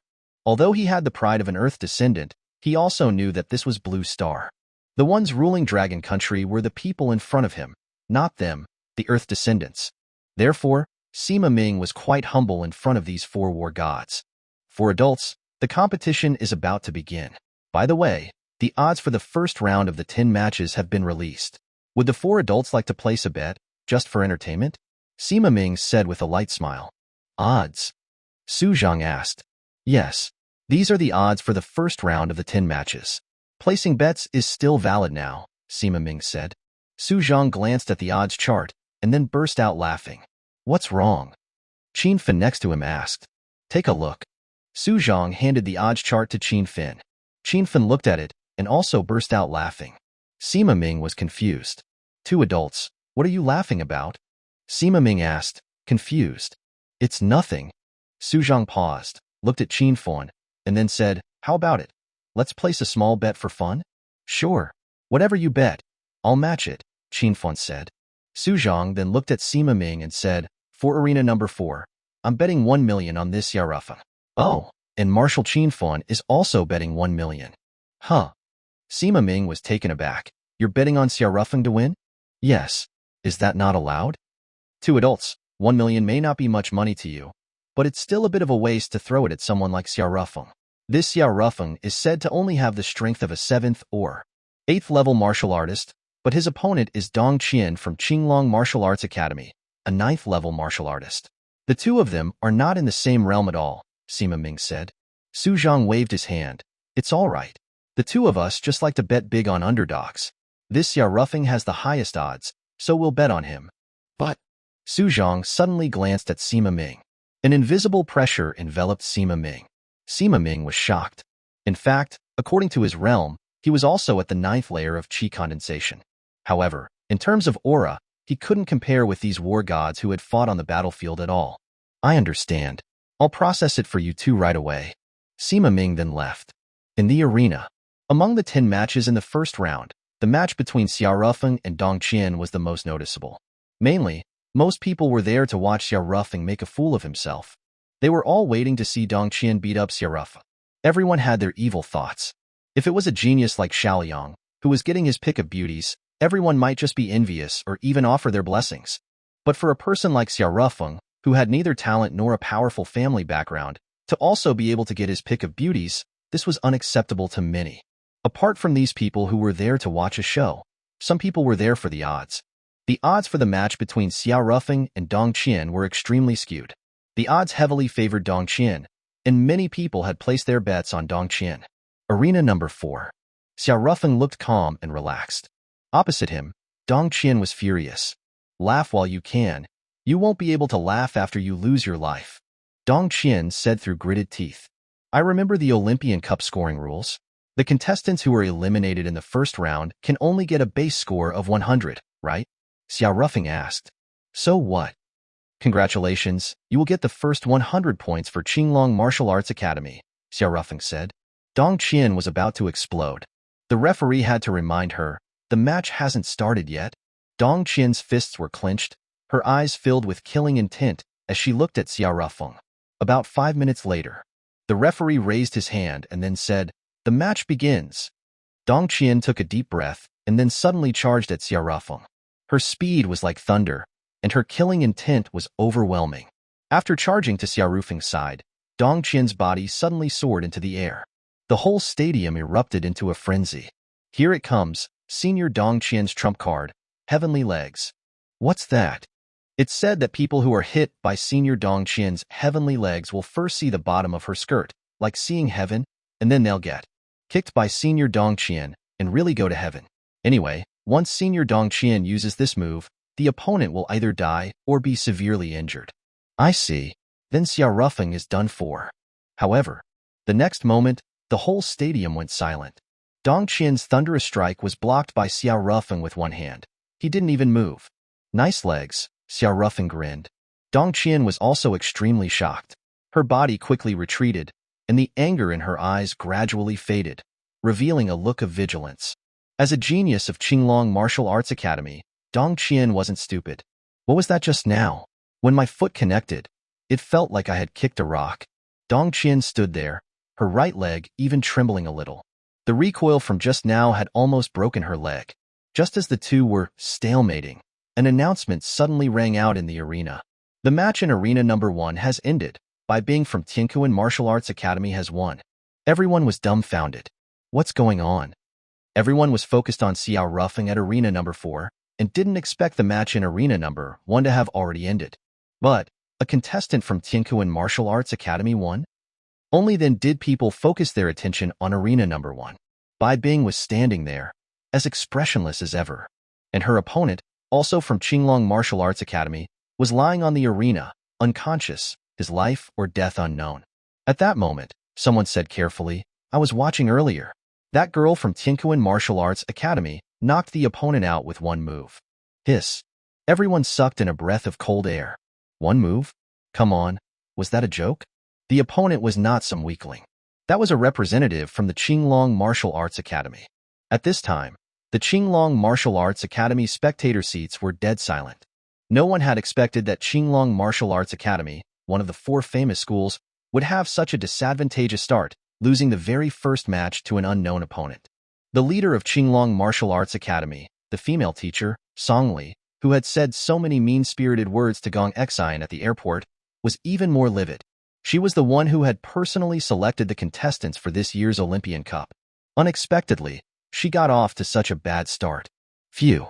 It's okay. It doesn't matter. It's the weakest contestant that lost. As long as the other 4 can enter the top 10, Qinglong Martial Arts Academy still has a chance to win the championship. Song Li comforted herself in her heart. But at this moment, another announcement rang out. The match in Arena Number 4 has ended. Tiankuan Martial Arts Academy contestant, Xia Rufeng, has won. Huh. Song Li was directly dumbfounded. What's going on?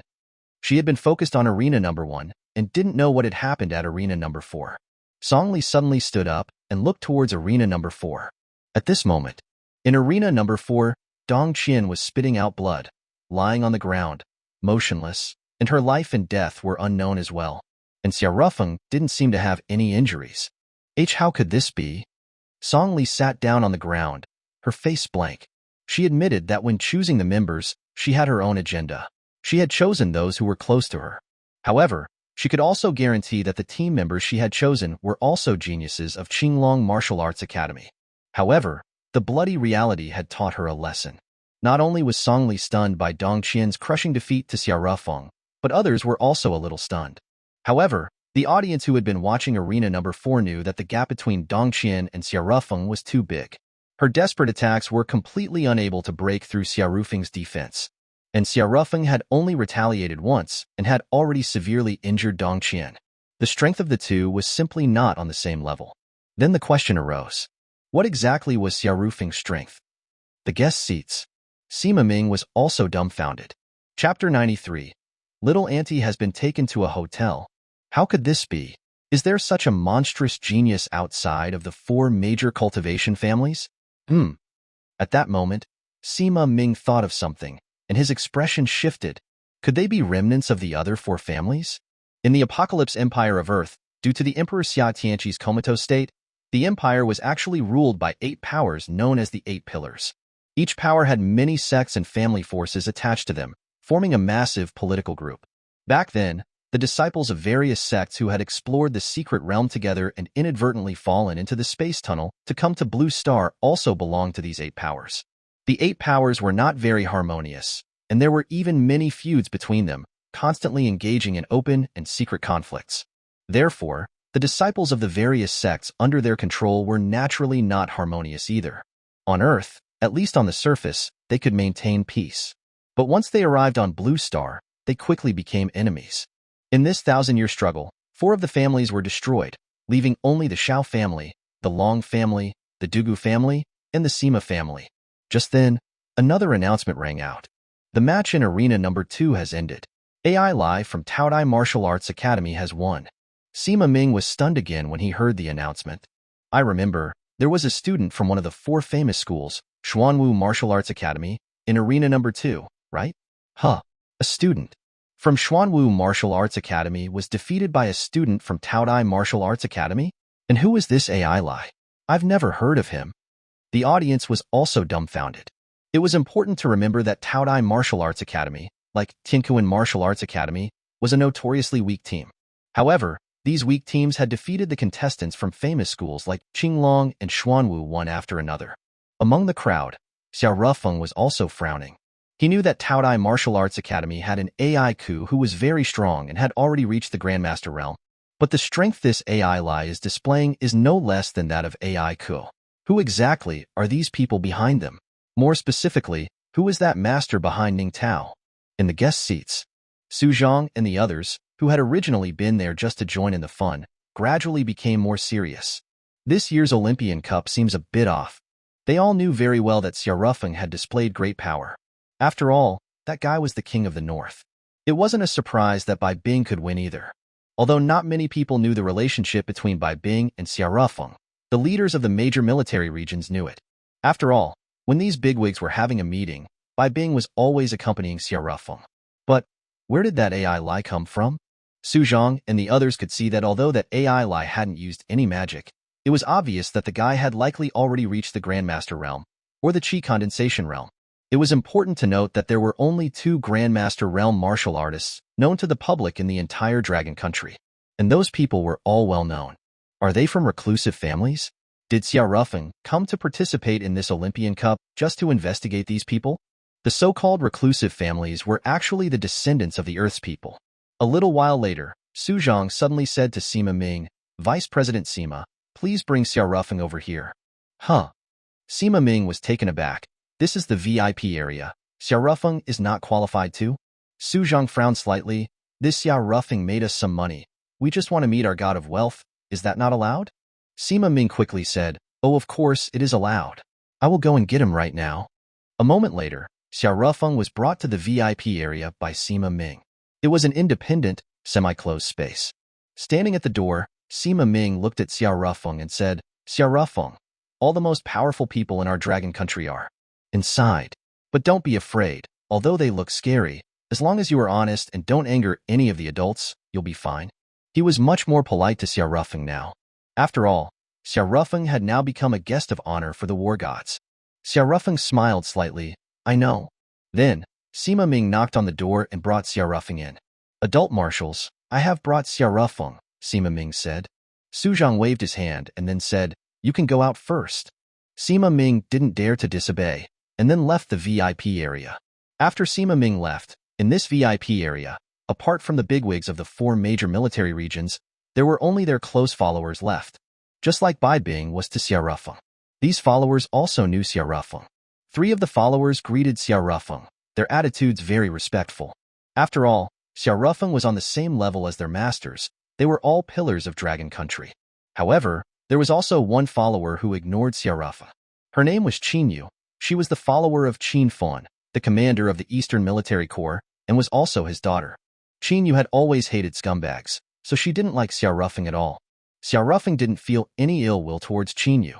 Although she didn't like him, she had never done anything that would harm him. She simply didn't want to acknowledge his existence. That was her right, and Xiao Rufeng wouldn't go as far as to argue with people about it. Moreover, this Qin Yu was a rare beauty in the army. Her looks were outstanding, and her figure was enchanting, especially when she wore her skin-tight training suit. Her curvy figure would cause many soldiers, little tadpoles, to die. Not only in the Eastern Military Corps, but in the Northern Military Corps, there were also many admirers of Qin Yu. "Marshal Xia, you fought well just now," Su Zhang said with a smile. Xiao Rufeng rolled his eyes. All right, stop with the nonsense. Why did you call me over? Can't we just catch up? No, I'm very busy. Busy with what?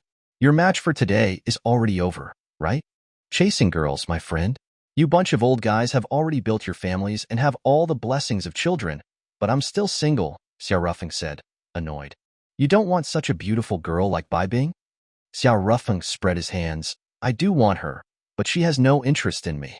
He paused, and then said, all right, stop digging at my wounds. Just say what you need to say.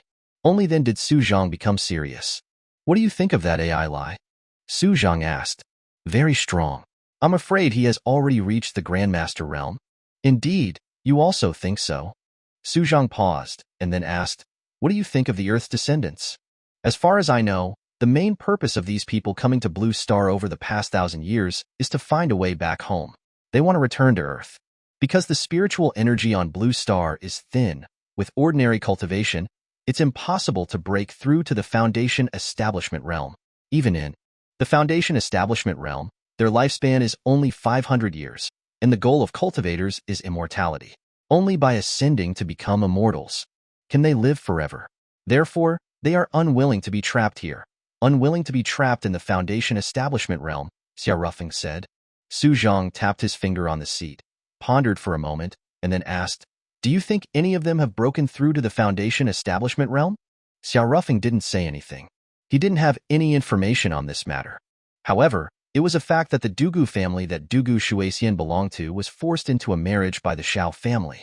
According to Dugu Shuexian's words, the Dugu family was ranked last among the 4 major families. Dugu Shuexian's strength was no less than Shao Yang's, but she was clearly under the threat of the Shao family.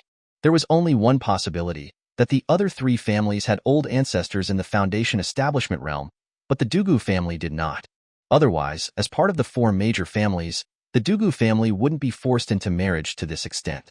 This could also be seen from the fact that she wanted her disciple Yi Yun to break through to the Foundation Establishment realm at all costs.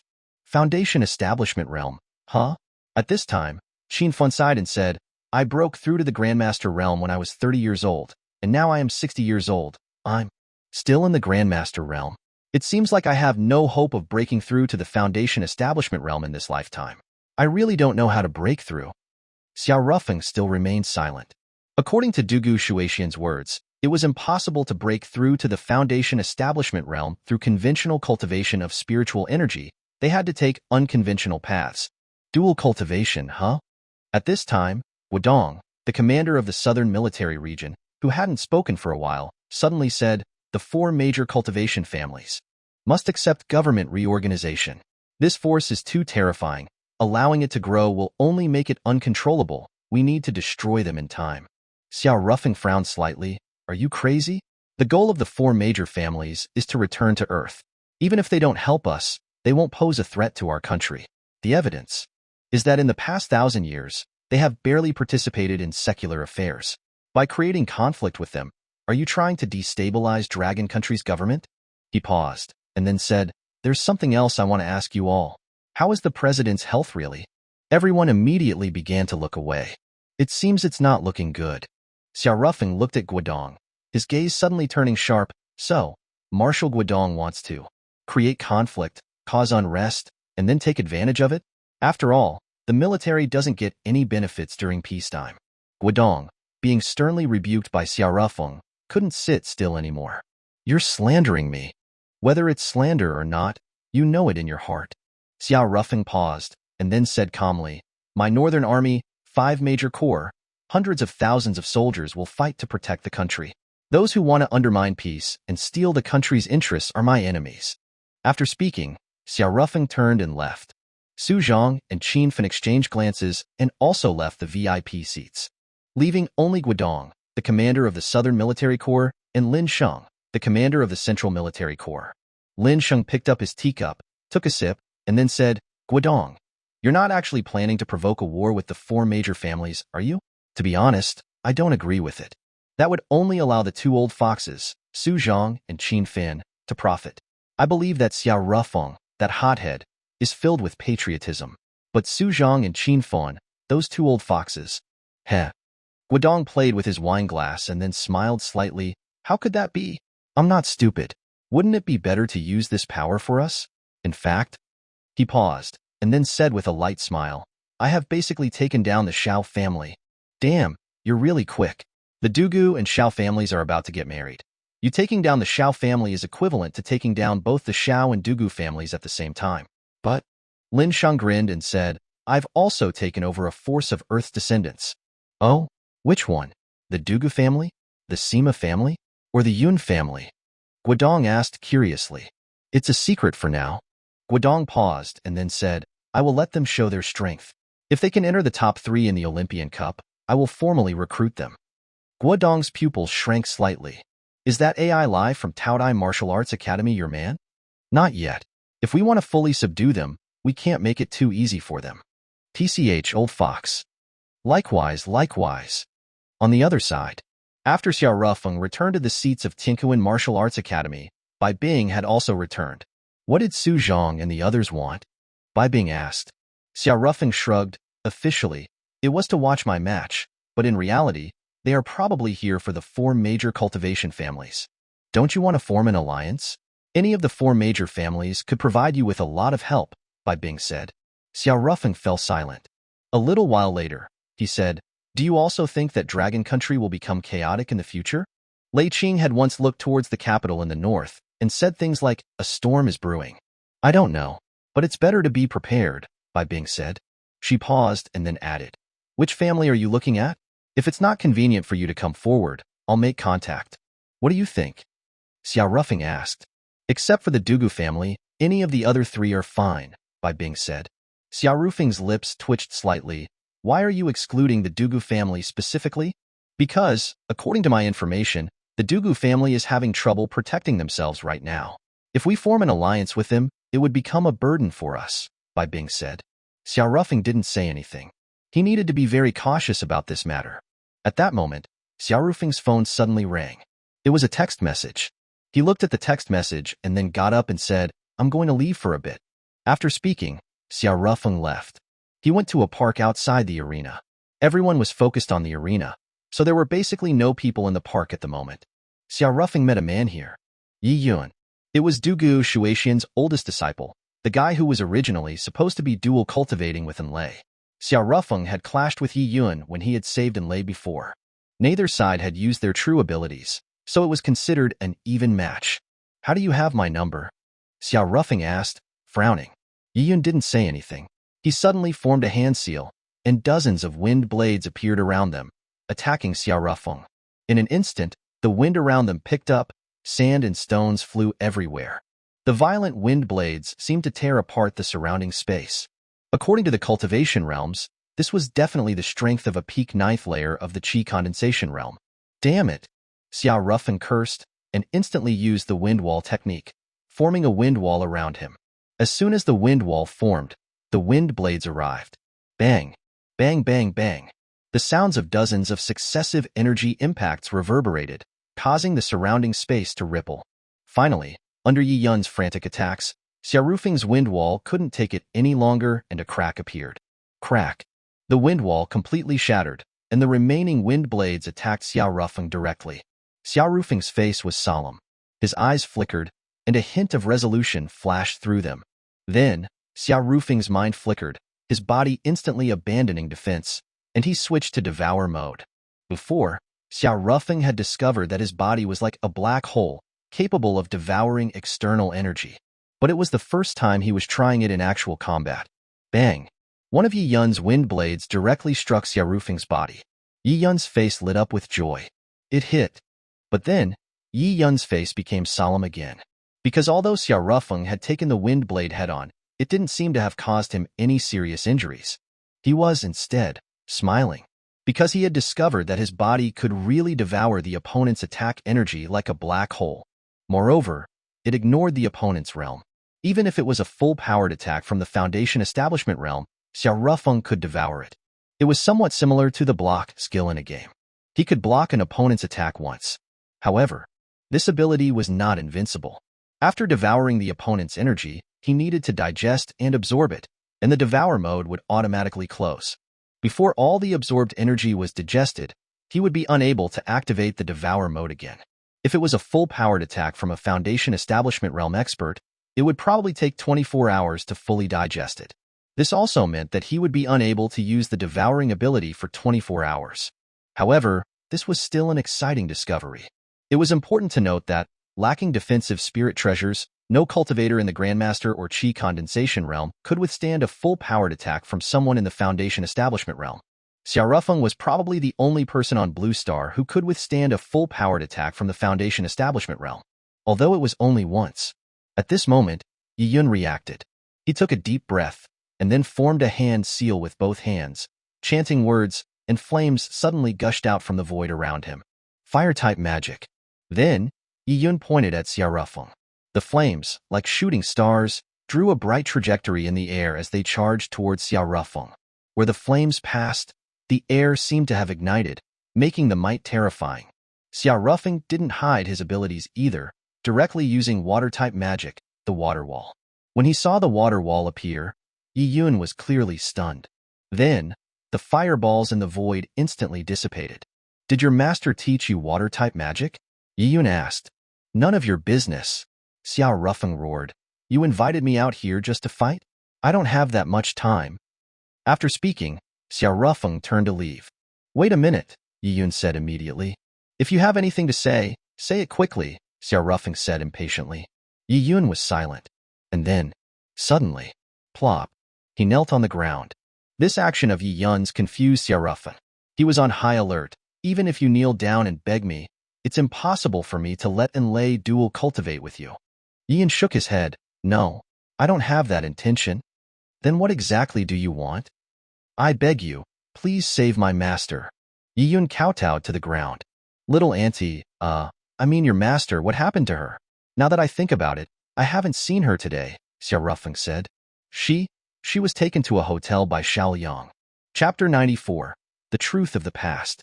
Deep within the mountains of Mountli, there was a secluded villa. In the courtyard, there were a man and a woman. The man was sitting at a tea table in the courtyard, drinking tea, while the woman was squatting by the flower bed, looking at the flowers. It was Xiaoliang and Dugu Shuixian. At that moment, Xiaoliang put down his teacup, looked at Dugu Shuixian, and smiled slightly. "Shuixian, are you hoping that someone will come to save you?" "How could I?" Dugu Shuixian's fingers stiffened, then she forced a light smile. "I'm looking at the flowers. Hoping is futile. Your disciples, including your most talented one, Yi Yun, are no match for me. Even so, if they actually came, it would be a bit annoying. So, I just misled them a little," Xiaoliang said with a light smile. Dugu Shuixian's pupils constricted. She turned to look at Xiaoliang and asked calmly, "What do you mean?" "It's nothing. I just intentionally spread the news that I took you to a hotel. They would never dream that I actually brought you here." Xiaoliang stood up, looking around the small courtyard and smiled. "I purchased this courtyard many years ago. The thing I like most about it is that it's secluded enough. Of course, just in case, I installed surveillance nearby. If anyone or a drone were to intrude, it would immediately send me an alarm." Dugu Shuixian's hands tightened. "You're shameless." "Shameless?" Xiaoliang came to stand in front of Dugu Shuixian and said calmly, "Dugu Shuixian, I am saving your Dugu family. Without the protection of our Xiao family, your Dugu family would be destroyed like the Feng family, the Long family, the Yuan family, and the Shiman family." Dugu Shuixian fell silent. She did not refute Xiaoliang's words. Because it was true. Actually, it was not the Xiao family that posed a threat of annihilation to the Dugu family, but the Yun family. On Earth, the Yun family and the Dugu family were mortal enemies. After arriving on Blue Star, the conflict between the two families grew over the past 1,000 years. Originally, the two families were equally matched and could maintain a balance, with neither able to do anything to the other. However, several years ago, the ancestor of the Yun family successfully broke through to the Foundation Establishment realm, completely changing the balance of power between the two families. If it weren't for the protection of the Xiao family, the Yun family would have already attacked the Dugu family. At this point, Xiaoliang added, "Besides, throughout these 1,000 years, our Xiao family has been looking for a way to return to Earth. Although we haven't succeeded yet, we have found a direction. If we find a way to go to Earth in the future, you can go to Earth with me." According to what our ancestors said, the spiritual energy there is abundant. It's a highly developed cultivation world. In the ancient times of Earth, some people even ascended. to become immortals. But on this blue star, the Foundation establishment realm is already the limit. Don't you want to ascend to become an immortal? Dugu Shuexian was silent. She didn't care about whether she could go to Earth or ascend to become an immortal. But she couldn't help but worry about the lives of tens of thousands of people of the Dugu family. At this moment, Xiao Liang smiled slightly and then reached towards Dugu Shuexian's chest. He had long wanted to squeeze those round and firm breasts. But just as he was about to touch Dugu Shuexian's chest, Xiao Liang's expression shifted slightly. The sound of helicopters roared in the distance. Listening to the radar's roar, it didn't sound like ordinary helicopters, but rather attack helicopters. There was a military camp near Manhwa, under the 208th Regiment of the 3rd Army of the Western Military Region. But the ownership of Manhwa had long been in the hands of the Martial Arts Association. Unless there was an emergency, military aircraft wouldn't enter Manhwa. Xiao Liang had initially thought that the military aircraft might just be passing by, but when the roar of attack helicopters came from all directions, he realized that they were coming for him. His brows furrowed slightly. Has Su Zhang gone crazy? Our Xiao family is at least one of the 4 major cultivation giants, and there is also a Foundation establishment ancestor in our family.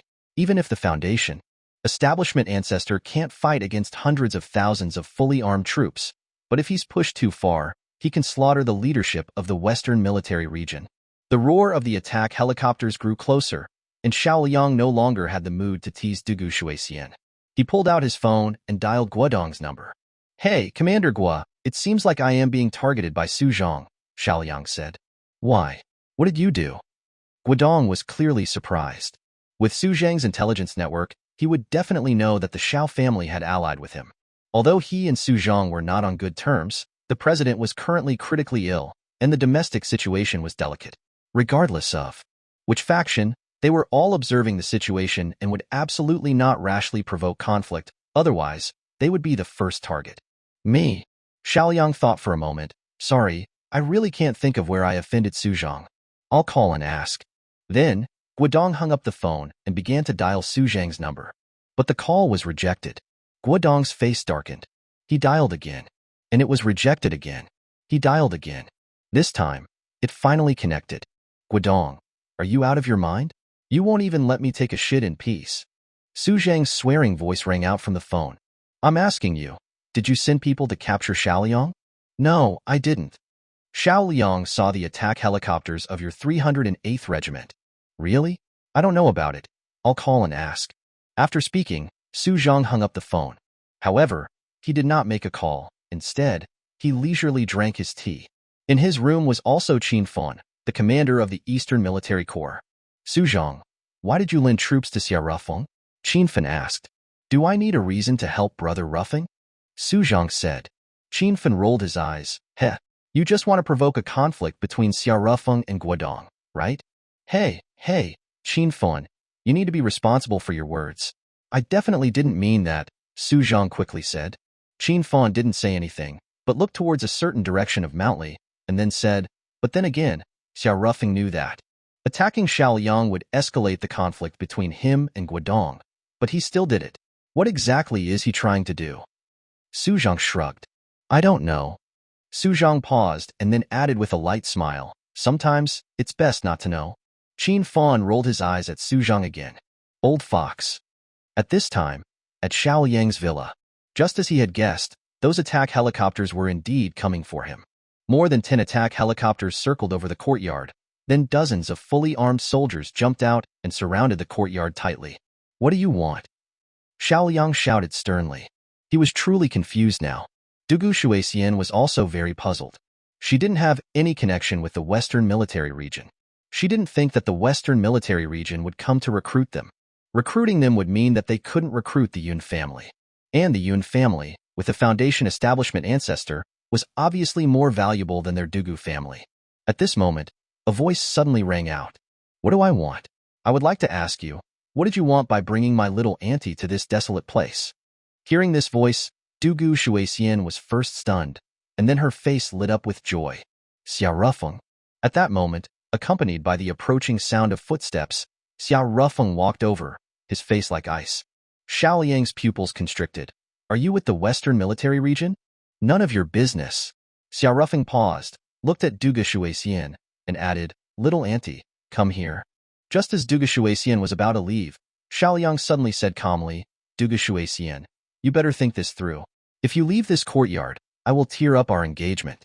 From now on, your Dugu family will no longer enjoy the protection of our Xiao family. The lives of tens of thousands of people in the Dugu family are now on the Yun family's chopping block. Dugu Shuexian's foot, which she had just stepped forward, suddenly stopped. Xiao Rufin quickly said, Little auntie, don't be afraid. Before he could finish, Xiaoliang suddenly interrupted Xiao Rufeng and said with a cold laugh, Of course she's afraid. The lives of tens of thousands of people in the Dugu family are on her shoulders. Oh, you can't think that Su Zhang, the boss of the Western military region, will protect the Dugu family, right? Stop dreaming. According to what I know, he's trying to win over the Yun family. Perhaps, to win over the Yun family, he would even be happy to sacrifice the Dugu family. What about the Eastern military region?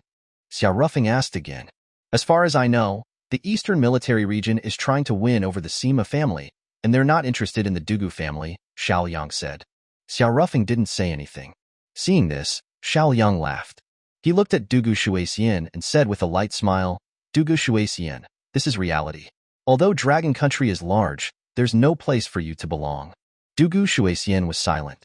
She had long understood this fact, but hearing it from Xiaoliang's mouth still caused her a strong sense of helplessness. At this moment, Xiaoliang took a step forward, a whirlwind surrounding him, his aura surging. Then, he gathered his chi, his eyes flashing, and he took out a shoulder patch from his pocket, looked at the soldiers of the Western military region, and said, Do you see clearly? I have already joined the army, belonging to the Southern military region, with the rank of Major General. Although we belong to different units, I'm still your superior. I now order you, put down your guns. The soldiers of the Western military region looked at each other, a bit confused. Indeed, although they belonged to different units, they were all soldiers of Dragon Country. The military ranking system was unified nationwide. Here, Xiaoliang's Major General rank was the highest. I'll say it again, put down your weapons. Do you want to disobey a military order? Xiaoliang added. His imposing manner became even stronger. The soldiers of the Western military region began to panic, and they all started to prepare to put down their weapons. Just then, Xiao Rufeng suddenly sighed. A Major General's rank is truly imposing, Xiao Rufeng said with a smile. Don't be unconvinced. This is the reality of a class society. Xiaoliang paused, looked at Xiao Rufeng, and added with a light smile, Xiao Rufeng, you joined the Western military region. What rank did Su Zhang give you? I'm not with the Western military region. Then why are these soldiers of the Western military region listening to your orders? Xiaoliang asked again. Oh, maybe it's because of this. Xiao Rufeng pulled out a black badge from his pocket.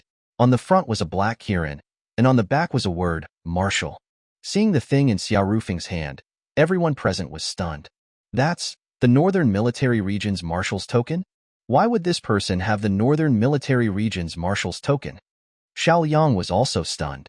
Xiao Rufeng, you are very audacious. You dare to hold a fake Marshal's token. According to the laws of Dragon Country, this is going to get you in a military court, Xiaoliang shouted sternly, after regaining his senses. Fake.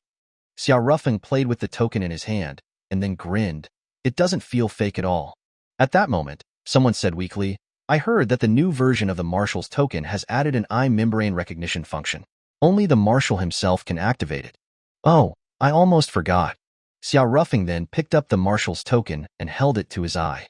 Then, the Marshal's token in his hand suddenly lit up. The soldiers of the Western military region were instantly excited when they saw this. It was important to remember that the Marshal of the Northern military region, Xiao Rufeng, was not only an idol of the civilians, but also had a large number of fans in the army. Seeing this, Xiaoliang shouted sternly again, It's just a high-end toy. I'll call Marshal Guodong right now to verify this. He simply didn't believe that Xiao Rufeng was the Marshal of the North. Which Marshal would be so free to run here to participate in a college competition?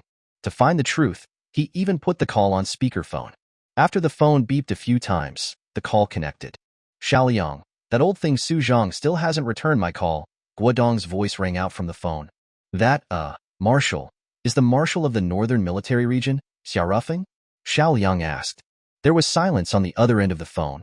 A little while later, Guodong said, How did you know? Guodong was stunned when he heard that. Xiaoliang. At this moment, Guodong spoke again. Only then did Xiao Liang come back to his senses, and he quickly added, "You mean the Xiao Rufeng who's participating in the Olympian Cup?" "That's right, that Xiao Rufeng from Tiankuan Martial Arts Academy," Guodong said. Xiao Liang's mind was buzzing. He had thought that Xiao Rufeng might have been recruited by the Western Military Region, or that he was part of the Western Military Region from the beginning. But he never expected that this Xiao Rufeng was the Marshal of the North, who was famous throughout the entire Dragon Country. Of the 5 major military regions in Dragon Country and the 5 war gods, the Northern Military Region had the strongest fighting power at the moment. In the years of battles with the Bear Country, whether it was team fighting or individual combat, this military region was at the top of the 5 major military regions. Even if his Xiao family joined forces with the Southern Military Region, they were not necessarily a match for the Northern Military Region. At this time, Dugu Shuixian finally regained her senses from the shock. Although she had felt that this nephew of hers, who had no blood relation to her, was a bit unusual, she had never imagined that he was the king of the North. Otherwise, she would have found a way to get Xiao Rufeng to protect their Dugu family long ago. Currently, in this Dragon Country, the only force with the strength to protect their Dugu family was probably the Northern Military Region. Phew. Taking a deep breath, Dugu Shuixian calmed down. She came to stand in front of Xiao Rufeng, then suddenly reached out and rubbed Xiao Rufeng's face, saying with a fake smile, "Nephew, you're a bit naughty. You already knew I was in trouble, but you wouldn't reveal your identity to help me."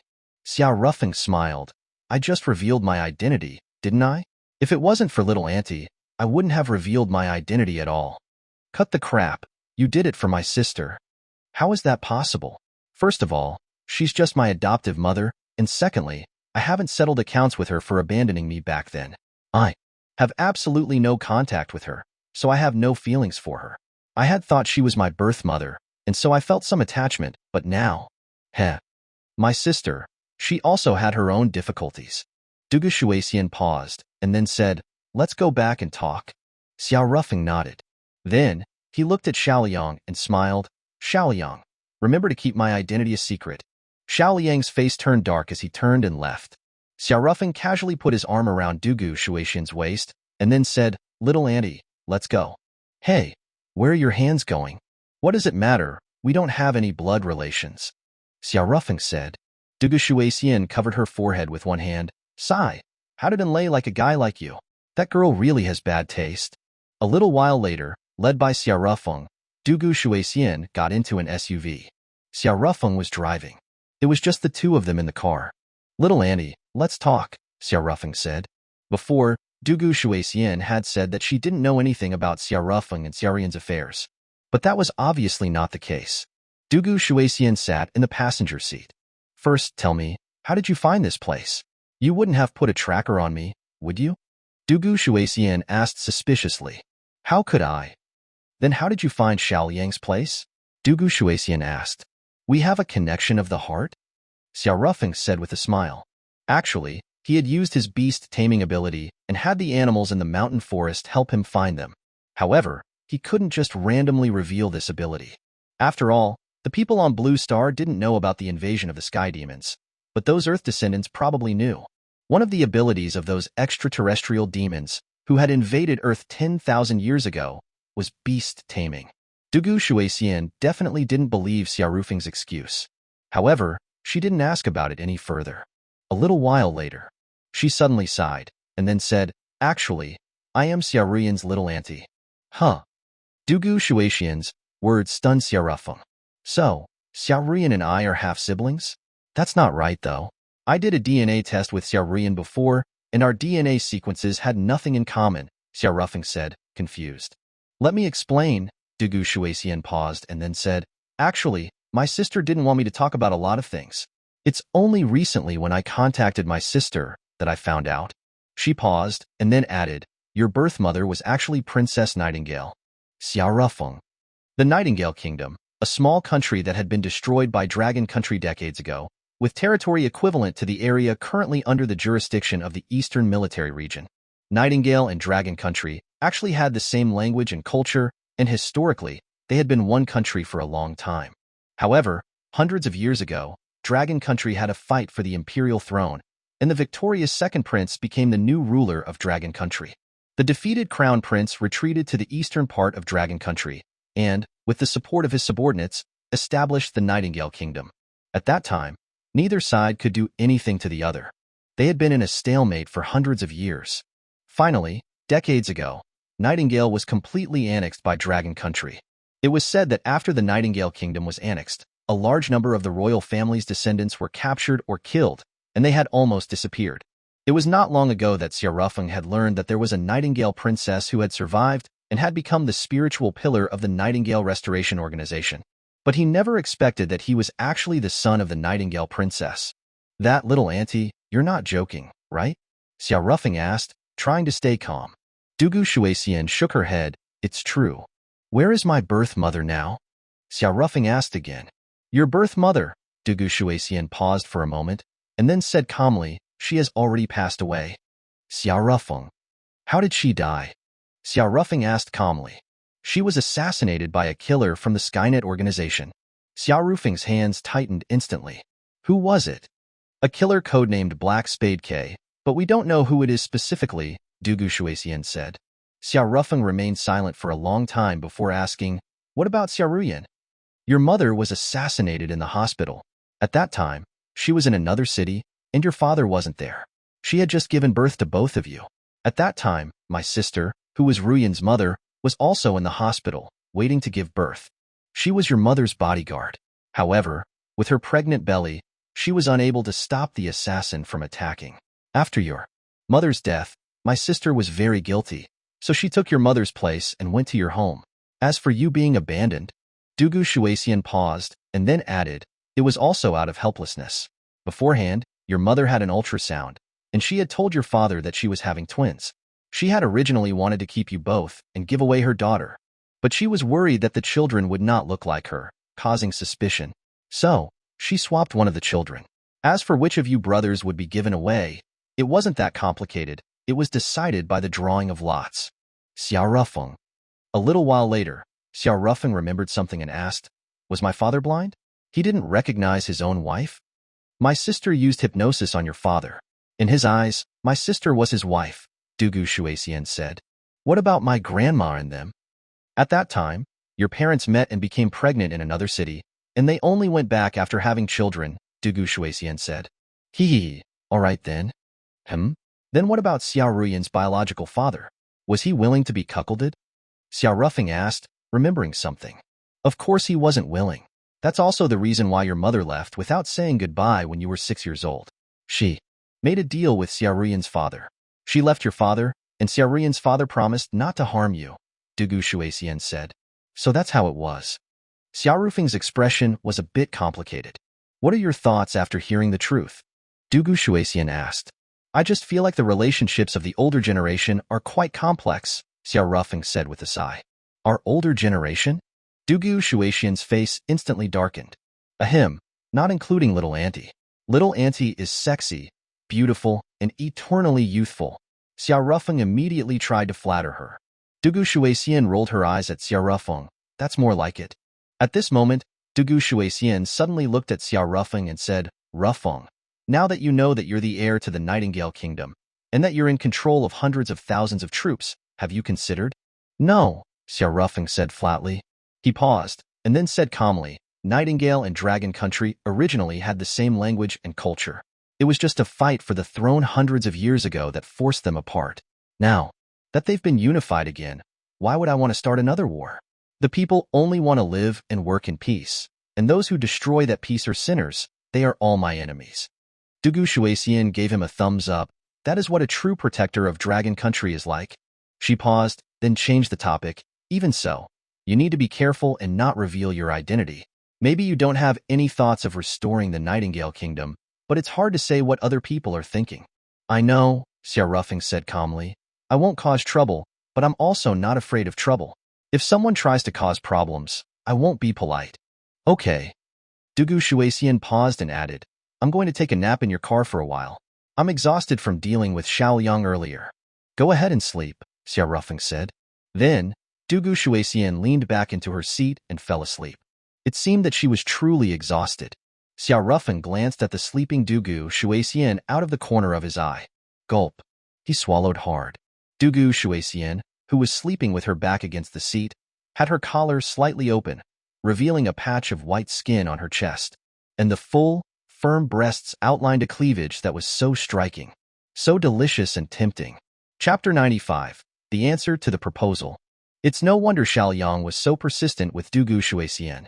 This woman is really sexy and hot. But a hint of doubt flashed through Xia Rufeng's mind. Just how old is my cheap little Annie? Once a cultivator reached the Grandmaster realm, the aging of cells would slow down considerably.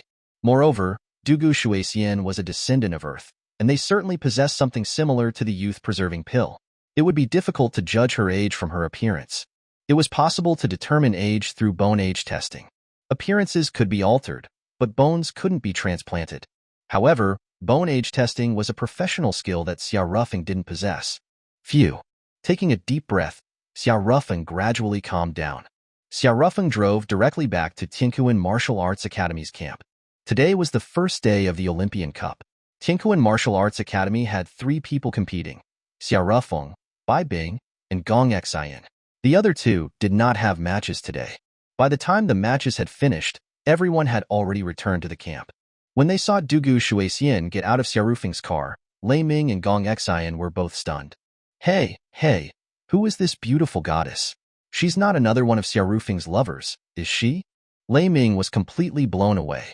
He knew that Xia Rufeng was lucky with the ladies.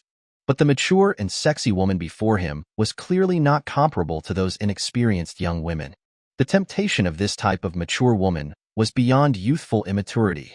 She was like a peach, which you could squeeze and juice would flow out. It was normal for young girls like Zhongli to be infatuated with Xia Rufeng. After all, even though this guy was a scumbag, he was indeed outstanding. Many young girls yearned for the strong. However, the woman before him was clearly not some little innocent. She was sexy, mature, and even the way she yawned was enough to make hearts beat faster. This kind of woman could only be a master hunter in the game of love, never prey. Huh? Wait. At this moment, Lei Ming suddenly reacted. Isn't that beautiful lady Dugu Shuixian from the Dugu family? Before, Dugu Shuixian, as a representative of the Dugu family, one of the 4 major cultivation families, had revealed herself before the drawing of lots.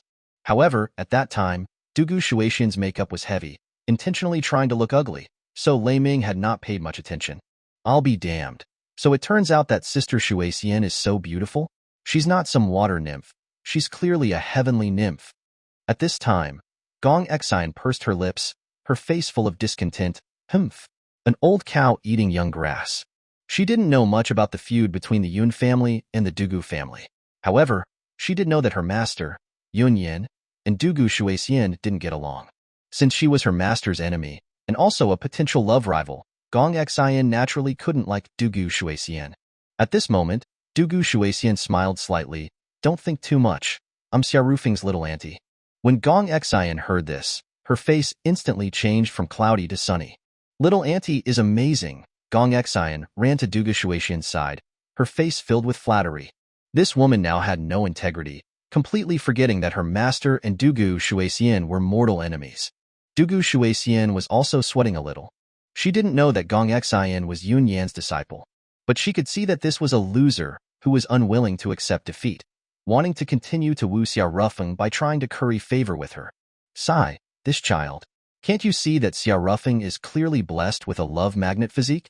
Men with this physique are destined to attract bees and butterflies. A normal girl should stay away from him. Dugu Shuixian shook her head. And Lei, and now Gong Xian. They're both so beautiful. Why don't they use their heads? Not even as insightful as a married woman like Zhongli. At this moment, Xia Rufeng also got out of the car. He looked around. Where's Bing Mei? Xia Rufeng asked. Bing Mei, that sounds so affectionate, Gong Xian said with a resentful look. When we were engaged, you never called me so affectionately. Xia Rufeng's sweat dropped. At this time, Sima Xingya said, she went out. Where to? Xia Rufeng asked. Sima Xingya shook her head. I don't know. At this time, Gong Xian said, speaking of which, Bai Bing caused an upset during the opening of the Olympian Cup. Many powers came to recruit her. Is she annoyed by it and went out? Xia Rufeng rolled his eyes. Teach, they want to recruit Bing Mei? They are just daydreaming. Bing Mei is my woman. Is that so? Just as the words left his mouth, a familiar voice suddenly rang out behind him. Xia Rufeng instantly tensed up. He struggled to turn his head, and saw Bai Shui walking over with a fake smile. Along with Bai Shui, were Bai Bing, Jiang Yi, and Enqi. Daddy. Jiang Yi sprinted over. Daddy Ruffeng. Enqi also ran over. Xiao Ruffeng smoothly picked up Jiang Yi and Enqi, his face filled with surprise. Why are you all here? We're here to cheer for Daddy, Jiang Yi said. Enqi said excitedly, Daddy Ruffeng is so handsome. We saw your match on TV, super handsome. The two little Lolas had eyes full of adoration. Xiao Ruffeng was also very happy at the moment. For many fathers, their happiest moments were when their children worshipped them. The light of admiration emanating from those small eyes was the best medicine to heal a man. No matter how hard or tired they were, as long as their children saw them as their light, fathers would gain endless power. Being praised by two children, Xiao Ruffeng felt like he was floating. This is just the beginning. Daddy will definitely win the Olympian Cup, Xiao Ruffeng said. Daddy is invincible. Daddy Ruffeng is super invincible. The somewhat exaggerated interaction between Xiao Ruffeng and his daughters made the people around roll their eyes. At this time, Dugu Shuixian came to stand before Jiang Yi, looking at her with interest. This child should be Jiang Li's kid, right? Dugu Shuixian said. Jiang Yi blinked at Dugu Shuixian. Are you my grandma? She had seen pictures of Xiao's mother in the Xia family's home. Cough, cough. Dugu Shuixian was directly choked. Do I look that old? Dugu Shuixian said, feeling depressed. But, you look like Daddy's mom, Jiang Yi said. Dugu Shuixian smiled. Actually, I'm your dad's little auntie. You should call me little auntie grandma. Ah, yeah, actually grandma. She made herself feel depressed. At this moment, Xiao Ruffeng suddenly remembered something and said, does your mother know that you're here? Jiang Yi shook her head. Xiao Ruffeng grinned, and Qi. Should I take you to see your mothers? Yay. Jiang Yi and Enqi instantly cheered. At this time, it was already 7 p.m. The matches of the first day of the Olympian Cup were over. A total of 500 matches had been held on the first day. Aside from Xiao Ruffeng, Bai Bing, and AI Lai from Taodai Martial Arts Academy pulling off upsets, there were 3 more upsets. Han Yu from Jue Martial Arts Academy won her match with ease. Most people were hearing the name Han Yu for the first time. However, because Han Yu's opponent was also very ordinary, it didn't attract much attention. Aside from Han Yu's match, which was considered an upset, there was also Ning Tao's match.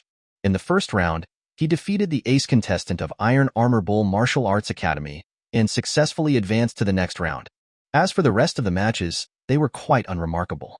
The players who were favored by the odds mostly won, including Gong Xian, who was ranked in the 100s, and Xiao Chun, who was ranked in the 400s, who both easily won their matches. At this moment, in a hotel in Mountley, the Suzaku Martial Arts Academy was having a gathering. Congratulations, Senior Xiao Chun, on your successful start, a girl said, raising her glass.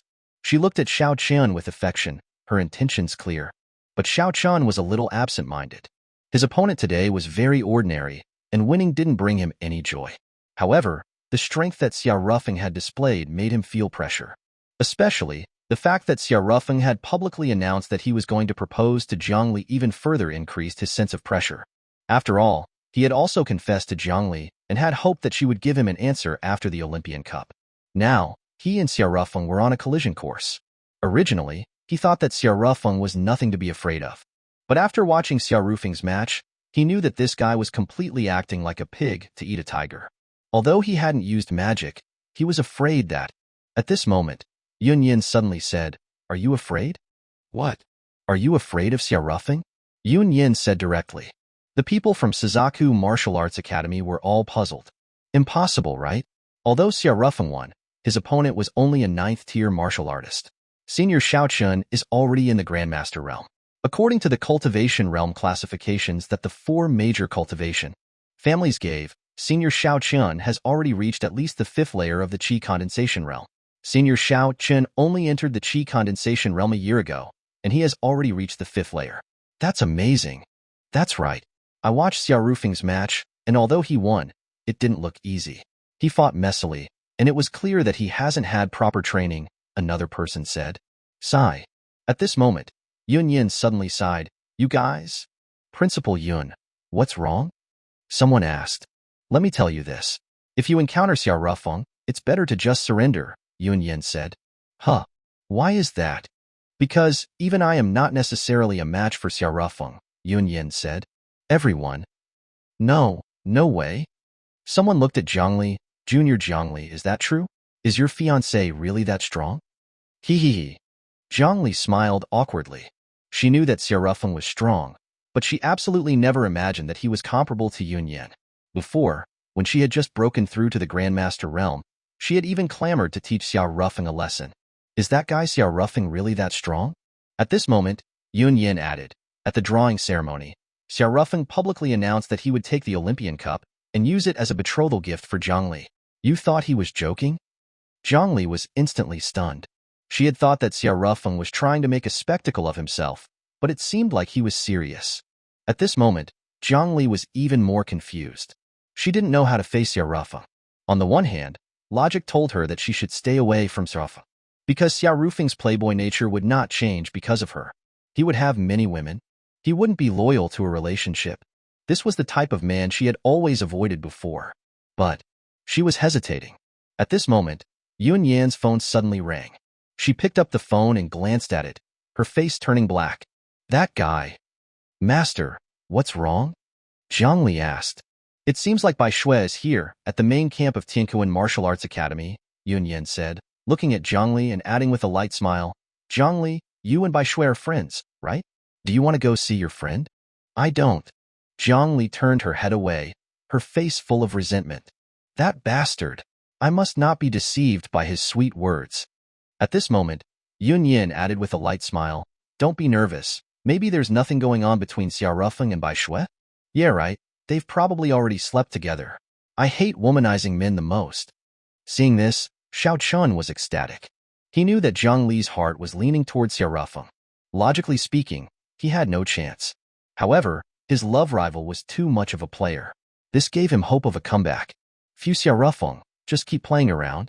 If this continues, Zhang Li will gradually become disgusted with you and accept me. Xiao Chun was instantly in a good mood. When they were leaving the hotel after dinner, it started to rain. Ah, how unlucky. It's raining when I didn't bring an umbrella. Zhang Li was in a bad mood. Xiao Chun immediately brought an umbrella to Zhang Li. Zhang Li here? What about you? Zhang Li asked. I have another umbrella. Xiao Chun paused and then smiled. I checked the weather forecast, which said it might rain. Just in case, I brought 2 umbrellas. Thank you, Zhang Li said. No problem. Xiao Chun paused and then added, having a group of beauties is the dream of many men, but for me, one is enough. I would watch over her, keep her in my heart, hold her hand and watch the flowers bloom and fall, the clouds roll and drift. I think that's happiness. Xiao Chen's voice was magnetic, and the words that he spoke sounded like magic. The girls around them who heard those words were all deeply moved. Although Zhang Li didn't have such an exaggerated reaction, after experiencing the fatigue of both her body and mind, hearing these words did stir something within her. A little while later, Zhang Li took a deep breath and then smiled. Should we go back to the camp? Okay. In the rain, the two kept a certain distance from each other. Xiao Chen didn't intentionally try to close the distance with Zhang Li because he knew that Zhang Li was the type of woman who would run away when faced with a direct attack. She needed to be wooed slowly. Along the way, Zhang Li remained silent. It was unknown what she was thinking about.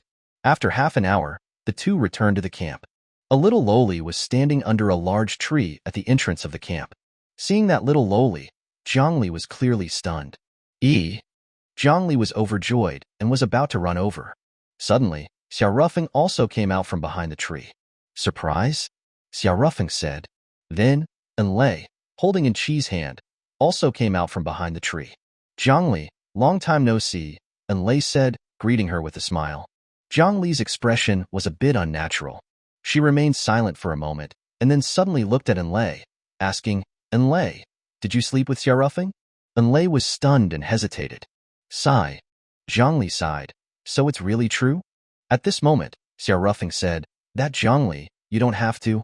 Zhang Li suddenly looked at Xiaorufeng, her emotions out of control. Xiaorufeng, do you think that you are irresistible?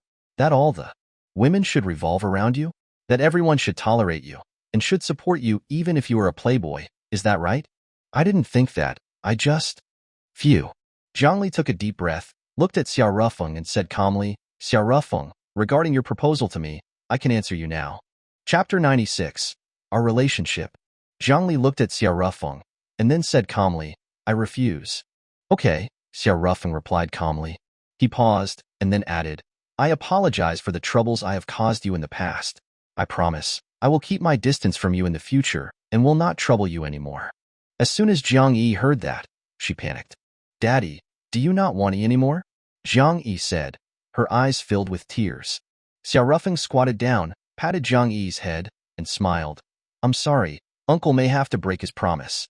I don't want it. I don't want to leave you, Jiang Yi wailed. Jiang Li's eyes also reddened. Xiao Chun, who was standing by the side, though he remained calm on the surface, was overjoyed in his heart. This is a gift from the heavens. At that moment, Jiang Li suddenly returned the umbrella to him. No need, it's still raining, Xiao Chun said. It's okay. It's just a few steps. After saying that, Jiang Li ran into the Suzaku Martial Arts Academy's camp with Jiang Yi in her arms. Xiao Chun withdrew his gaze. He looked at Xiao Rufeng and then said calmly, if you love someone, you should give her all of your heart instead of dividing your heart into many pieces and sharing it with many women. This is not love, it's being a scumbag. A man like you will end up with nothing in the end. After speaking, Xiao Chun left. Xiao Rufeng still stood there quietly. Lei and Chi silently accompanied him. A little while later, thunder began to rumble in the night sky. Xiao Rufeng bent down slightly and then picked up Chi and smiled. It's thundering. It's quite dangerous to be under a tree during a thunderstorm. Let's go. Okay. Chi nodded obediently. Lei also opened up an umbrella. The three of them walked silently in the rain. A little while later, Chi suddenly hugged Xiao Rufeng's neck. Daddy Rufeng, will you leave me? Chi asked with unease. Xiao Rufeng remained silent. He couldn't make a promise. After all, this was not his child. If Lei was no longer content with being his lover in the future, then she would also take Chi away, like Zhang Li, and he would not have the right to stop her. At this moment, Lei smiled. That won't happen, because Mommy won't leave your daddy Rufeng. Yay. Chi instantly became happy. Xiao Rufeng, however, was stunned. He looked at Lei, his lips moving. Lei also looked at Xiao Rufeng, and a faint smile appeared at the corner of her lips. Don't blame Zhang Li, after all. Most women yearn for a loyal and unwavering relationship. I used to think that way too. So, you've given up on yourself now? Xiao Rufeng asked. Lei rolled her eyes. She composed herself, and then said calmly, it's not giving up on myself. I used to think that a man who was devoted was certainly a man of true love. But my marriage with Commander, he made me understand a lot of things. Commander, he didn't have any affairs, but he subjected me to long-term emotional abuse. Is that considered true love? Then, do you think that I'm your true love? Xiao Rufeng asked. Lei rolled her eyes at Xiao Rufeng again, as if, I'm not stupid. It's just. She paused and then added with a light smile, I don't believe in true love anymore. To me, so-called true love is just a mirage. You might see it, but you can't touch it. As for you, Lei looked at Xiao Rufeng and then smiled, you're my reliance now. To put it bluntly, to you, I'm just a leech. As long as you don't get rid of me, I will keep relying on you. Would you hate that? Xiao Rufeng smiled. What man can refuse big breasts, a slender waist, and a curvy ass? Lei's face turned instantly red. You're such a pervert. And Chi is still. Oh, she's already asleep. She felt a sigh in her heart. Her daughter fell asleep so quickly because she had her guarantee. She guaranteed that she wouldn't leave Xiao Rufeng. If that was the case, then Xiao Rufeng wouldn't leave her. Children's thoughts are the simplest. It's us adults who think too complexly. Lei paused, then looked at Xiao Rufeng. Can I hold your arm? Be my guest anyway. I'm single now, Xiao Rufeng said. That's good. Lei then took Xiao Rufeng's arm. From beginning to end, Lei and Xiao Rufeng hadn't clarified their relationship. They weren't lovers, and they weren't husband and wife. More like two partners who were seeking warmth. About half an hour later, the three of them arrived at the camp of Jue Martial Arts Academy. I'm here. Lei then took the sleeping in Chi from Xiao Rufeng and smiled. Bye-bye. Bye-bye. Xiao Rufeng prepared to leave. Wait a moment. At that moment, Lei suddenly spoke again. She paused, looked at Xiao Rufeng, and then said, I know you're actually in a lot of pain, and I also know that I can't replace Zhang Li. But if I can make you happy, I'll do anything. Even go to bed with me? Xiao Rufeng said, teasing her. Lei didn't say anything. She came to stand before Xiao Rufeng, and then, she suddenly tiptoed and kissed Xiao Rufeng on the lips before saying, Isn't that what our relationship is? As long as you need it, I'll be there to accompany you anytime. That's my greatest value. Xiao Ruffing extended his finger, lightly flicked Enlei's forehead, and said, annoyed, nonsense. Your value isn't just about sleeping with me. Then what other value do I have? I heard from my master that my talent is mediocre, and I may never be able to break through to the Grandmaster realm in this life. In terms of martial arts, I can't help you at all. So, I can only help you in other ways, Enlei said. Sigh. Xiao Ruffing sighed. He cupped Enlei's face in his hands and smiled. You're the first person in this world who has completely accepted me. You have not only accepted my lecherous body, but also my unruly heart. For that alone, you're a very special presence to me, and that's your value. In other words, I've become your emotional support? Enlei asked. Yes. Enlei smiled. Under the street lamp, she smiled like a captivating, alluring mist with 1,000 kinds of charm. Passers-by who saw this scene instantly turned into infatuated fanboys. At this moment, the door of the Jue Martial Arts Academy opened, and the figure of Dugu Shuexian appeared at the door. Hey, Enlei, are you still entwined in a tender moment?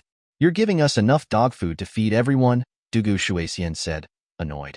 That's right. I'm about to throw up. Song Kaiyuan also walked out of the courtyard. He had initially liked Enlei, but after knowing about Enlei's relationship with Xiao Ruffeng, he had given up. I thought I was going to see an even more erotic scene, but it was just a kiss, Jiang Mei said, walking over with a light smile. Enlei's face flushed red. Master, older sister, when did you start eavesdropping? We've been here from the beginning. Jiang Mei paused, then imitated Enlei's words. As long as you need it, I will be there to accompany you anytime. Enlei wanted to vomit blood. She grabbed Xiao Rufeng's hand and said, let's go to your Tiankuan Martial Arts Academy's camp. Xiao Rufeng hesitated a little. Ah, I remember, Bai Shui is also there. You certainly don't want Bai Shui to know about our relationship. Enlei paused, then added with a light smile, then I'll go back. After speaking, Enlei was ready to leave. But Xiao Rufeng grabbed her. Let's go to my place, Xiao Rufeng said. But, aren't you afraid of Bai Shui finding out? Xiao Rufeng said calmly, pretending is pointless. A scumbag is a scumbag. There's no need to act like some loyal man. He paused, then looked at Dugu Shuexian and the others, and said with a smile, Little auntie, that's all there is to it. I'm taking Enlei with me. Don't go too hard on her tonight. Our Enlei also has a match tomorrow, Dugu Shuexian added. Enlei's face flushed red instantly. Xiao Rufeng grinned. I'll be careful. Then, Xiao Rufeng took Enlei and left. After Xiao Rufeng and the others left, Dugu Shuexian closed the door. All right, stop watching, they're already gone, Dugu Shuexian said. Ah, when can I be treated this romantically? While saying this, Jiang Mei kept glancing at Yi Yun. Song Kaiyuan blinked. Tisk tsk. Senior brother, senior sister. You two have something going on, right? When did you get together? Jiang Mei's face instantly turned red. She rubbed her hands together. Yesterday. Who confessed?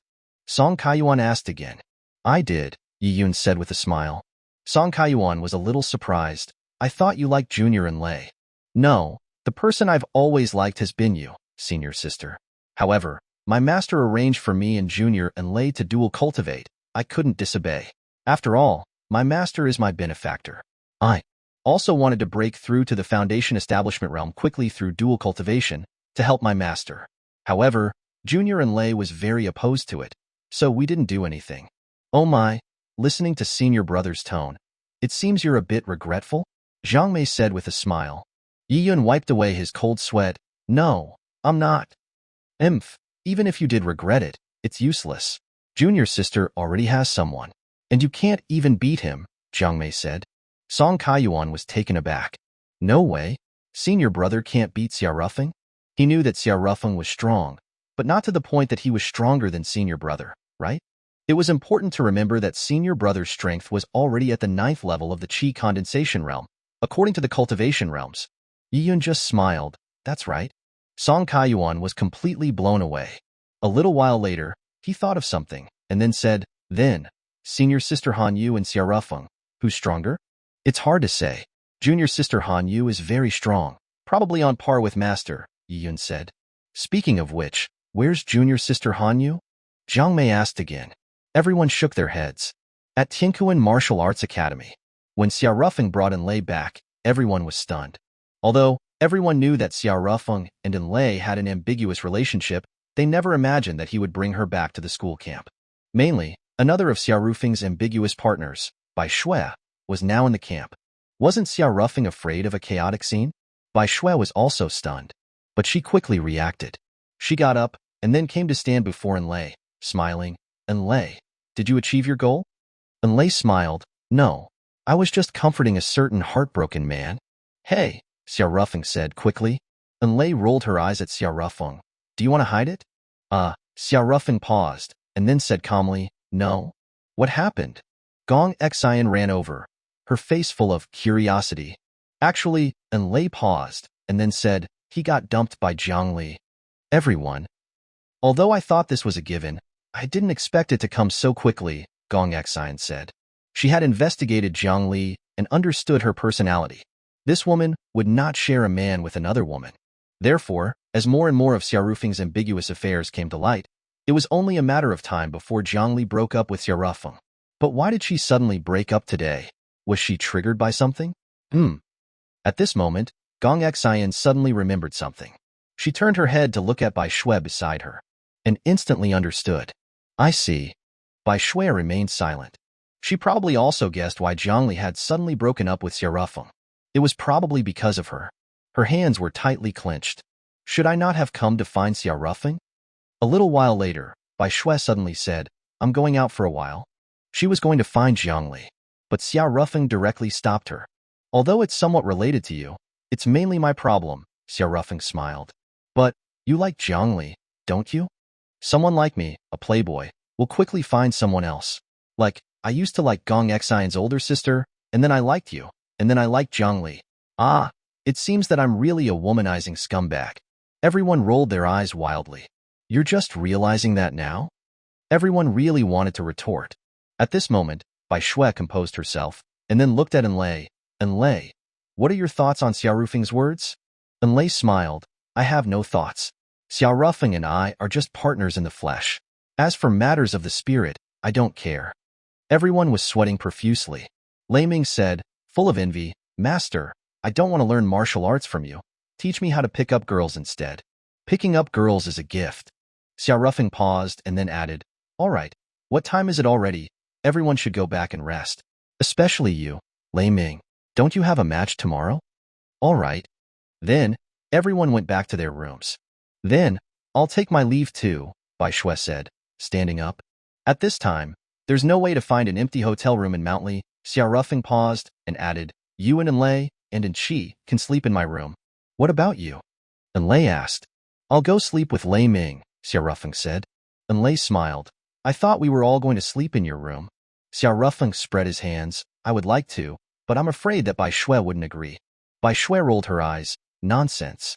She paused, and then said, then let's do that. Then, Bai Shui pulled Enlei and went to Xiao Rufeng's room. Xiao Rufeng then went to Lei Ming's room. Master, I'm not used to sleeping with a man, Lei Ming said weakly. Then you can get lost, Xiao Rufeng said. Cough cough, just kidding. At this moment, Xiao Rufeng looked at Lei Ming and suddenly asked, Lei Ming, can I trust you? Lei Ming was first stunned, and then he said with a serious face, you can? Why? Xiao Rufeng asked again. Lei Ming remained silent for a moment, then said, besides my identity as a Skynet assassin, I have another identity. He paused, and then said calmly, I am a member of the Nightingale Plan. Xiao Rufeng was surprised.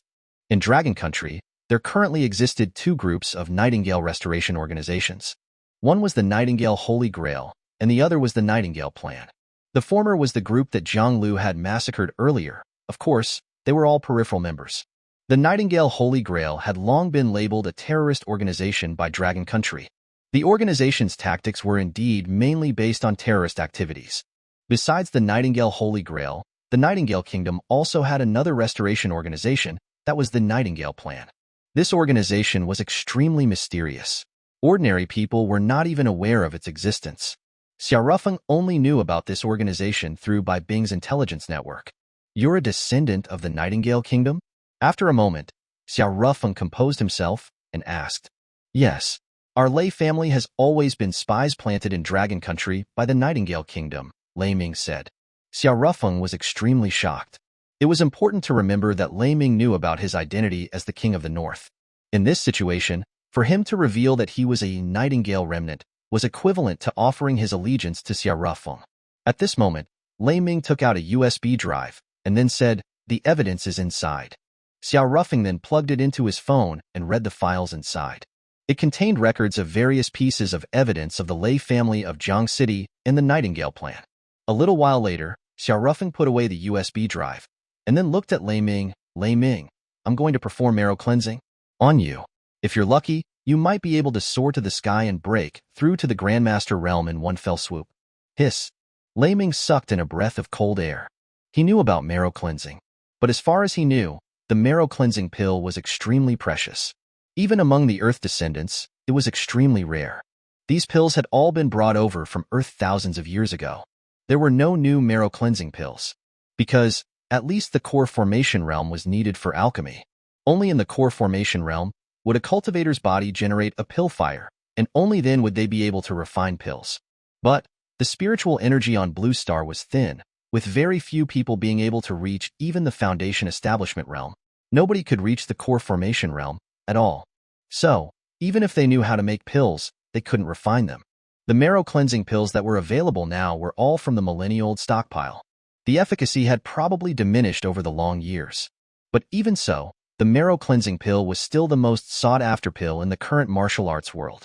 Could it be that Master has a marrow cleansing pill? Lei Ming asked, stunned. No. Lei Ming immediately deflated.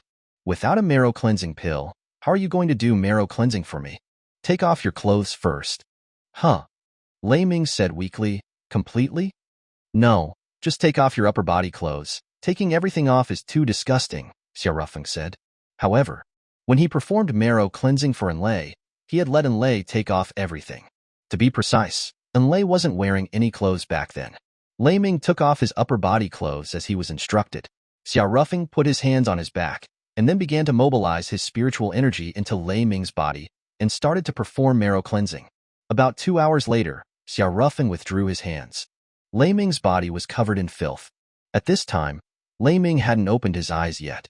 He was using the opportunity of Xia Rufeng performing marrow cleansing on him to focus all his effort to break through the Ran and Du meridians and the major and minor cyclical pathways. After a few more hours, the surrounding air suddenly surged, and Lei Ming opened his eyes wide. Xia Rufeng was looking at him. Hey, you kid, not bad. You actually broke through the shackles of the human body and opened up the Ran and Du meridians and the major and minor cyclical pathways. Xia Rufeng was quite surprised. It was important to note that although marrow cleansing could increase the chances of advancing to the Grandmaster realm, it wasn't guaranteed. And to break through on the very night of the marrow cleansing was even rarer. At this moment, Lei Ming finally came back to his senses, elated. Master, did I successfully break through to the Grandmaster realm? Yes. Yay. Lei Ming was extremely excited. He remembered something and bowed to Xia Rufeng. Thank you, Master. He knew very well that Xia Rufeng was at least 90% responsible for his breakthrough this time. But more importantly, Xia Rufeng had given him marrow cleansing without using a pill. What did this mean? This meant that Xia Rufeng had completely overturned a generally accepted fact of the martial arts world. No wonder Master was always cautious of me. If this secret was known, it would definitely cause an uproar. All right, you can go take a shower. After speaking, Xia Rufeng walked towards the outside. Master, where are you going? Lei Ming asked. I can't sleep. I'm going out for a walk. After speaking, Xia Rufeng left the camp. At this time, the rain had stopped, the clouds had scattered, and the bright moon was even visible in the night sky. Xia Rufeng was walking aimlessly in the mountains by himself. If Xia Rufeng said he wasn't bothered about being rejected by Zhongli, that would be an outright lie. He was actually heartbroken. Sigh. Xia Rufeng sighed softly and shook his head to stop thinking about it. He didn't know how long he had walked, nor did he know where he had arrived. At this moment, Xia Rufeng suddenly heard the sound of a stream. Then, he saw a small stream nearby. But that wasn't the main point. The main point was that at this moment, there was a woman bathing in the stream. She was completely naked. Under the moonlight, the woman's curvy body was in full view. Xia Rufeng's hormones, by reflex, started to surge. But when he saw the other party's face, he was stunned. Chapter 97. No man can resist sexy. It was a somewhat unexpected familiar face. Zhang Lu. That was Zhang Li's cousin, Han Jiancher's ex-wife. And she was also the S-class assassin of Skynet, Death Scythe. Back then, the shocking massacre in the suburbs of Jiang City was Zhang Lu's doing. Of course, Xiao Rufeng didn't know that. Why is she here? Did she also participate in this Olympian Cup? There were as many as 5,000 people on the list of participants for the Olympian Cup, and Xiao Rufeng didn't have the energy to look through such a long list. Therefore, he couldn't confirm whether Zhang Lu had participated in the Olympian Cup or not. But Zhang Lu has a gentle personality. She's completely unsuited for matches. But, speaking of which, Xiao Rufeng glanced at Zhang Lu, who was sitting naked in the stream. Gulp. He swallowed hard. As expected of a married woman, she has a great figure. At that moment, Zhang Lu suddenly looked at the place where Xiao Rufeng was hiding and said with a smile, "Don't hide, come out." Xiao Rufeng broke out in a sweat. I didn't expect this woman, Zhang Lu, to be so perceptive. He composed himself and then stood up from behind the large rock where he had been hiding. Zhang Lu was still sitting in the stream, but the two private parts of her body were already covered with clothes. Xiao Rufeng walked over. "Sister Zhang Lu, long time no see," Xiao Rufeng said, greeting her. "You haven't seen me for a while, but I've been keeping an eye on you," Zhang Lu added. Xiao Rufeng's expression was somewhat subtle. The feeling Zhang Lu gave him was both familiar and strange. The old Zhang Lu always gave him the feeling of being a gentle, but cowardly and timid woman. But the current Zhang Lu, although she still had the charm of a gentle older sister, was calm and composed, and even had the presence of a mature woman. Does a divorce cause such a big change in a person? Speaking of it, Enlei's changes after the divorce are also quite big. According to Zhang Li, Enlei even had a phobia of germs during her university days, feeling uncomfortable if she was touched by any man other than Commander He. But now, at this moment, Zhang Lu smiled again. "What are you thinking about?" "Ah, don't tell me you want to take the clothes off my body?" Before, it was always Xiao Rufeng who occasionally teased Zhang Lu. Now it was Zhang Lu's turn to tease him. It's nothing.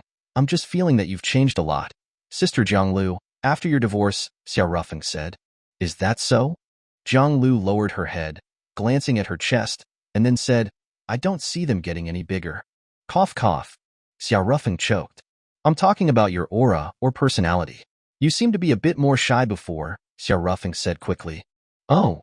Zhang Lu pursed her lips and smiled, then asked, "Then which me do you like? The gentle girl next door, or the sexy and hot senior sister?" Xiao Rufeng said, feeling cornered, "If I had to choose, I'd still pick the sexy and hot one.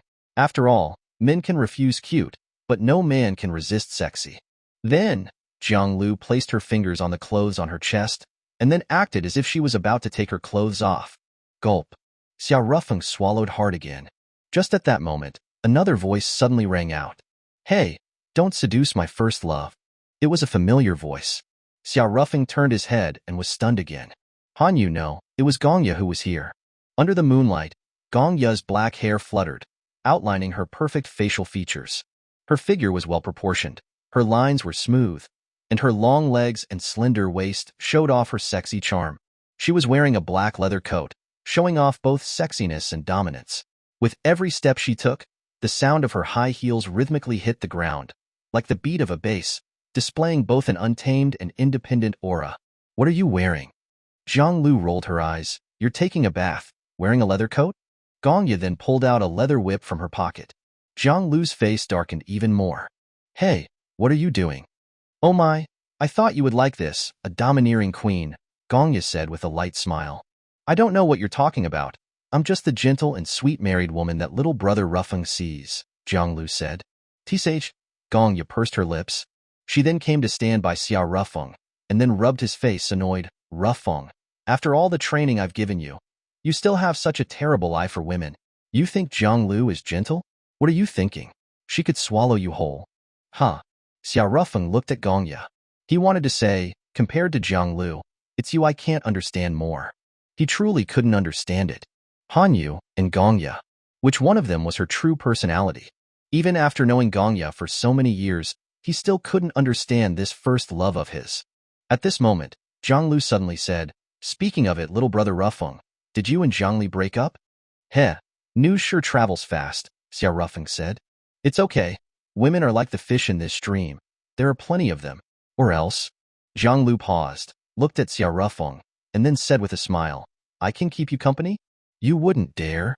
Gongya, holding her leather whip, whipped the stream, splashing a large amount of water. Gongya, you and Xiao Rufeng broke up a long time ago. What right do you have to stop me? Zhang Lu said. Do you want to fight? Gongya asked. You can bet on it.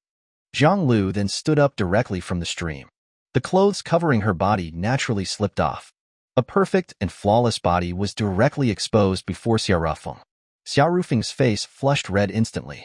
Gongya had a black line on her face. That two-faced, black-bellied woman, she's too shameless.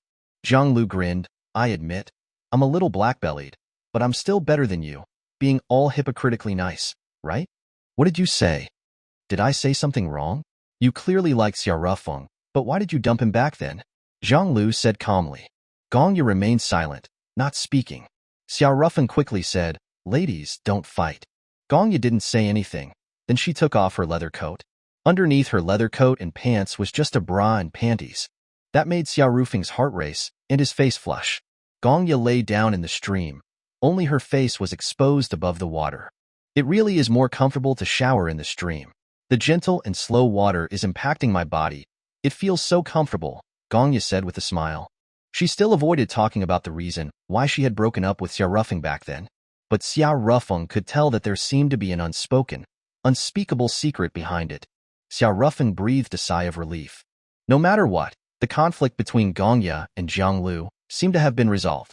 Speaking of it, you two are the same age, and both of you are the daughters of powerful families in Jiang City. You should know each other, Xiao Rufeng said at this moment. It's not just knowing each other. The two of us have a long and deep karmic debt, Gongya said. That's right, we two were born in the same hospital on the same day, Zhang Lu also said with a light smile. That's quite a fate, Xiao Rufeng paused, looked at Zhang Lu, and then asked the question that was bothering him the most. Sister Zhang Lu, did you also participate in the Olympian Cup? No, Zhang Lu paused, and then said, I came to Mount Li to take care of something, and arranged a meeting with an old friend. I just didn't expect to attract a little pervert. Xiao Rufeng was embarrassed. No, I wasn't intentionally spying on you. I just happened to walk here, and then I saw you bathing. Before he could finish speaking, Gongya pulled Xiao Rufeng to her chest. You? What's so good about looking at a married woman? She has already been explored. Zhang Lu grinned. As far as I know, your first love seems to have some kind of married woman fetish, little brother. Is that so? Gongya looked at Xiao Rufeng.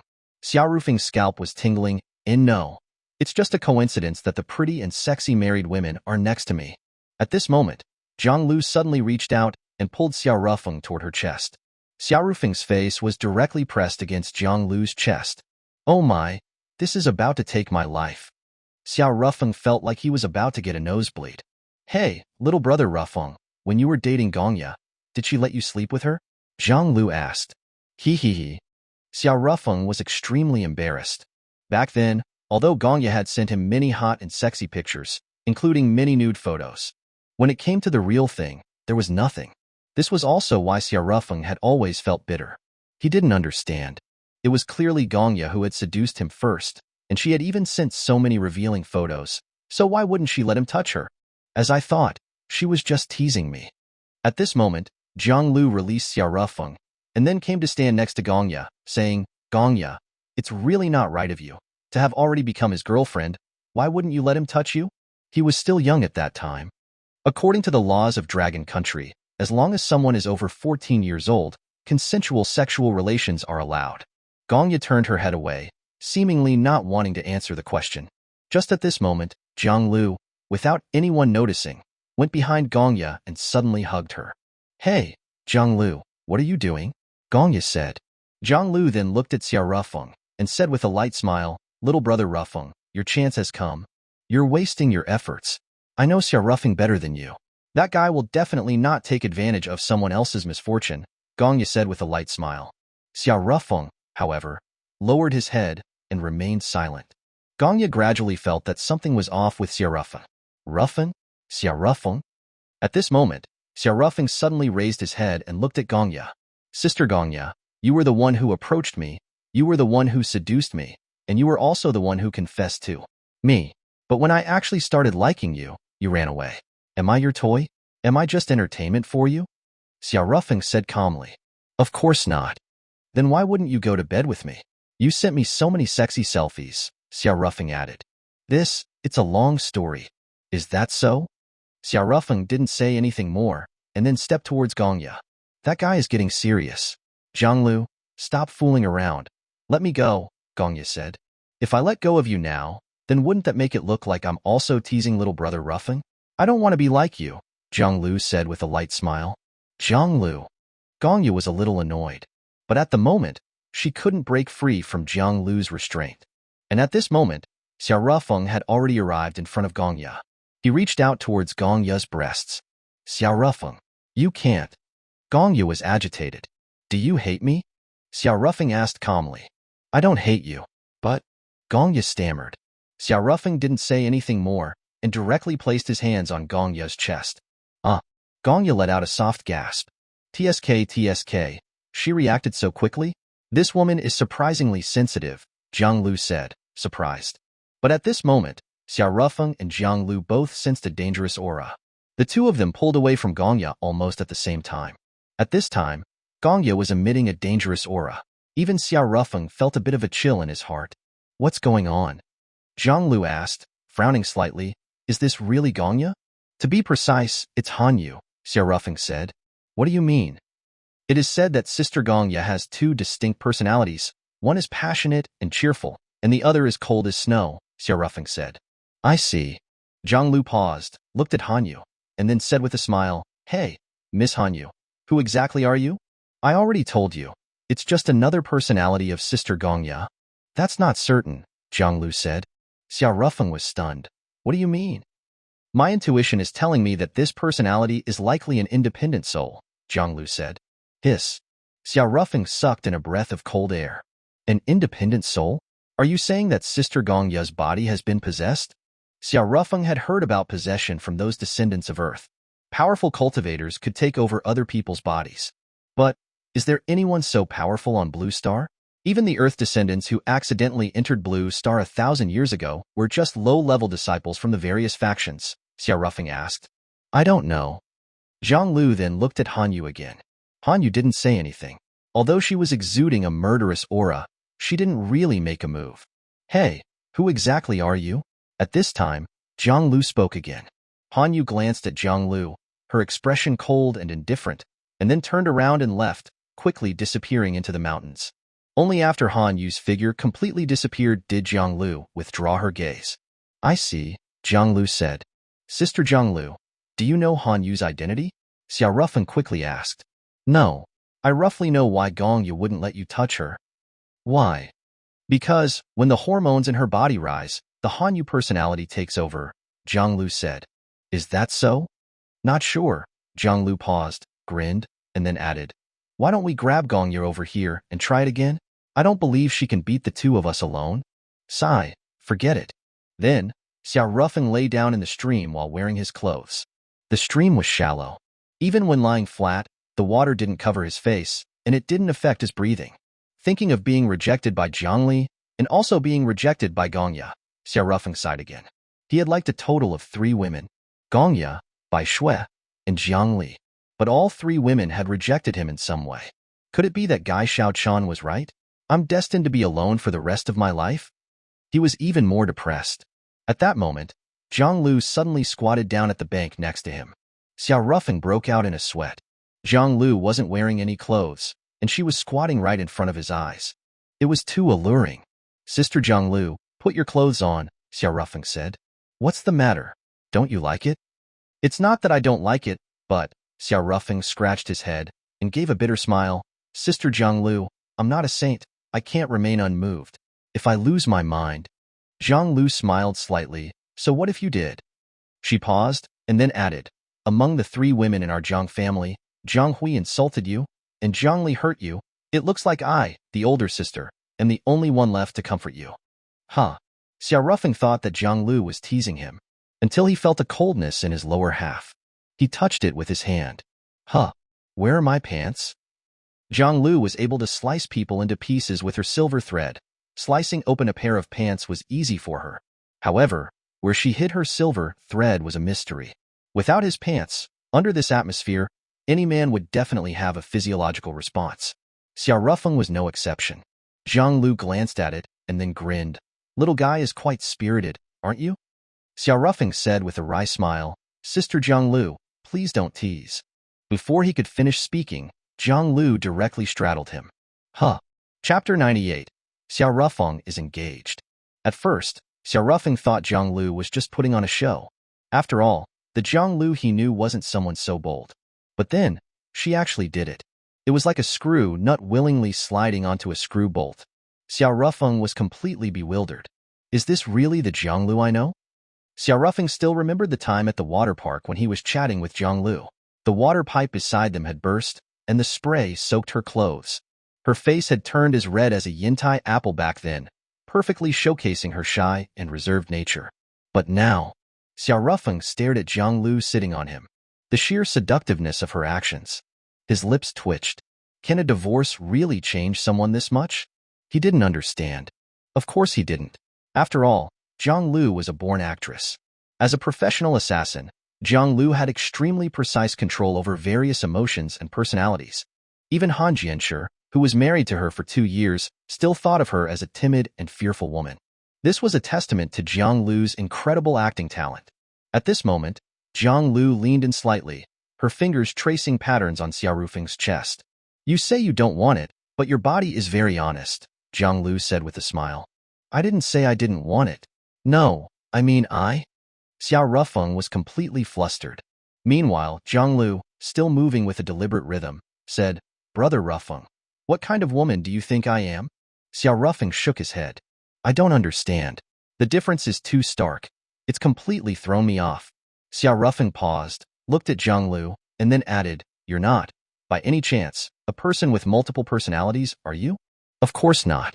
It's just that. Zhang Lu gently caressed Xiao Rufeng's face, smiling again. It's just that I'm good at performing. Performing? Your first girlfriend was right. I'm just a natural actress. I can play the role of a married woman, a mature seductress, or a pure young girl, Zhang Lu said. So what's your true personality? Xiao Rufeng asked. What do you think? Zhang Lu countered. Xiao Rufeng fell silent. After a short while, he said, I don't know. But I do know that when you helped Zhang Li out at your grandfather's funeral, that wasn't acting. You genuinely wanted to help her. Why do you think that? Normally, shouldn't I have helped Zhang Hui? After all, Zhang Hui is my own sister, Zhang Lu said. Xiao Rufeng suddenly smiled faintly and said, That's why I don't know your true personality. But I do know that you're not a bad person. Zhang Lu was slightly taken aback. Then, she smiled too. You know, even though you have a bad reputation, I have to say, you're really good at winning over girls. Ha, Xiao Rufeng's mood dipped. He smiled wryly. Maybe that's not such a good thing. Don't overthink it. There's an old saying, life is short, so enjoy it while you can. Zhang Lu paused, looked at Xiao Rufeng, and suddenly leaned close to his ear. In a soft voice, she whispered, Tonight, I won't let you stop. Xiao Rufeng. Zhang Lu was a woman of her word. It wasn't until the first rays of dawn appeared on the horizon that Zhang Lu started to get dressed.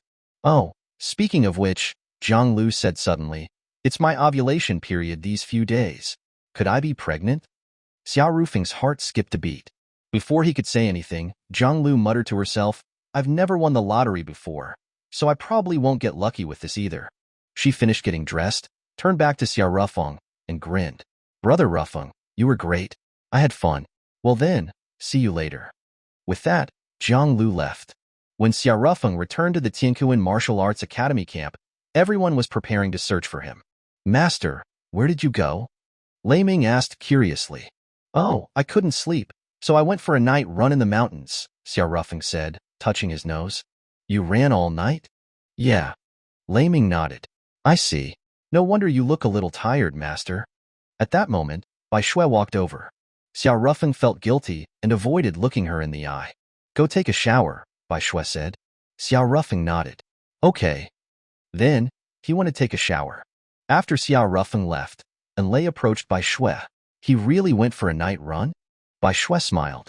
When he lies, he has a subconscious gesture. He touches his nose. So he was lying.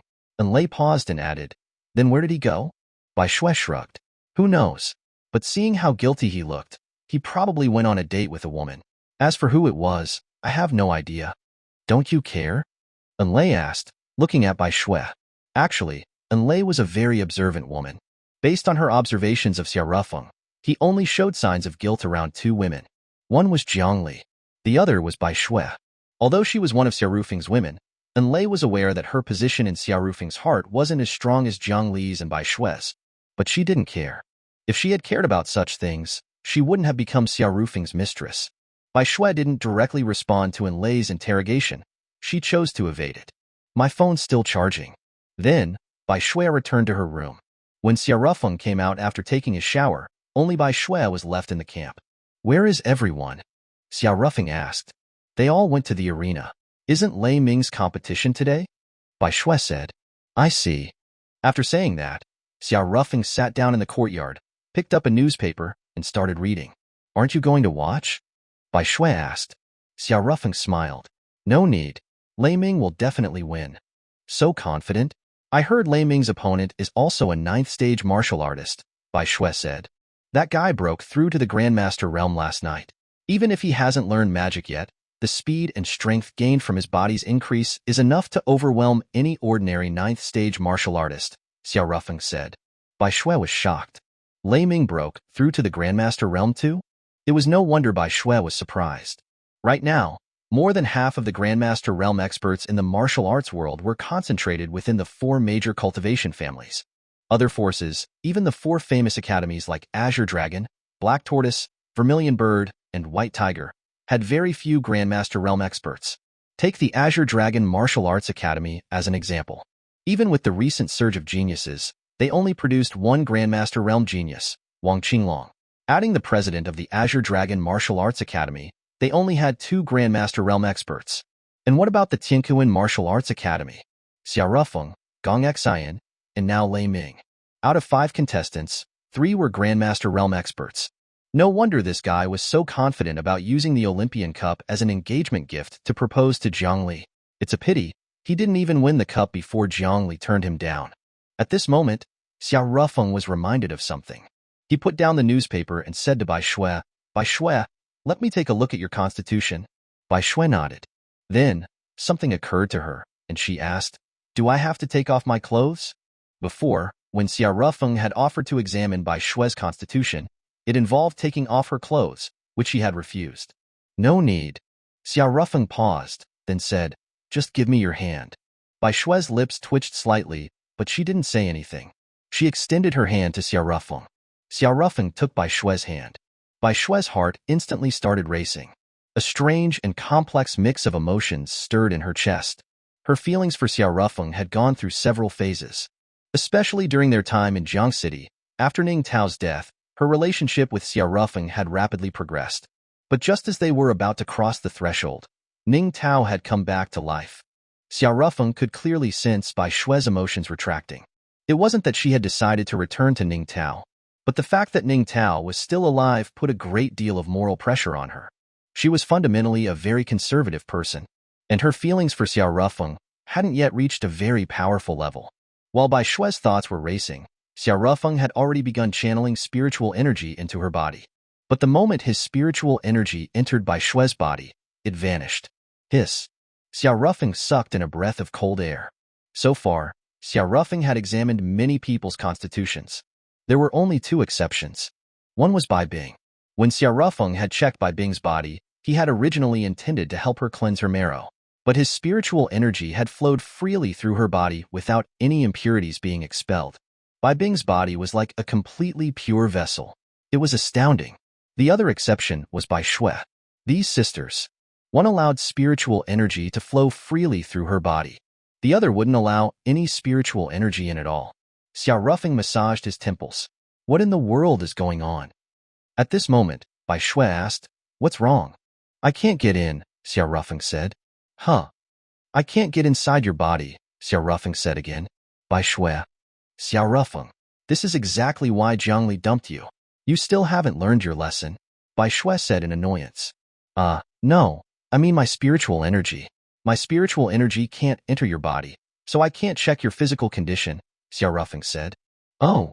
Bai Shui paused and smiled. It's fine. Yun Yin already checked me. She said I don't have a spiritual root, so I can't cultivate. Xia Rufeng didn't say anything. He took Bai Shue's hand and tried to send spiritual energy into her body again.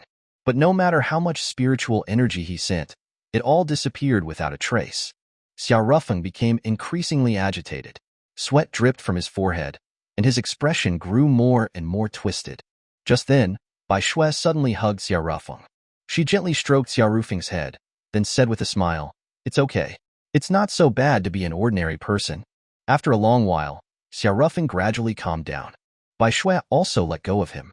"Come to think of it," Bai Shue suddenly said, "I've heard that spiritual energy is a destructive force. When someone else's spiritual energy enters your body, it causes a certain degree of damage. Why is your spiritual energy able to enter other people's bodies?" "I don't know."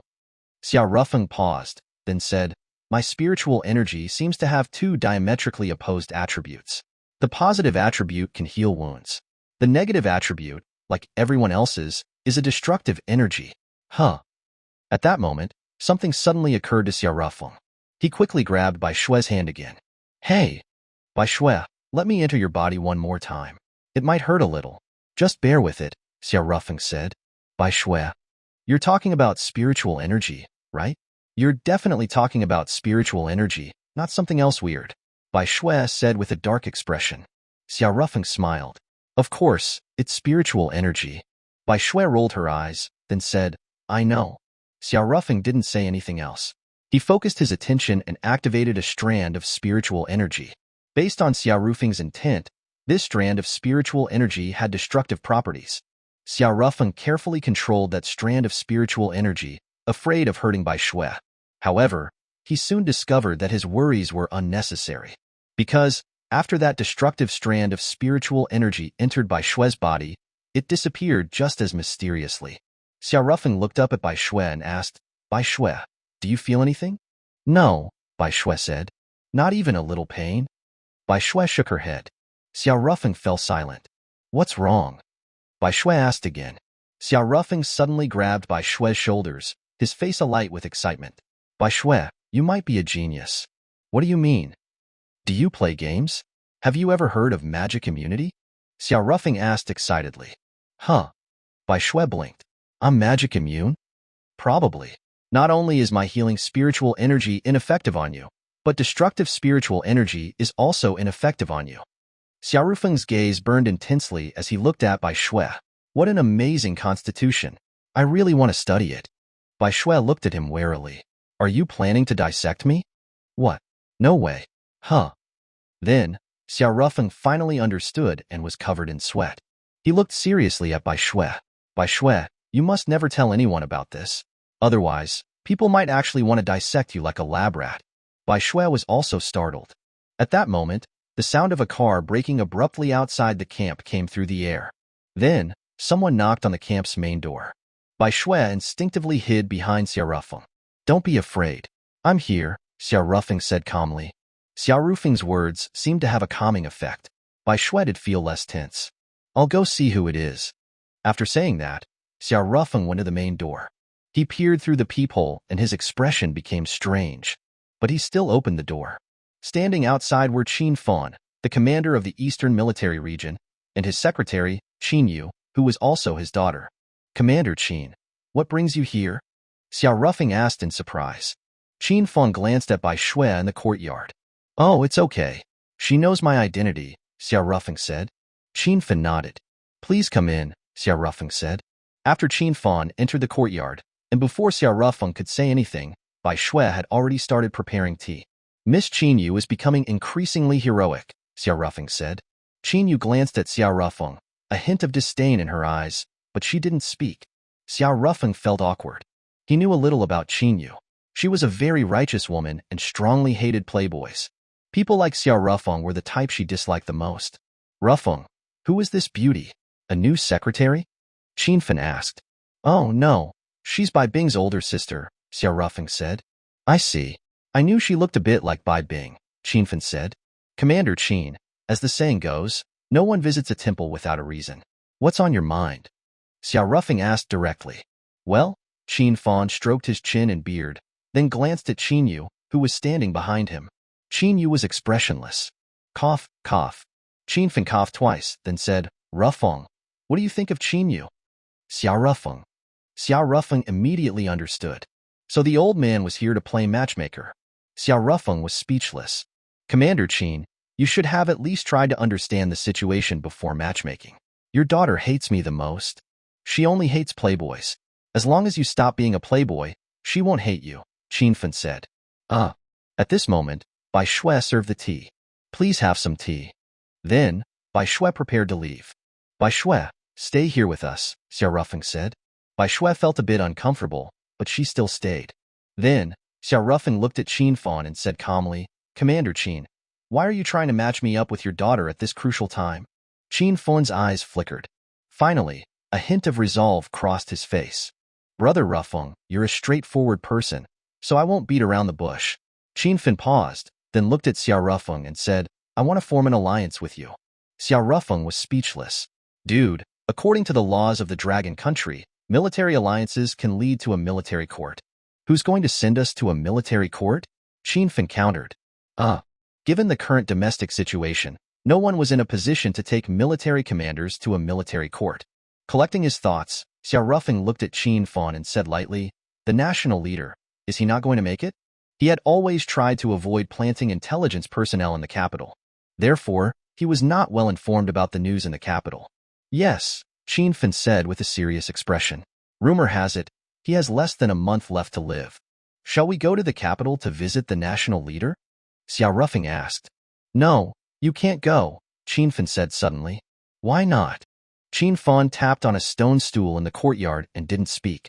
Hey, old Qin, just say what's on your mind, Xiao Rufeng said. Then, Qin Fan looked at Xiao Rufeng and said calmly, because you are the only heir of the Nightingale Kingdom. Xiao Rufeng's pupils suddenly contracted. Oh, it seems like Brother Rufeng already knew that, Qin Fan added. Xiao Rufeng didn't say anything. Don't worry, if I wanted to expose you, I wouldn't have come here, Qin Fan said. Xiao Rufeng was silent. After a short while, he said, if you don't want me to enter the capital, does that mean the national leader also knows I'm a descendant of the Nightingale Kingdom? Yes, Qin Fan said.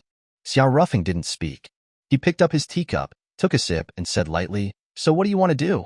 Are you going to become the new national leader? No, I just want to protect my jurisdiction. Qin Fan paused, then added, you know, my current jurisdiction is basically the original territory of the Nightingale Kingdom. If a war breaks out because of the Nightingale Kingdom, my region would be at the center of the conflict. I'm well aware that there are many Nightingale Kingdom loyalists in that old territory. They're silent now because they think that the royal descendants have all been killed. But if they find out about you, even if you don't raise an army, there will be people raising an army in your name. Xiao Rufeng rolled his eyes. Qin Fan's words sounded grand, but the truth was that he was afraid that after the current national leader passed away, someone would come after him. After all, among the Dragon Country's military regions, the Eastern Military Region was the weakest. And it was rumored that the Eastern Military Region hadn't gained anything in the recent fight over the 4 major cultivation families. The Northern Military Region had taken over the Dugu family, and the Western Military Region had taken over the Sikong family.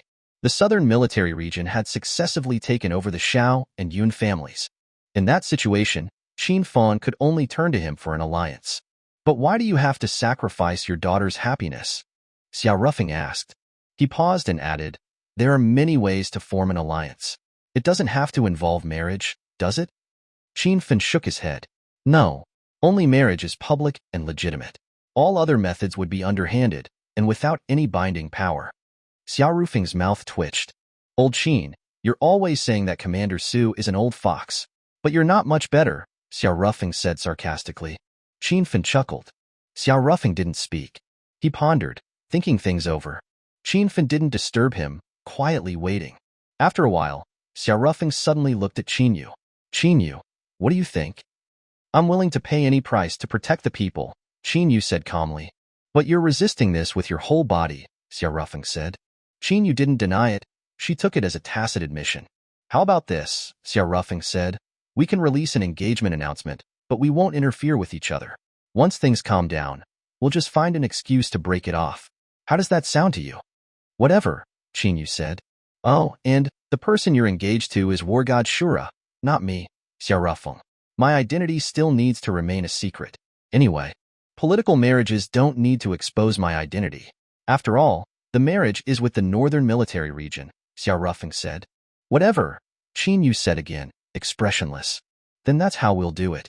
I'll have someone release the engagement announcement on the Northern Military Region's website later, Xiao Rufeng said. Qin Fan was speechless. Isn't this engagement a little too hasty? Qin Fan couldn't help but ask. No, this is exactly what I wanted, Qin Yu said. Sigh. Qin Fan sighed. Fine, do whatever you want. It was almost noon when it was finally Lei Ming's turn to compete. Lei Ming was the last match of the afternoon. Against all odds, Lei Ming won convincingly, causing a wave of exclamations. The exclamations weren't just because of Lei Ming, but because the perennial last-place Tiankuan Martial Arts Academy had already won 4 matches in a row. All 4 of their participants had advanced to the next round. This caused a great commotion. Lei Ming was also very pleased with himself. But, at that moment, a sudden exclamation came from the commentary booth. Hey, everyone, look at the news. Northern War God Shura is engaged to the daughter of the Eastern Military Region Commander, Qin Yu. Those words instantly caused a huge uproar. After all, Northern War God Shura was the dream man of countless women in the Dragon Country. His marriage was much more eye-catching than any of those entertainment stars. Ah, darn it, my idol is engaged. One woman expressed her distress. But the other party is the daughter of the Eastern Military Region's commander, so it's a suitable match, isn't it? Others with a sharp political sense immediately noticed something was amiss. Does this engagement mean that the Northern Military Region and the Eastern Military Region have formed a political marriage? The sudden engagement also shocked those who knew Xiao Rufeng's identity. Vermilion Bird Martial Arts Academy. Zhang Li didn't have a match today. She didn't go to the arena and was staying in the camp. Zhang Yi sat alone in the courtyard, spacing out. Then, the people from the Vermilion Bird Martial Arts Academy began to return one after another. Master, senior sister, you're back, Zhang Li said, greeting them. Yeah. Senior sister Luoku, how was your match today? I won, said the girl named Luoku. Then why don't you look happy? Zhang Li asked again. Sigh. Luoku sighed, then said, my idol is engaged. Idol? It's Northern War God Shura. He got engaged to the daughter of the Eastern Military Region's commander, Luoku said. Zhang Li was instantly stunned, because she now knew that Xiao Rufeng was the Northern War God Shura. Chapter 99. Betting. Zhang Li? Junior sister Zhang Li? The girl named Luoku said again. Zhang Li finally came back to her senses. Senior sister Luoku, what's wrong? Zhang Li asked. What's wrong with you? You've been acting weird ever since you came back from dinner last night, Luoku said. It's nothing. My daughter's throwing a tantrum. I'm a little tired. After speaking, Zhang Li returned to her room. Zhang Yi, who had been acting up just now, was fast asleep on the bed. Her face was still streaked with dried tear tracks. Zhang Li tucked a light blanket around Zhang Yi and lay down next to her. She stared at the ceiling, silent. After a short while, she pulled out her phone and opened a news app. The top headline was about Northern War God Shura's engagement to Qin Yu, the daughter of the Eastern Military Region's commander. After reading for a while, Zhang Li turned off her phone. She felt even more tired. The news of Xiao Rufeng and Qin Yu's engagement was sudden and caught many forces off guard. In the office of Su Zhang, the commander of the Western Military Region, ugh, that old fox, Qin Fan, actually launched a sneak attack. He's so shameless. Su Zhang roared. In truth, he had also been considering the same strategy. Unfortunately, he didn't have a daughter, only a son. He didn't have the necessary bargaining chip for a marriage alliance. However, after incorporating the Sikong family, Su Zhang had found a suitable target. Sikong Xinglu. This most outstanding genius in the Sikong family's history, and a beauty at that, was the perfect candidate for his marriage plan. He had already discussed it with Sikong Xinglu, and she had agreed to marry Xiao Rufeng. But he never imagined that Qin Fan would act so quickly. That Xiao Rufeng guy too. Although Qin Yu is indeed quite pretty, you know she doesn't like you. And among the military regions, the Eastern Military Region is the weakest. What was Xiao Rufeng thinking? There was also a young man in Su Zhang's office. His name was Su Qi, and he was Su Zhang's only son. While Su Zhang was looking at the news of Xiao Rufeng and Qin Yu's engagement, unlike Su Zhang who was frowning, Su Qi was quite excited. Dad, Xiao Rufeng and Qin Yu are engaged, so we don't need to have Sikong Xinglu marry him, right? Su Zhang sighed. He knew his son's thoughts all too well. The guy had his eye on Sikong Xinglu. But at that moment, The door to Su Zhang's office was kicked open. Who is it? Such a lack of manners. Su Zhang yelled angrily. Then, a young girl of around 20 years old walked in. It was none other than Sikong Xinglu. Uncle, what's going on? Didn't you say you were going to have me deal with Xia Rufeng? Why is he already engaged to Qin Yu?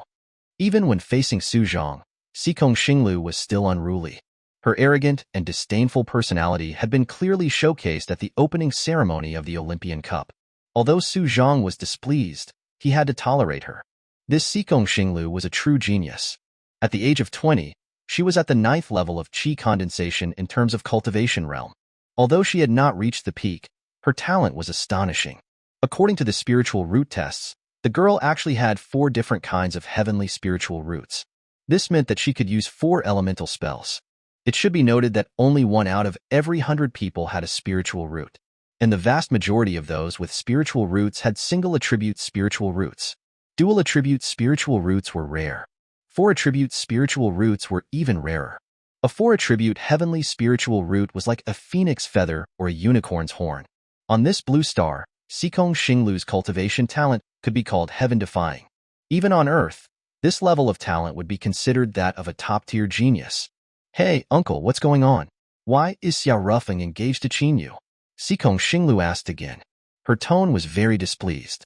Miss Xinglu, do you like Xia Rufeng very much? Huh. Isn't that the case? Hey, uncle, don't get it wrong. I don't like that Xia Rufeng at all.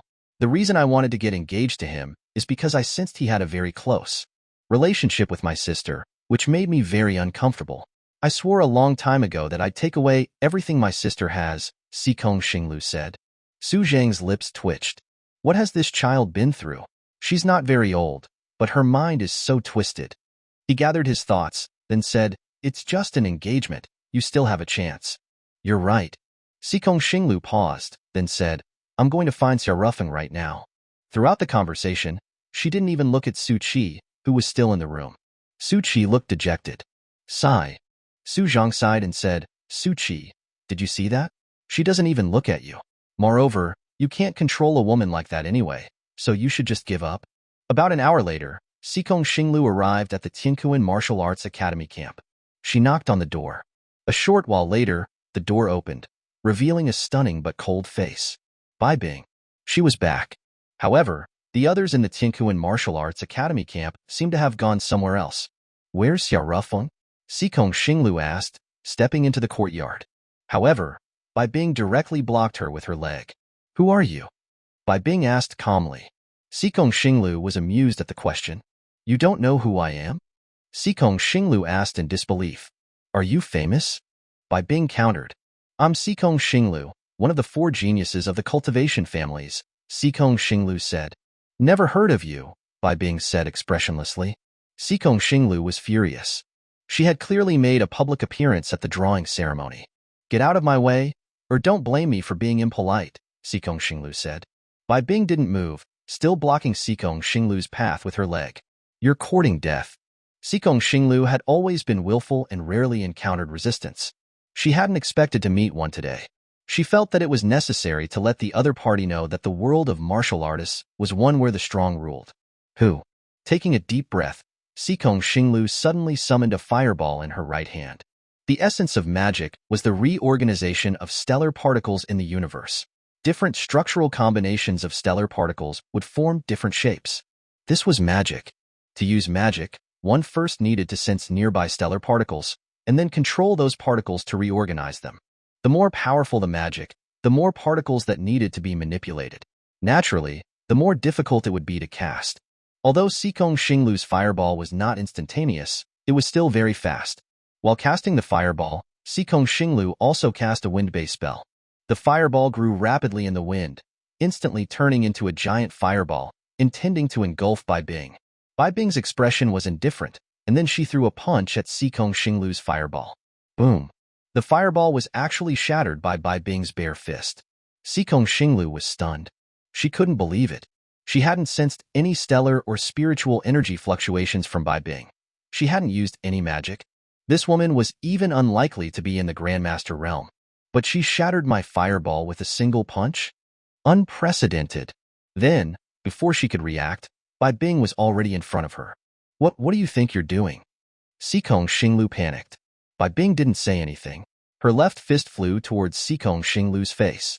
When Sikong Xinglu reacted, it was too late to cast a spell. She could only instinctively raise both hands to block her face. But at the same time, Bai Bing's right fist shot out like lightning from below, aiming at Sikong Xinglu's abdomen. This was Bai Bing's real attack. Bai Bing's feint completely deceived Sikong Xinglu. When her hands went to block her face, her lower body was completely unguarded. Bai Bing delivered a heavy blow, directly sending Sikong Xinglu flying. In midair, Sikong Xinglu coughed up blood. Then, she slammed hard into the ground. Sikong Xinglu was in the Grandmaster realm. In terms of cultivation, she was even at the 9th level of Qi condensation, very close to the Foundation Establishment realm. Her body's resilience and defense were very high. But even so, Bai Bing's punch made Sikong Xinglu cough up blood. Are you sick in the head? Charging into our camp and attacking first. Is this how your parents raised you? Bai Bing asked calmly. Sikong Xinglu was now filled with shock. She knew her strength well. While not invincible, few in this world could defeat her. But she hadn't expected that her first battle in Lishan would end in her being suppressed.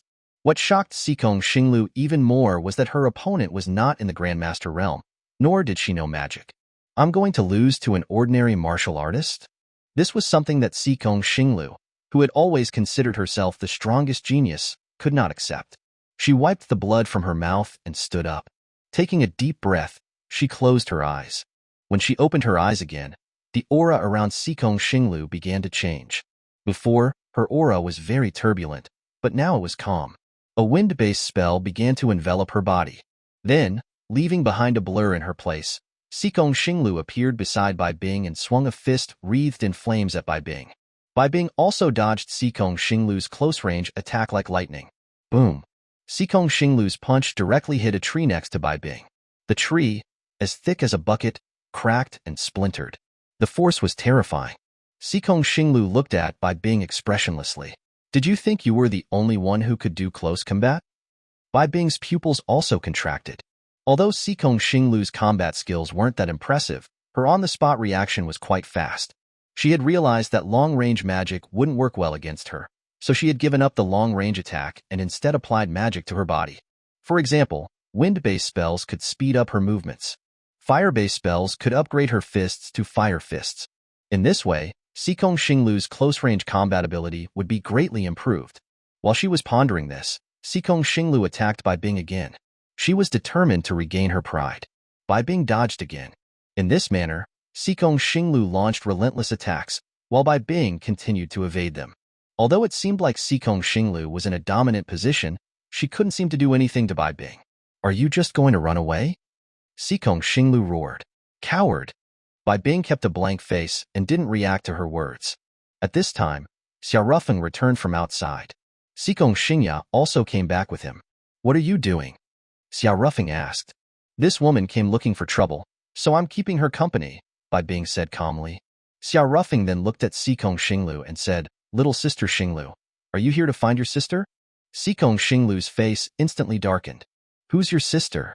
Don't call me that so familiarly. Okay. Xiao Rufeng paused, then asked, Do you have a reason for coming here? I'm telling you to break off your engagement with Qinyu, Sikong Xinglu said, with an arrogant expression. Did Su Zhang send you? Xiao Rufeng asked. I came on my own. Xiao Rufeng shook his head. He turned to Sikong Xingya and asked, Xingya, is your sister having brain problems? Sikong Xinglu was instantly enraged. What did you say? Xiao Rufeng looked at Sikong Xinglu calmly and said, Sikong Xinglu, I'm not someone you can boss around. I don't have any obligation to. Tolerate your temper. I already have enough to worry about. If you don't have anything else to do, go play in the mud or something. After speaking, Xiao Rufeng turned around and walked towards the camp. Stop.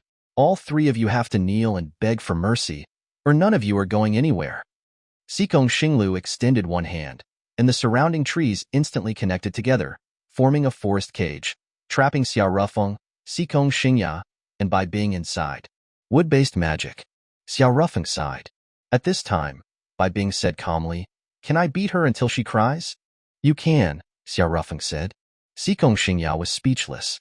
These two don't seem to know how terrifying Xinglu is. She's a peak Grandmaster realm expert.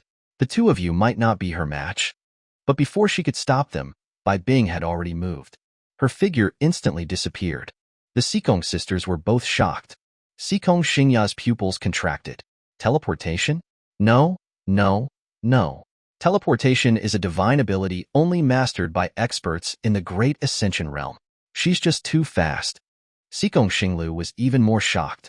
She had been fighting Bai Bing for some time now, and had assumed that was the limit of her speed. But only now did she realize that she was wrong.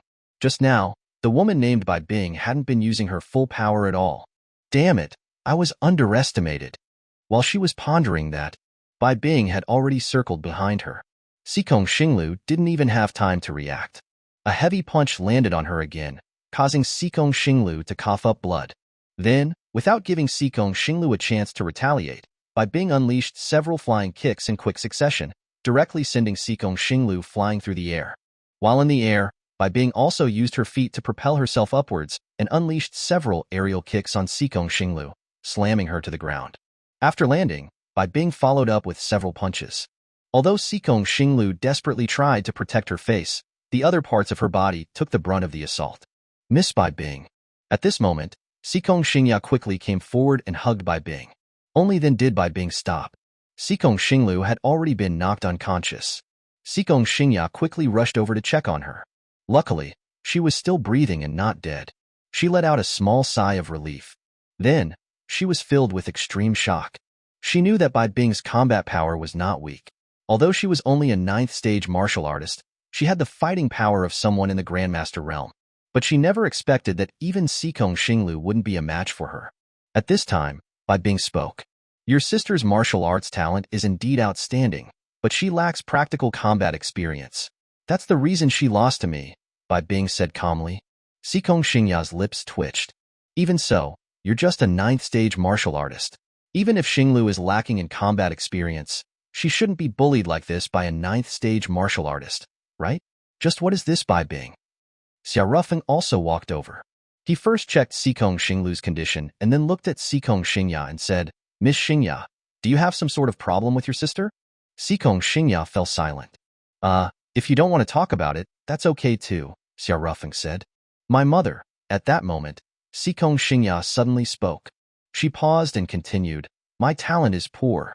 In order to improve my constitution and talent, my mother went out to gather herbs, but she accidentally fell off a cliff and was badly injured. Xinglu loves our mother very much. She thinks I was the one who caused my mother's accident. That's why, all these years, she's been resenting me. I see. Oh, right. At this moment, Xia Rufeng remembered something. He said, that day at the drawing ceremony, your sister said you were a sacrifice. What did she mean by that? Sikong Xingya's hands clenched instantly. Our Sikong family's foundation establishment realm ancestor is almost 200 years old this year, Sikong Xingya said. And then? In order to inherit the ancestor's genes, every 10 years, the ancestor selects a beautiful young girl from the family to become his concubine and bear his children. We privately refer to these girls chosen by the ancestor as sacrifices, Sikong Xingya said. Xia Rufeng's pupils contracted. So, your ancestor chose you? Yes. When I was 13, the ancestor chose me. My mother argued against it, saying that I was still young and unsuitable for bed. The ancestor was angry and said that if my mother was willing to take my place, he would wait until I came of age before taking me. My mother agreed, Sikong Xingya said calmly. Xia Rufeng. Pervert. After a short while, Xia Rufeng couldn't help but curse. He rarely cursed, but this time, he really couldn't hold back. Sikong Xingya smiled and said, I didn't expect you to call someone a pervert. Usually, it's people who call you a pervert. I admit that I'm a pervert too, but there are levels to being a pervert, okay? At most, I'm a minor pervert, but your ancestor is a super pervert. 13 years old. You were still a kid, you old pervert. He paused and looked at Sikong Xingya again. Is that the real reason why your sister resents you, and why your father resents you? Yes. Sikong Xingya's tone was calm, but tears were streaming down her face. How is your mother now? Bai Bing suddenly asked. Chapter 100. My tastes have gotten a bit stronger lately. Sikong Xingya shook her head. I don't know. The ancestor's location is a secret, known only to a handful of clan members. It's been almost 10 years since my mother was taken away, and we've had no news of her since. You haven't run away because you're worried about your mother, right? Bai Bing asked. Logically, if Sikong Xingya wanted to escape, the world was vast enough for her to disappear. Yet, she hadn't. She had remained in the Dragon Kingdom, and recently even appeared publicly at the Auspicious God's Cup. Yes, Sikong Xingya replied calmly. How long until you have to serve him? Bai Bing continued. After the Auspicious God's Cup ends, I'm supposed to. Sikong Xingya trailed off, falling silent. Who would willingly serve a 200-year-old geezer in his bedchamber, given a choice? But when her mother was taken away, the ancestor had warned her. If she dared to run, he would strip her mother naked and publicly humiliate her. I'll go with you then, and we'll find a chance to rescue your mother, Bai Bing declared. Whoa, whoa! Xiao Rufeng exclaimed, startled. Bai Bing, you don't think that just because you can beat Sikong Xinglu, you can beat a Foundation Establishment ancestor, do you? A Foundation Establishment cultivator against a Qi condensation cultivator is like an adult fighting a child. You'll probably get yourself killed rushing in like that. Are you reluctant? Of course. If you're reluctant for me to die, then think of a way to help Sikong Xingya, Bai Bing retorted. Xiao Rufeng was speechless. So that's your angle, huh? Bai Bing looked at Xiao Rufeng, her expression calm. If you don't rescue Sikong Xingya's mother before the Auspicious God's Cup, I really will go with her to the Sikong ancestor's place. I don't know what will happen. We might succeed in rescuing her mother, or we might fail and be captured by the ancestor, and he might violate me, abuse me. I'll do it. Just stop talking. I'll do it. All right? Xiao Rufeng quickly conceded. Bai Bing turned to Sikong Xingya. Let's go back to camp. But Sikong Xingya hesitated, glancing at Sikong Xinglu, who was lying unconscious on the ground. It's fine. Xiao Rufeng will take care of it, Bai Bing assured her. He won't take advantage of my sister, will he? Sikong Xingya asked, her face filled with worry. Xiao Rufeng was taken aback yet again. Miss Sikong Xingya, is that really how you see me? He asked, his face darkening. And here I thought you considered me a confidant. Sikong Xingya felt a pang of embarrassment. It's just, we're not that familiar yet. My understanding of you mainly comes from the internet, she explained. Bai Bing interjected, it's fine. He might be a pervert, but he wouldn't stoop that low. Sikong Xingya smiled. Since Bingmei says so. She looked at Xiao Rufeng and bowed slightly. Then I'll leave my sister in your care. With that, Sikong Xingya and Bai Bing left together. The wood elemental spell, Cage, cast by Sikong Xinglu, dissipated after she lost consciousness. Back in their courtyard at the camp, Sikong Xingya couldn't help but ask, Bingmei, why did you help me? It wasn't me who wanted to help you, it was Xiao Rufeng, Bai Bing replied. Even if I hadn't done anything, once Xiao Rufeng knew about your situation, he wouldn't ignore it. That's the kind of man he is. I offered mainly because I didn't want my sister and the others to think he valued you more than them, Bai Bing explained indifferently. Sikong Xingya was surprised.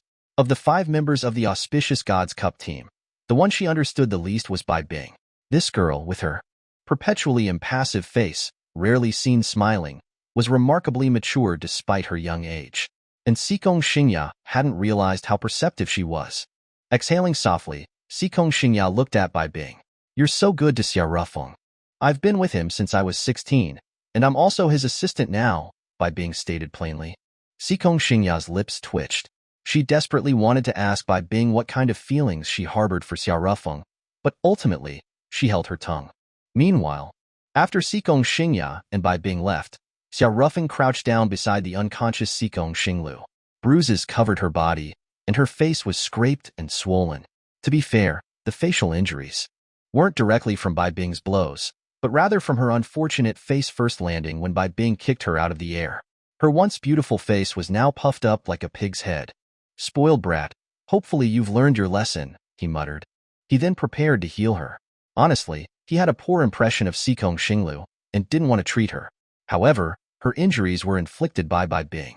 Knowing Sikong Xinglu's personality, when she woke up and saw her face, she would probably hate Bai Bing even more, and the Sikong family likely wouldn't let Bai Bing off the hook either. Composing himself, Xiao Rufeng began to channel his internal spiritual energy, transforming it into healing energy and directing it into Sikong Xinglu's body. The energy flowed through her, repairing her damaged tissues. After a while, her physical injuries were completely healed. However, she still hadn't regained consciousness. Xiao Rufeng was at a loss. His spiritual energy was only effective on physical injuries, and Sikong Xinglu seemed to be suffering from a severe mental shock. Sigh. I'll take her back to camp first, he decided, picking her up. After a few steps, Sikong Xinglu's eyes suddenly flickered, and her consciousness returned. Ah, you bastard. What are you doing? She shrieked. Slap. Xiao Rufeng smacked her bottom. Yell again, and I'll call Bai Bing. At the mention of Bai Bing's name, Sikong Xinglu shuddered. It seemed Bai Bing had truly traumatized her. Why you? What do you want? She stammered, her earlier arrogance gone. Since you're awake, walk yourself, Xiao Rufeng said, preparing to let her go. But Sikong Xinglu instinctively clung tighter to his neck. She remembered her leg being broken by Bai Bing. She couldn't stand. Hey, what are you doing? Trying to be fresh? At such a young age, why learn this kind of thing? Xiao Rufeng chided. Sikong Xinglu felt like spitting blood. She had always been pampered and treated like a princess. Not only had she never acted inappropriately, but even if she had, who would dare say anything? It's because of that Bai Bing. She broke my leg. I can't even stand. Sikong Xinglu protested, her voice filled with genuine grievance. Xiao Rufeng was surprised, and a faint smile touched his lips. Despite being spoiled and willful, she's still just a 20-year-old girl, he thought. He composed himself and again prepared to put her down. But Sikong Xinglu cried out and held on even tighter. Sikong Xinglu, calm down, Xiao Rufeng said patiently. Touch yourself, see if you're still injured anywhere. Sikong Xinglu looked at him suspiciously, but did as he said. Huh. Surprise filled her face. She clearly remembered her broken leg, the fractured ribs in her chest, the bruises that made even the slightest touch agonizing. But now, it doesn't hurt? What's going on? She wondered aloud. Then, in a moment of youthful short-circuiting, she pulled open her collar, revealing the skin beneath. The bruises on my chest are gone too. How? Suddenly, she realized what she was doing and shrieked, Don't look. All right, I'll cover my eyes, Xiao Rufeng said, promptly releasing his hold on her to cover his eyes. Thud. Sikong Xinglu fell to the ground, landing squarely on her backside. Ouch! She scrambled to her feet, fuming. What are you doing? Why did you suddenly let go? You told me to cover my eyes, Xiao Rufeng replied innocently. Sikong Xinglu was speechless. She knew he had done it on purpose, but she had no comeback. Hmph. She paused, then asked, What kind of medicine did you give me? The healing effect is incredible. A secret, Xiao Rufeng said. Tisi. Sikong Xinglu scoffed. Xiao Rufeng stretched and yawned. All right, you should head back. I'm going to sleep. After all, he hadn't slept at all the previous night. That Zhang Lu is pretty intense, he thought, yawning again as he walked towards the camp. Reaching the entrance, he stopped and turned to look at Sikong Xinglu, who was silently trailing behind him. Haven't you learned your lesson? Bai Bing is in the courtyard, he warned. Sikong Xinglu shivered. Who would want to go to your shabby, run-down place? She retorted. Then, glaring at him, she added, And you, a grown man relying on a woman for protection, aren't you ashamed? No. Sikong Xinglu was at a loss for words. Don't you have any male dignity? She pressed. No, Xiao Rufeng repeated calmly. Sikong Xinglu was exasperated. What kind of person are you?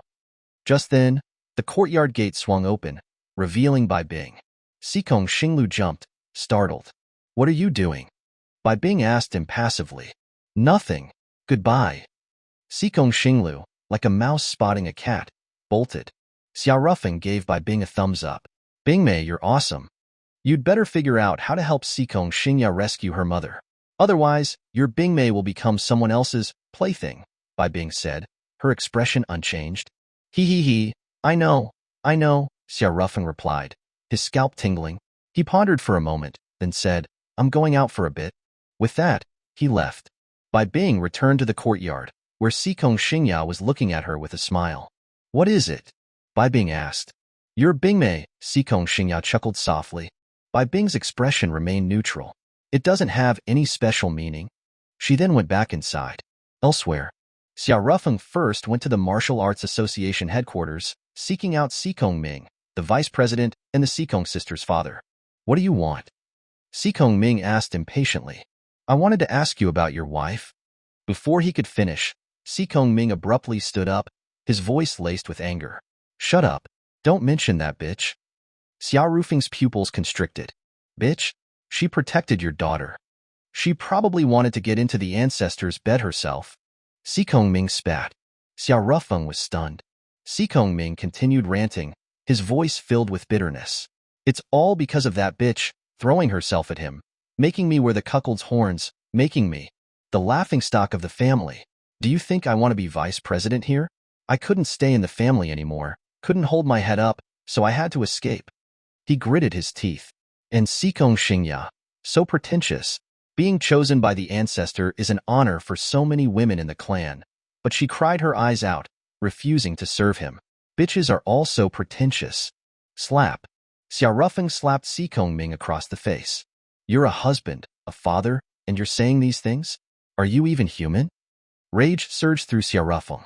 The thing he craved most in life was the warmth of family, something he had lacked throughout his childhood. He had always envied others who had families and could enjoy their company. His master had once asked him about his dream, and he had replied that it was to find his family and live happily together. Yet, there were people like Sikong Ming in this world, who, despite having a family, cursed them with such venom. Sikong Ming, enraged by the slap, roared, "You're looking for death." He stretched out his hand, and a giant, burning hand materialized in the sky above. Composed entirely of flames, its aura was terrifying, as if it could melt anything it touched. You think you're so great because you beat a 9th-rank warrior in the arena? You ignorant fool. I'll deliver justice today, he snarled. Die. With a downward thrust of his hand, the fiery giant hand slammed down towards Xiao Rufeng. Xiao Rufeng stood his ground, making no attempt to dodge. He, too, raised his hand. Instantly, a massive ice spike materialized, shooting upwards to meet the descending hand of fire. Boom. The two forces collided, erupting in a deafening explosion. The surrounding space trembled from the impact. Sikong Ming stared in disbelief. Ice elemental magic? You're not a descendant of Earth. How can you use ice magic? And the level of this spell feels so high. Xiao Rufeng remained silent. He raised his hand again. A volley of ice arrows materialized above Sikong Ming's head. Terror seized Sikong Ming. Who is this guy? His casting speed is insane. He could clearly sense the power contained within those ice arrows. I'll die. I'll be killed. Panic set in. He suddenly thought of something and blurted out, Xiao Rufeng, what do you want? I'll give you anything. A divorce agreement, Xiao Rufeng said coldly. Scum like you don't deserve your wife. Okay, I'll write it. I'll write it. Sikong Ming immediately agreed. He quickly drafted the divorce agreement, signed it, and stamped it with his fingerprint. Xiao Rufeng pocketed the document and turned to leave. About an hour later, Xiao Rufeng arrived at the Li Mountain Villa of Su Shu, commander of the Western Legion. Well, if it isn't Commander Xia, allied with Qin Fon, what brings you here? Su Shu's tone was laced with displeasure. Xiao Rufeng felt a twinge of awkwardness. Just missed you, he replied smoothly. Cut the crap. You wouldn't be here if you didn't need something. Just say it. I have to go watch the Auspicious Gods Cup matches later, Su Shu said. It's like this, Xiao Rufeng hesitated, then continued. My tastes have gotten a bit stronger lately. I've developed a preference for married women. That's not really unusual. Plenty of men feel that way, Su Shu said dismissively. He paused, then asked, Who's the lucky lady this time? Not exactly a lady. A bit older than that. How much older? 40, 50? Su Shu was taken aback. Isn't that about my age? He asked, his lips twitching. Rufeng, what's gotten into you? Why such a sudden change in taste? Aren't younger women appealing anymore? They are, of course, but I prefer mature women, Xiao Rufeng insisted, cringing inwardly at his own words. In all honesty, while he did prefer older women, he drew the line at 40. A woman in her 50s could be his mother. He certainly wasn't interested. But to save Sikong Xingya's mother, he had to play this role. All right, enough with the riddles. With your power and influence, if you want someone, you can just take them. Why come to me? Then, Su Shu's eyes widened in realization. Wait, Xiao Rufeng, you wouldn't be interested in my wife, would you? Su Qi, who had just entered, stumbled at his father's words. Brother Rufeng, are you going to be my dad? He asked weakly. Get out. Su Shu grabbed Su Qi and tossed him out. Then, glaring at Xiao Rufeng, he warned, Xiao Rufeng, if you dare lay a finger on my wife, prepare for war. Xiao Rufeng wiped a bead of sweat from his brow. No, it's not her, he quickly clarified. I'm interested in Sikong Xinglu's mother, Suji. Su Shu's expression changed. He remained silent. Xiao Rufeng's pupils contracted slightly. It seems Su Shu knows Suji's whereabouts. After all, the Sikong ancestor was nearly 200 years old. He had been choosing a woman from the Sikong clan every 10 years to serve him since he turned 100. By now, he must have taken at least 10 concubines. With so many women, he wouldn't remember Suji's name unless he knew her somewhat well. Su Shu finally spoke. Rufeng, I won't lie to you. I met with the Sikong ancestor a few days ago, and he mentioned Suji. How is she? Xiao Rufeng asked urgently. Not well. From what the ancestor said, she was originally just a substitute for Sikong Xingya. And she hasn't been compliant. She refuses to serve him. The ancestor is quite displeased, Su Shu explained. Xiao Rufeng was speechless. He suddenly felt a pang of sympathy for Suji. 10 years ago, as a mother, she had sacrificed herself to protect her young daughter. But her husband, who should have cherished and understood her, called her a bitch. Xiao Rufeng shook his head. Madam Su, being married to such a man, I feel sorry for you. Composing himself, he looked at Su Shu. Well then, why don't you talk to the Sikong ancestor and give Suji to me? Su Shu looked uncomfortable. Rufeng, are you serious? What about Qin Yu? If that old Qinfen finds out you're sneaking around with older women behind his daughter's back, he'll blow a fuse. Xiao Rufeng smiled. That's why I need you to keep this a secret. He had said this deliberately, giving Su Shu leverage over him. As expected, Su Shu, who hadn't been keen on getting involved, now saw an opportunity to hold something over Xiao Rufeng. He feigned reluctance. Rufeng, it's not that I don't want to help you, but this is a difficult request to make. Please, Xiao Rufeng pleaded. More than 10 years ago, when I was just a boy, I saw Suji for the first time. She was so beautiful, and she smelled so good. I was completely captivated. I think she was my first love. Back at the nine-tailed martial school camp, Gongya suddenly sneezed. I just regained control of my body, and someone's already thinking about me, she wondered. Back in Su Shu's office. All right, I understand, Su Shu said, putting on a show of being persuaded with great difficulty. They were both putting on an act. Su Shu stood up, picked up his phone, and said, I'll give the Sikong ancestor a call.